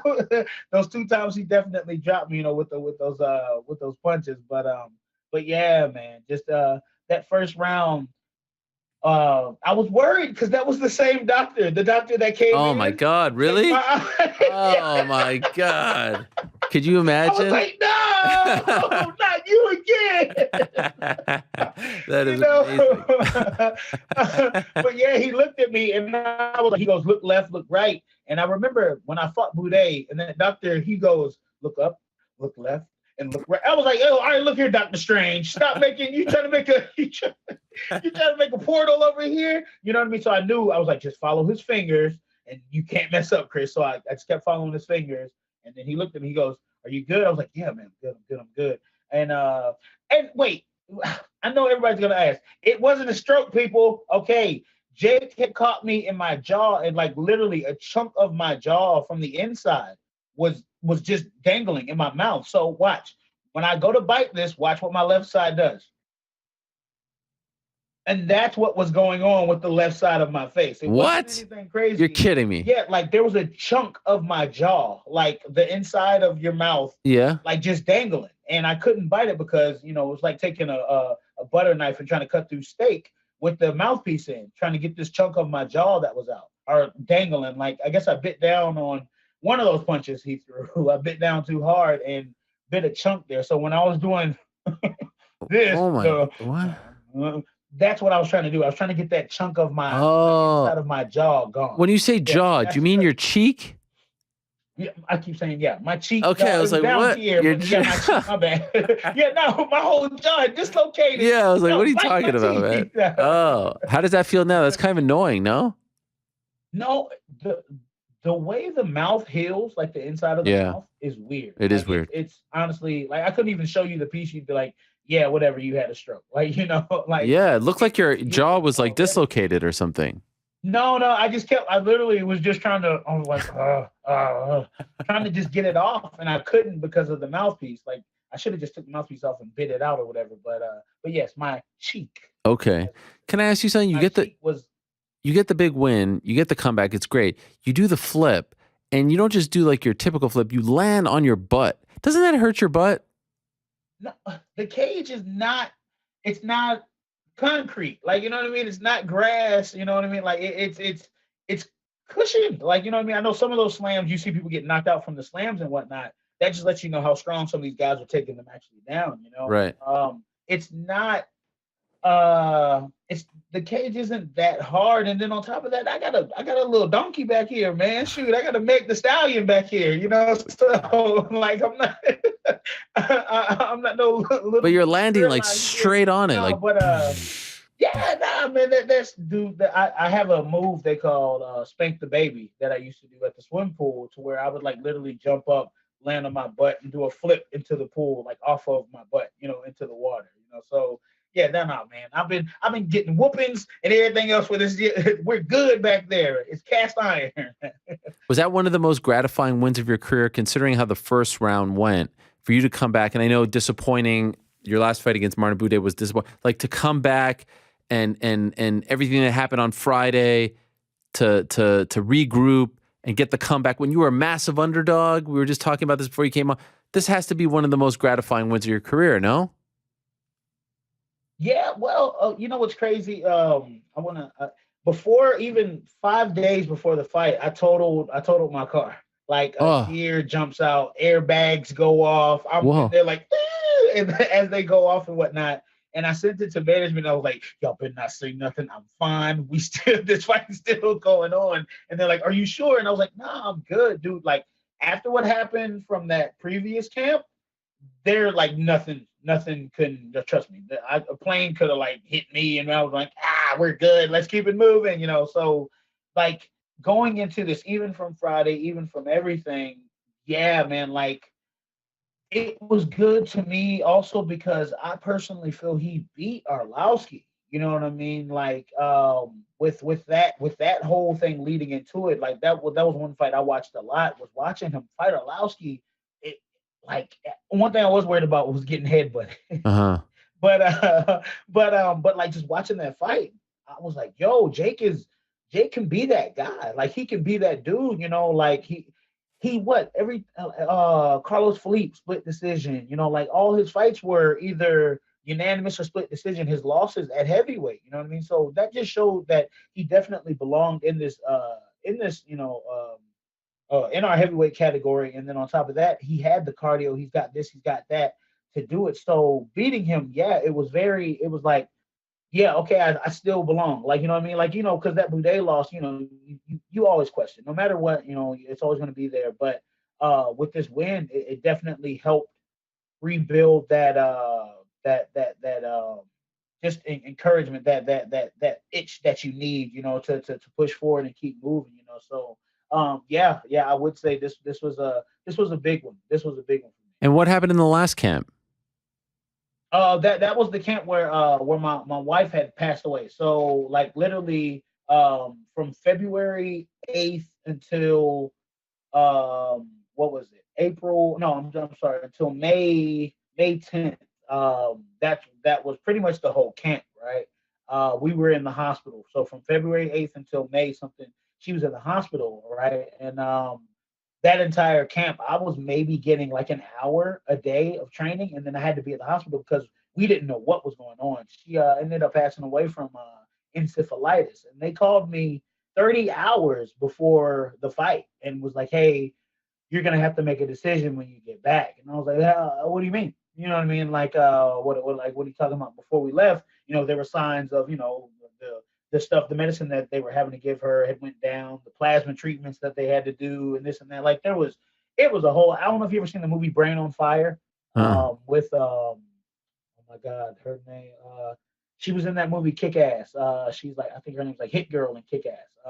But she did a movie called Brain on Fire, which like is like the study, or it shows like what encephalitis is pretty much in that movie to a T. Like, if you can imagine that, that's what we were going through, like just like seizures and just randomness, So there was really zero training time to put in for a Martin Boudet, you know what I mean? That guy's no pushover, So what I needed to do, I wasn't able to do, but I was obligated because I signed that contract before this happened. And like, I tried to explain it before, I get people, that's something that, I should pull out. Actually, Dana, that's one reason why to this day, he called me after the fact and found out, and he damn near cussed me out and was like, "Why would you take that fight? Like, why did you do that?"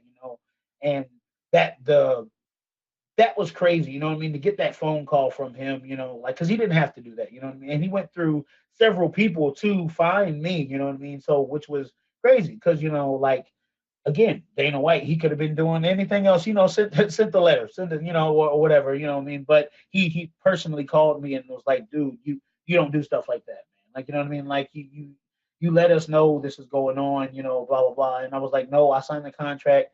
I had the obligation. I'm not going to be that person. I understand mentally there was no way. I wasn't there in that fight at all. I can sit here and tell you right now that, but again, not to take anything away from Boudet, he did what he was supposed to do. Like, even if you take away the illegal elbow, he was still up in those rounds. Like, you know what I mean? I'm never going to be the person to sit here and make excuses for what I should have done, like, type thing. Like, so, but yeah, during that last camp, it wasn't a camp. Like, that whole thing was just me trying to understand and trying to figure out, so and then with my kids, that was the worst part of it because they saw mommy go into the hospital February. They didn't get to see her until like Mother's Day. Like, fortunately, like we sent her to hospice around Mother's Day, but she was able to, push on through. So they were able to at least go up there and see her, say their goodbyes and whatnot. But yeah, dude, like, they're so good now, and that's why I contribute everything to the fans and my family. Like, if I didn't have the tight circle I had, ain't no telling. Like, I wouldn't have been able to take this last fight had I not been able to go back and lean on what I have, as my tribe, and that's fans and friends and family, But yeah, dude, like, that's why this last camp was so much better. I linked up with the Lima brothers and stuff. I was up at ATT Lima, which is not too far from here. And then me and my brother meshed back again to get the Taekwondo aspect, to get that cardio up, and so that's at Barnett Taekwondo, So yeah, that last camp was there. There's nothing ever in a camp that can go that wrong again for me. That's why the accident happened. And I was like, that's nothing. Right. A deer hit me. Oh yeah, I wish it would. You know what I mean? Type thing. Literally, people were like, "Oh man, you good?" I was like, "Why are you laughing?" I was like, "I don't think you understand, y'all. You don't know what I went through this last camp. This is a joke in comparison to that." Chris, I'm so sorry. Like, no, you good, man. I honestly, can I be like, I could lie right now. I did not know about that. I did not know you lost your wife. I'm incredibly sorry. Man. It's life, man. It's life. Like, how are you doing? How are you doing? Good now. Got to say, good now. Like, it's.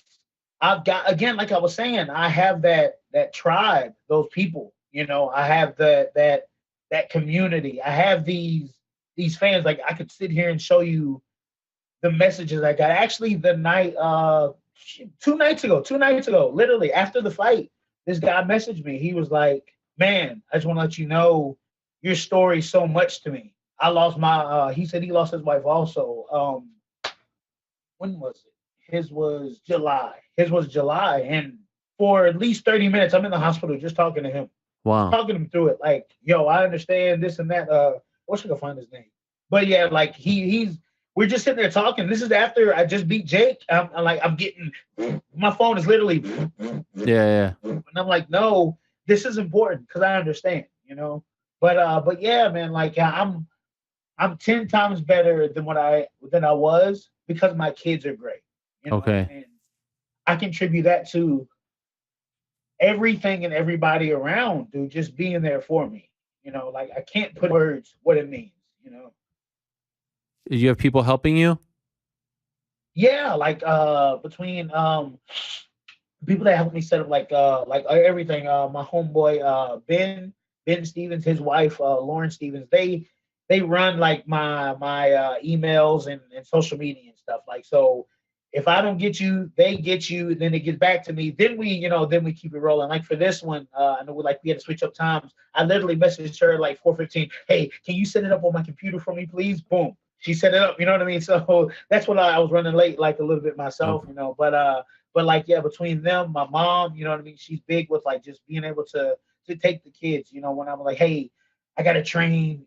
Is there any way? She's like, just drop them off, baby. You know, I got them. You know what I mean? So my brother, you know, just the whole aspect, like the community alone. Like I've got enough people up at Barnett Taekwondo Academy. If I need it, I could drop the kids off and be like, all right, y'all got them? Cool. I don't do that. But but like if need be, like, dude, and it's crazy, like the positivity, you know, it was a good feeling to, after all the years in this, to feel like you've given everything to get it back, you know? Oh man, you deserve it. You deserve it, my man. You deserve all that love. Can I ask, how many kids do you have? 2. I don't know if you can see them. Yeah. Balls right here. How old are they? They're beautiful. Just turned 9 and 7 actually. So that was the thing during this camp.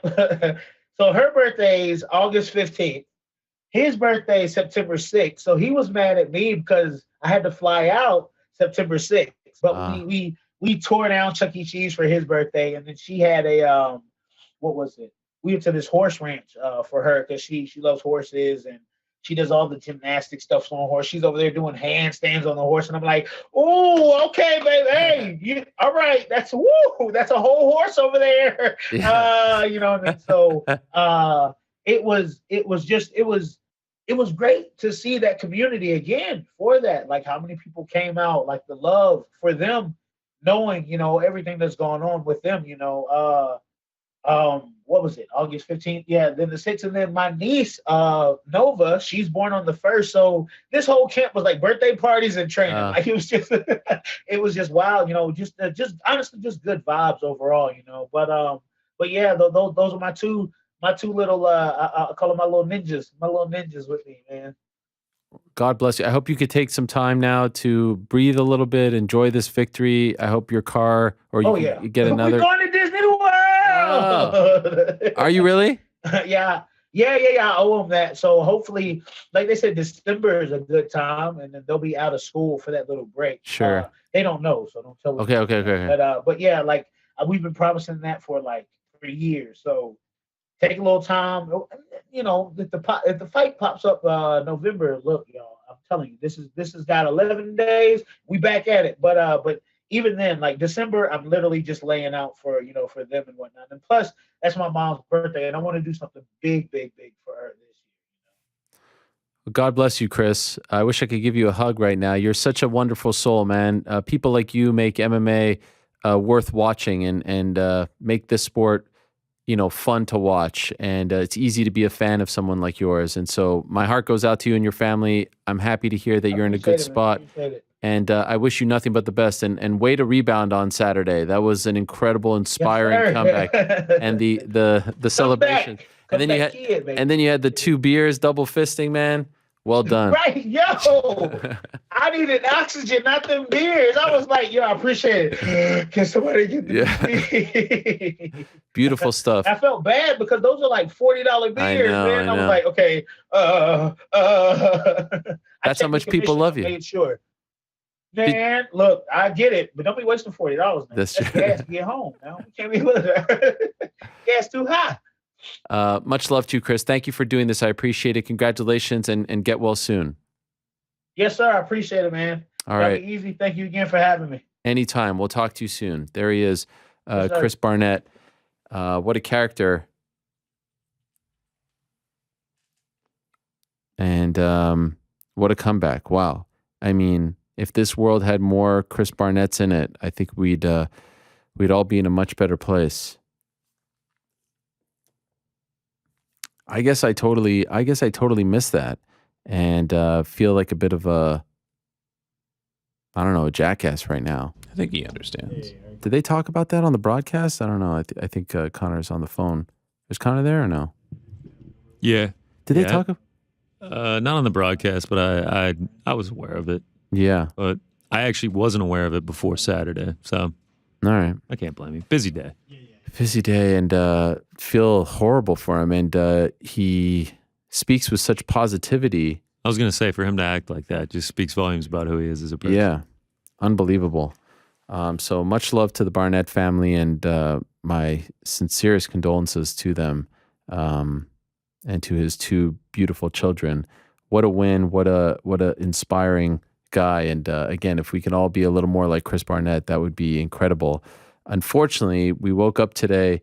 I know it happened late last night, but I went to bed early, and then I woke up to a bunch of tweets, and I couldn't believe it. It was like one of those things where you wake up and you read something, and you're like, "What? How is this possible? This doesn't make any sense." And then you see more and more and more. Just shocking, heartbreaking news that Elias Theodorou, the former UFC fighter, Ultimate Fighter, Nations winner, longtime MMA fighter, advocate, first ever fighter to get a TUE in both Canada and the US for cannabis, proud Canadian, all around incredible human with a great spirit and soul, former Invicta ring boy as well, found out that he passed away from liver cancer, and it was shocking, just 34. We spoke about him at the beginning of the show and all show long, and when I saw that news and I saw Bellator's Aaron Jeffery post a little bit about him, didn't want to do today's show without some kind of tribute to him, and totally would have understood if Aaron, who is very close to Elias, would have not been up for it, but very thankful that he has agreed to come on the show to talk about his friend Elias Theodorou. So without further ado, let us go back to the Zoom machine and say hello to Aaron. Aaron, really appreciate this, my friend. I'm so sorry to hear about this. I can't believe it. And I really am thankful that you would come on to talk about him for a few minutes. Of course, man. I appreciate you giving me the platform to say some things about Elias. It means a lot. How are you doing, first off? I'm okay, man. It's fucking weird, man. When it's someone close to you, it's surreal. Like, I don't know if I'm in shock or disbelief, but I don't know. It's hard to take it in. Did you know he was sick? I did, but I didn't have many details. Man, Elias is, I think he always kind of keeps his personal life to himself, but I think even more so this time. Like I heard some stuff kind of through the grapevine that he was sick, but I didn't really have any details.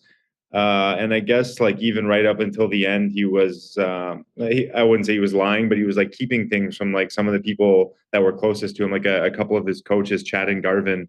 They were like two of his best friends, and I guess they didn't even really have the full story. Elias's parents had to kind of fill them in here and there. Do you have any idea why he kept this such a secret? I don't know, man. I think that's just who he is. He's like such a bubbly guy, like a free spirit, like happy, good vibes all the time. Maybe he didn't want to bring people down. Maybe he didn't want anyone to feel sorry for him or see him in the state that he was. I would guess probably something along those lines. When did you first meet him? Yeah, I just looked back at the post. I think it was 2015. Wow. And what were the circumstances? We were both training at a gym in Burlington, Ontario, BTC. I think I had just had my first pro fight or second pro fight, so I was very new into it. He had just won the Ultimate Fighter. Wow. I think if my timeline's correct there. But yeah, it was my first time meeting him at the gym. Everyone kept telling me I got to meet this Elias guy because he's my doppelganger. And yeah, we met that day and sparred, and he beat me up a little bit. And so, like, what kind of a teammate was he? Dude, he was awesome. He was very selfless. Like, he invited me on a lot of fight trips. Like, I went up to Montreal with him. He would bring me out there, like, pay for Airbnbs, drive me around, buy food for me and shit. He was there whenever I needed him. Like, he lived in Toronto and I was in Niagara, so we're a bit of a drive. But if I was in fight camp and I needed him, he would be there all the time. If he needed me, I would be there. I cornered him. I think it was his first fight back, actually, after he got released from the UFC. I cornered him for that fight and went on his fight trip so he could beat me up there and shit. But yeah, man, like, talk to anyone that trained with him, and he was like a very giving guy, a good teammate, like willing to help out, a good student. Yeah, good athlete, good person in general. I would never pretend that, you know, we were best friends. Obviously, I've had him on the show a few times, texted, and, you know, you interview him and you get a sense for who someone is in those moments. Seemed incredibly like happy-go-lucky, always smiling, didn't take himself too seriously. You know, he had the hair, but he like was the ring boy and all that stuff. As a teammate, like as someone behind closed doors, so to speak, just as a friend, how was he? Yeah, everything that you said, man. Like, you see, like, there's millions of comments now on all these posts about him, talking about what kind of person he was, and it's people saying the same kind of shit. Like, I met him once in passing, but he was like such a good dude, so nice, like took pictures with everyone, always having a good time. Yeah, man, it's crazy. Yeah, he was like he made everyone around him happy when he was there. Do you recall the last time you saw him? Yeah, it's been a while. So I was in Vegas for a lot of last year, and I had my Contender Series fight. He came down for the end of my camp, helped me out a bit, and then after I lost and I was all bummed out and depressed, he came and drank with me and ate food and whatever, and we kind of had a good time. I think the last time I saw him was we went to the MGM buffet on Canadian Thanksgiving of last year. I posted a little clip of it today. It's him. Like eating pancakes and waffles with like 20 cups of syrup in front of him and like drinking a beer at 11 in the morning. I think that was it, because he came back and he kind of knew something was up. And he did some tests and shit earlier this year. And then I think he kind of laid low since then. So I didn't really see him at all this year. Okay. And he just fought in December and won that fight, won all his fights post UFC. Yeah. Did he know that he was sick when he fought in his last fight? I don't think so. I don't know for sure, but I don't think so. I guess he was like complaining of some pain and shit last year in Vegas right after I left, which would have been like October. But I don't think he would have got checked out there until he came home, probably like earlier this year. Okay. And what about like speaking to him on the phone or something like that? When was the last time? Probably, I don't know if we spoke on the phone even this year, but like he would text me, message me all the time. He just messaged me maybe 2 weeks ago. And it's very nice that this was like the last communication we had, but the message is just like, hey buddy, I'm so fucking proud of you. Enjoy the ride, like have fun. Oh, wow. I think it was like August 17th or something. It might've been right after I was on your show. Do you think he was like saying goodbye there? So a lot of his last messages were kind of like that.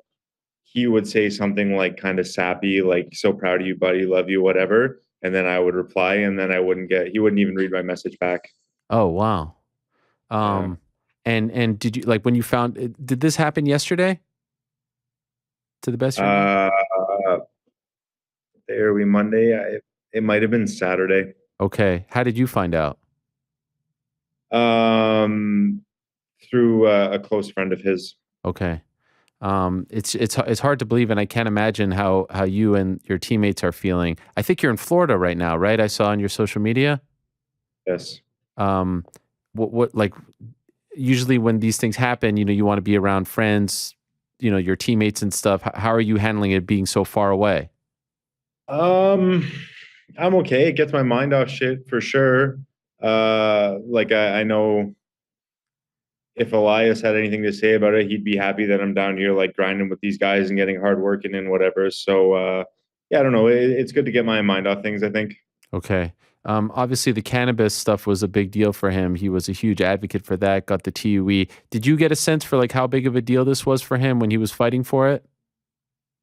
Yeah, man, he was like grinding all the time working on that. So I don't like really understand any of the legal ins and outs or any of it really. Like I'm not a big weed guy myself, but yeah, he was like grinding for a long time, and I know when he finally got it done, he was like very proud of that. And I think one thing people need to know is that he wasn't just like some stoner. He had an injury, right? And a nerve injury that he used. He wanted to use the cannabis to help, like as for medicinal purposes, correct? Yeah, exactly. Yeah, I think like he broke a bunch of bones in his hand and had some nerve issues as well. So it wasn't just some guy who just wanted to party or anything like that. If you, well, I mean that would be good, but like there was a reason for this. It wasn't just because he wanted to. Hence the TUE. Also was a ring boy. Like just didn't seem to take himself very seriously. Had a great like esprit, to him, if you know what I mean, a joie de vivre, to use another French term.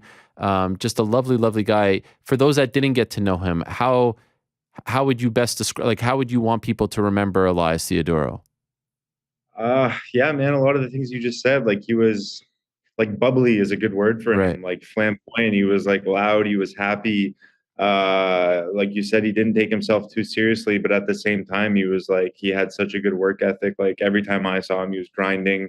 He didn't really take time out of the gym. He did all the TUE stuff. He had like other business deals on the side. Yeah, he brought good vibes to wherever he was. He was like someone that I kind of wanted to like model my career after. Like he was a huge role model for me because, like I said, I was like very new into the sport, and he was winning the Ultimate Fighter and doing all this other shit, like using his platform to do other things. And yeah, he was like a very big role model for me for sure. Tough sparring partner. Yeah, man, that guy gave me some good licks over the years for sure. I think the last couple of years I kind of narrowed the gap a little bit. Like we were pretty neck and neck, but man, when I started out, that guy was laying some beatings on me. As someone who was so proud of his hair, what did he think of yours? Did he ever comment on it? Oh yeah, he loved it. Oh, he did like it? I think he liked that our hairs were different enough that we didn't have to compete. But he recognized mine as some good hair too. Anything to the best of your knowledge that the gym is doing, that the community is doing for him? Do you know of anything? I know it's very fresh, but just curious. Yeah, I think this is probably just an idea as of right now, but I think they're going to do like a big kind of get together memorial thing, like a celebration for him. Okay. Will you be able to attend that? It's not going to be like immediate, like there's funeral shit this weekend, whatever, that I won't be able to be at. But I think sometime like in the next couple months, they're going to do a big celebration that Elias would want. Okay. And what about you? Do you know when you're fighting again? Nope, nothing yet. I think most of the cards are full, like till the end of the year. I'm hoping to get on the one in December if they can match me up for then, and if not, it'll be early next year. Okay. Was just I know this much more important, but maybe you can honor him and get a win for your friend in 2022, another win as you're climbing the ranks in Bellator. I'm sure you'd want to do that. Sure. Yeah, I've a couple of his close friends and coaches, they just told me like, man, he was so proud of you. His really good friend Lachlan actually just messaged me and said we watched the last Bellator fight together, and he was like so fucking proud of you. But he still said, what did he say? He would still big brother me in the wrestling room. And I was like, no, fuck that guy. I can't even prove myself anymore. But yeah. It's nice to hear those things now. Yeah. Well, I'm so sorry, and I don't want to take up more of your time. I really appreciate you doing this. Any final things you want to say about your friend before we let you go? Just that I fucking love the guy, and I'm gonna miss him, man, way too soon. Yeah. Amen. I'm sorry. I'm sorry to you, your team, your friends, to his family as well. Thanks for having me on and letting me kind of say some things about him. No problem. Thank you, Aaron. Hang in there, my man. Thanks, man. All right, there he is. Aaron Jeffery, kind enough to join us for a few minutes to talk about Elias Theodorou. Can't believe that we're talking about, I mean, just, again, I will never pretend that I was best friends with him, texted, had him on the show a bunch of times. And like I said, the last time was right after he got released, same day as the Raptors parade. And he left the parade. Actually, in the interview, you can see there's like a Raptors beer can right next to him. That's a crazy thing. And you know, the Canadian guys, obviously I have a soft spot in my heart for them. And he was a great representative. He won Tough Nations, representing Canada, and would always be on those Canadian cards, and had a great run in the UFC, 8-3 in the UFC, and had big wins over familiar names: Eric Anders, Dan Kelly, Trevor Smith, Sam Alvey, Cesar Ferreira. Fought some tough guys like Thiago Santos, who tweeted about him, like Brad Tavares, like Derek Brunson. Only lost to the creme de la creme, and it was a big surprise when he parted ways with the UFC, but didn't lick his wounds, wasn't salty about it, went out there, picked up wins, had 2 finishes, and then just this past December had a win over Brian Baker. So again, my condolences to his family, to his friends, and hopefully as the sport, and we've seen Jeff Nowitzki also tweet about him, which I thought was very classy as well, as cannabis and acceptance of cannabis grows more and more, people will remember Elias Theodorou for being one of those guys who really championed that cause. And amazing, here I am, you know, talking about Nathan Diaz, another one who did. So they definitely had something in common there. So a real bummer and a shocking way to start the day and this Monday, but another reminder to appreciate life, to appreciate what we have, to appreciate your loved ones, not take life for granted, not take any of this stuff. We wonder, we complain, tomorrow I have to do this, have to do that. In my interview with Triple H, he said something when I asked him about, you know, if he was afraid to die when he had his heart issue, and he said absolutely, and he said that in a way that's a gift that he experienced, that he came through, because to look at your life through that lens, that, you know, Tuesday you're going to die, you're on the verge of death, and by all accounts he was, it has given him a greater appreciation for life. So you hate that these stories teach us these lessons, but unfortunately that's the way things are, and you try to learn from people like Elias, who had this incredible zest for life, and that's what makes it so much harder, because he seemed to love life and seemed to have such a good time and seemed to make everyone around him happier. I mean, that's what makes this incredibly heartbreaking, in addition to the fact that he's just 34 and seemed to have so much more to give to this world. So massive, massive bummer. Horrible, horrible news. And again, condolences to his family. One last thing left to do, that is to check in with Mr. GC. And I'm sorry for putting him in this spot. It's not the easiest spot, but that's how it goes. Unfortunately, sometimes as we recap his week, he updated the poster over there. That's very nice. No Triple G Canelo, though. I know. I need to get it up. I'll have it up for Wednesday. You going to do something with Triple G Canelo? Oh, yeah. Who's the favorite? Canelo. Pretty large. Really? 500. Minus 500. What's Triple G? Plus 450 coming back, I believe. Wow. Pretty sweet poster this week, I have to say. Yeah, it's not bad. I'm excited for it. You know I love Corey Sandhagen. Yeah, I feel like it looks more yellow on the screen. There's a lot of like red mixed in there. Is it a Halloween theme or what? No. Oh, is that orange? No. Oh, it looks it's like a dark yellow and a red. Come on, it's still September. I had to take this poster down though. This feels ancient at this point. Wow. I mean, this is just. By the way, I feel like that's a collector's item. Definitely. I know. How about to get the one that all the fighters signed? Oh yeah. Pretty sweet to have. Do you think they even printed a Ferguson version of that? I don't know. I think they probably not. Yeah, I mean they made the edits. Like it took them a while to make the edits. The commercials that were still running. I mean, I was watching ESPN and stuff. Still running? Like, it was Chimaev? Oh yeah, it's Chimaev Diaz. Like, oh my God. Saturday. Like I was watching like college football and they were playing Chimaev Diaz. On Friday night, I was up doing stuff and it was like ESPN2, I think I was watching US Open or something, and it went into countdown for obviously my God. Chimaev Diaz. I always feel bad for the production staff when those things happen, because the commercials are one thing, but like they have to change all the graphics for the pay-per-view, Yeah. all that shit. Like it's, what a pain in the ass. Still doesn't really feel real that happened, but it did happen. And By the it way, feels like, just like looking back, like everyone always being like, cancel the fight, change opponents, whatever. And I want to say you said it one time, and it just like felt like it was never gonna happen. the fight, I really felt that. Like, yeah, I really felt that way. It felt so outrageous. It felt so outlandish that there was something about. By the way, you know what's crazy about it? We never even got a face-off. Nah, never even got a face-off. No press conference, no Yeah. nothing. It's like it never even existed. Yeah. So, oh my God, it's crazy. All right, so Parlay Pals won. Parlay Pals won. I mean, let's recap it all. Yeah, we need everyone to see. Thank you, I know Frank. Frank wants to get a little bragging rights. Come in. on, I Frank, you deserve it. mean, why not? We're 5-2. If we can get the graphic up. No one here, says anything when we win. It's such a weird thing. But you lose once and you're a curse. It's amazing. Oh yeah, you lose once, you're essentially worthless at that point to everyone. If you know, Chimaev, easy work. Daniel Rodriguez, as Rick likes to say, just worked right through him. Wow. Dumont. Yeah, big time. No finish, but she made it look easy.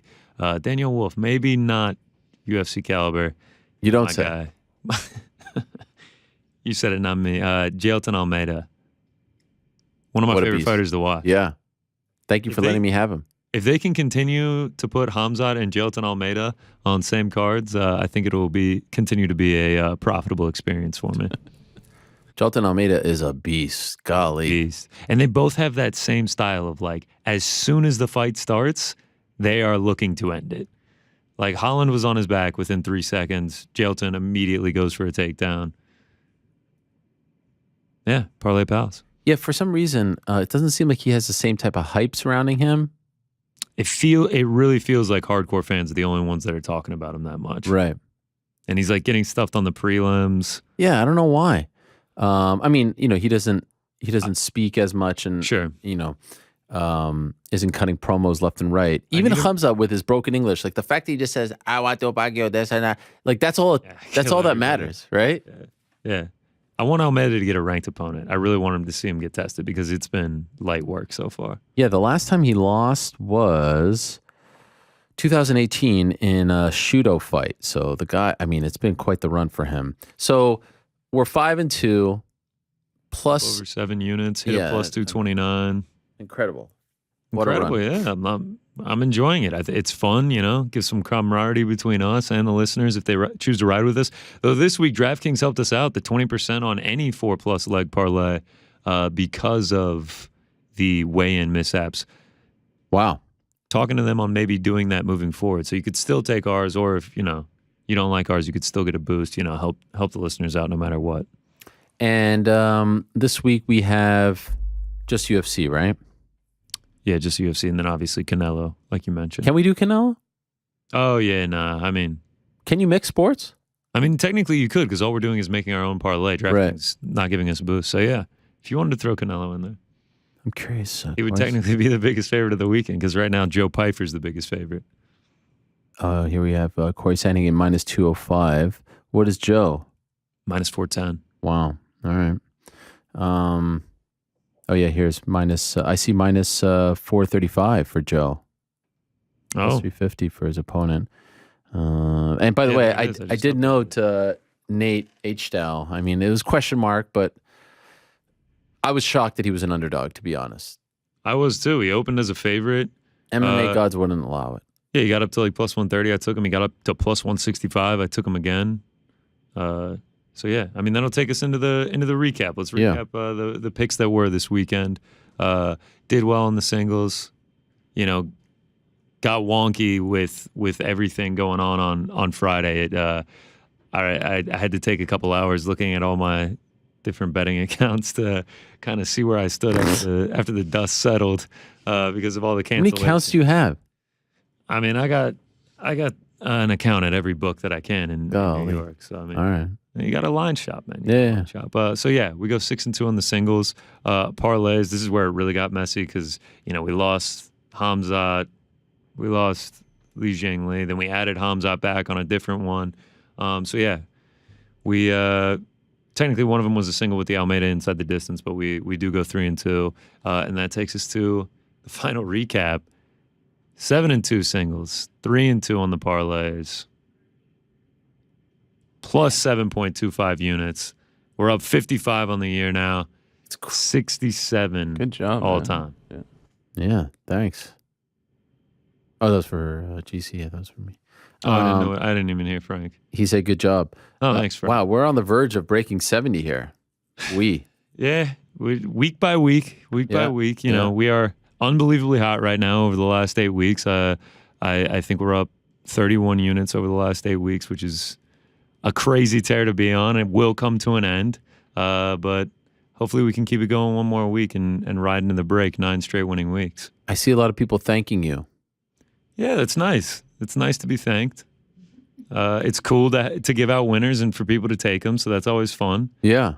And at the end of the day, that's all I'm really doing this for. It's for fun. I think betting is supposed to be fun. It makes the card more fun. So yeah, I don't like to look at myself as like a tout or a capper. I would never charge anyone for any of these picks, but yeah, we're having fun doing it, man. Do you still have the people who are like, slap, smile? I feel like they can't really say shit anymore. Yeah, it's been right? negated because I just post them now. I just get out in front of it. That was such a buzzkill to me. Every single week, people telling me, this is fake, that's fake. And it's just like, I've never lied about any of these lines, any of these bets or anything. I take them every single week. So yeah, just posting the slips to get out in front of it has pretty much negated any of that. So yeah, it's been fun. Hopefully we can keep it up. Fingers crossed. Yeah. All right. What else we got? We got a Draft King. Harpoontas. This is the second time he's won. Nate Diaz, Khamzat Chimaev, Irene Aldana, Johnny Walker, Jailton Almeida, and Dennis Tululin gets him the winning week for UFC 279. Brings home $136. So shout out to him. And then, of course, we do it every Monday. Even though Frank didn't know that, but we do it every Monday. Let's run through some big hitters here.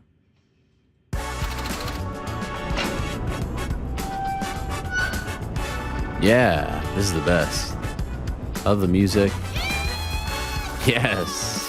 Make it rain, baby. REIGN. Look at that. Oh, that reminds me of those little game thingies at the... Oh, what do we got? Oh, yeah. Is that the hat too? Now it really feels like we're at the casino, baby, even though... I still can't believe you've never been to Vegas. It's coming next year. International Fight Week. Hell or high water.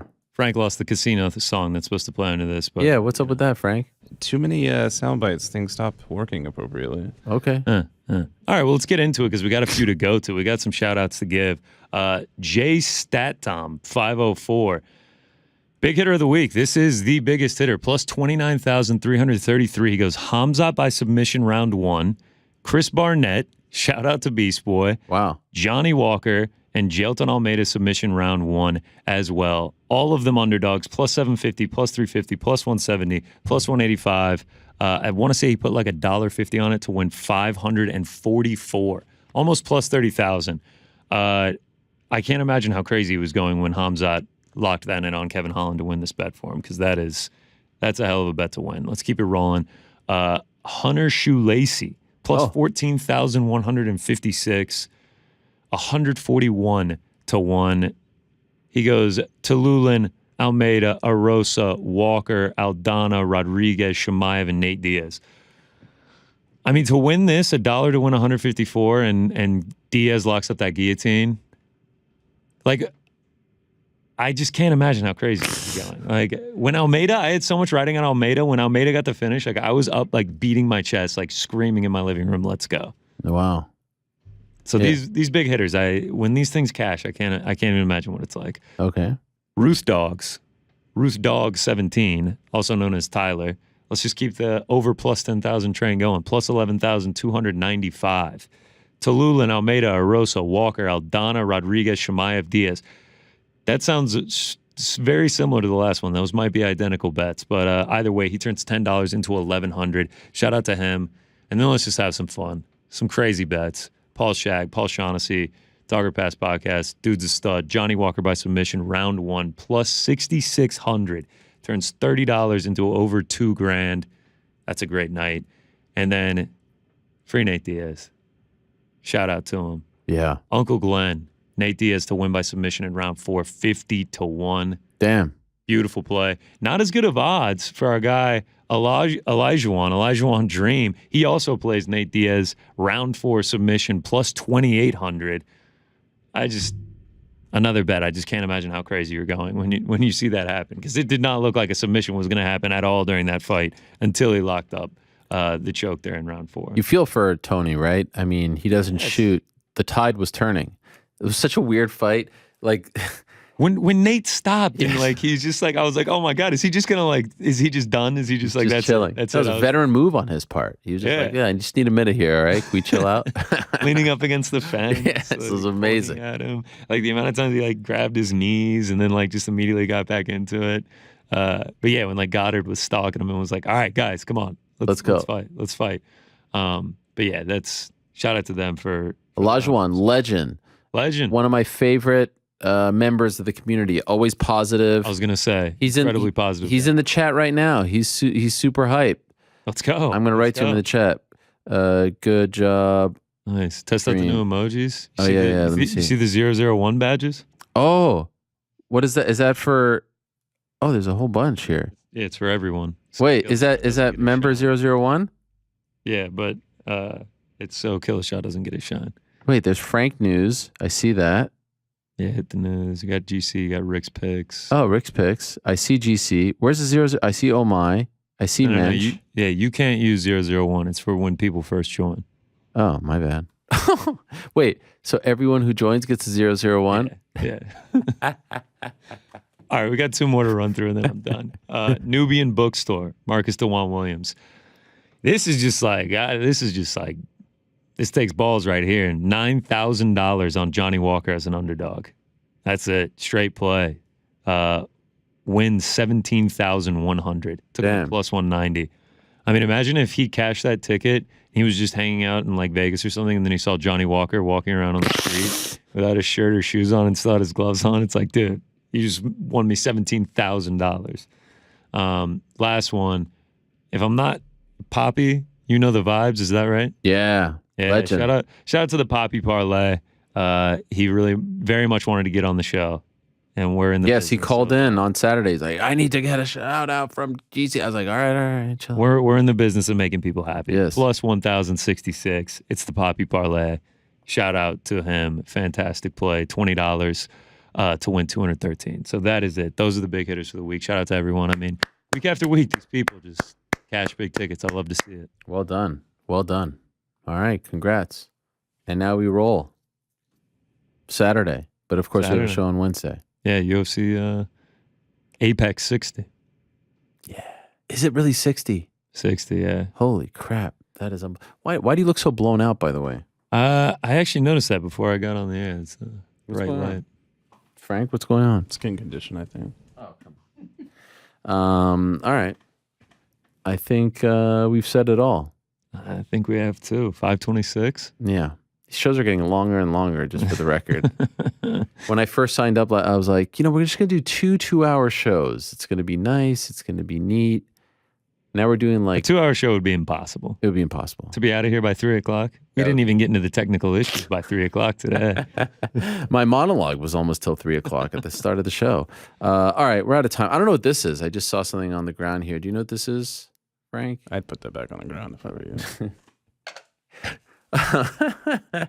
All right, we're done. You can hear my music.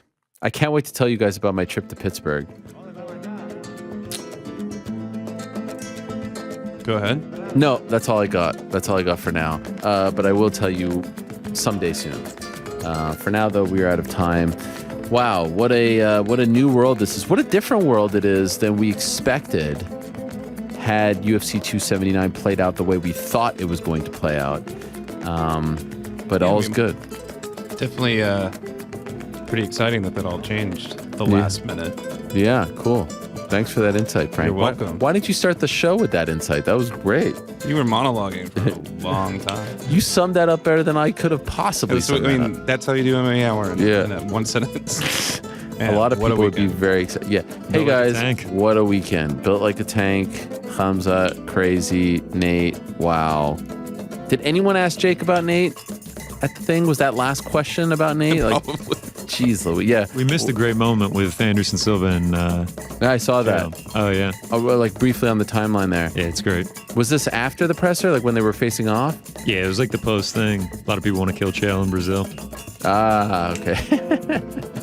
That's great. I'm happy you got that moment. I hope they use him on October 29th. Thank you to all our guests. Thanks to Showtime for letting us use the press conference. That was fun. Thank you very much, Andreas Michael. Thank you very much, Li Jingliang. Thank you very much, Chris Barnett. Thank you very much, Paulo Costa. And thank you once again to Aaron Jeffery. Thanks to all of you. Appreciate you all. Fun little post-pay-per-view Monday. Back on Wednesday, same time and place. Until then, I say peace.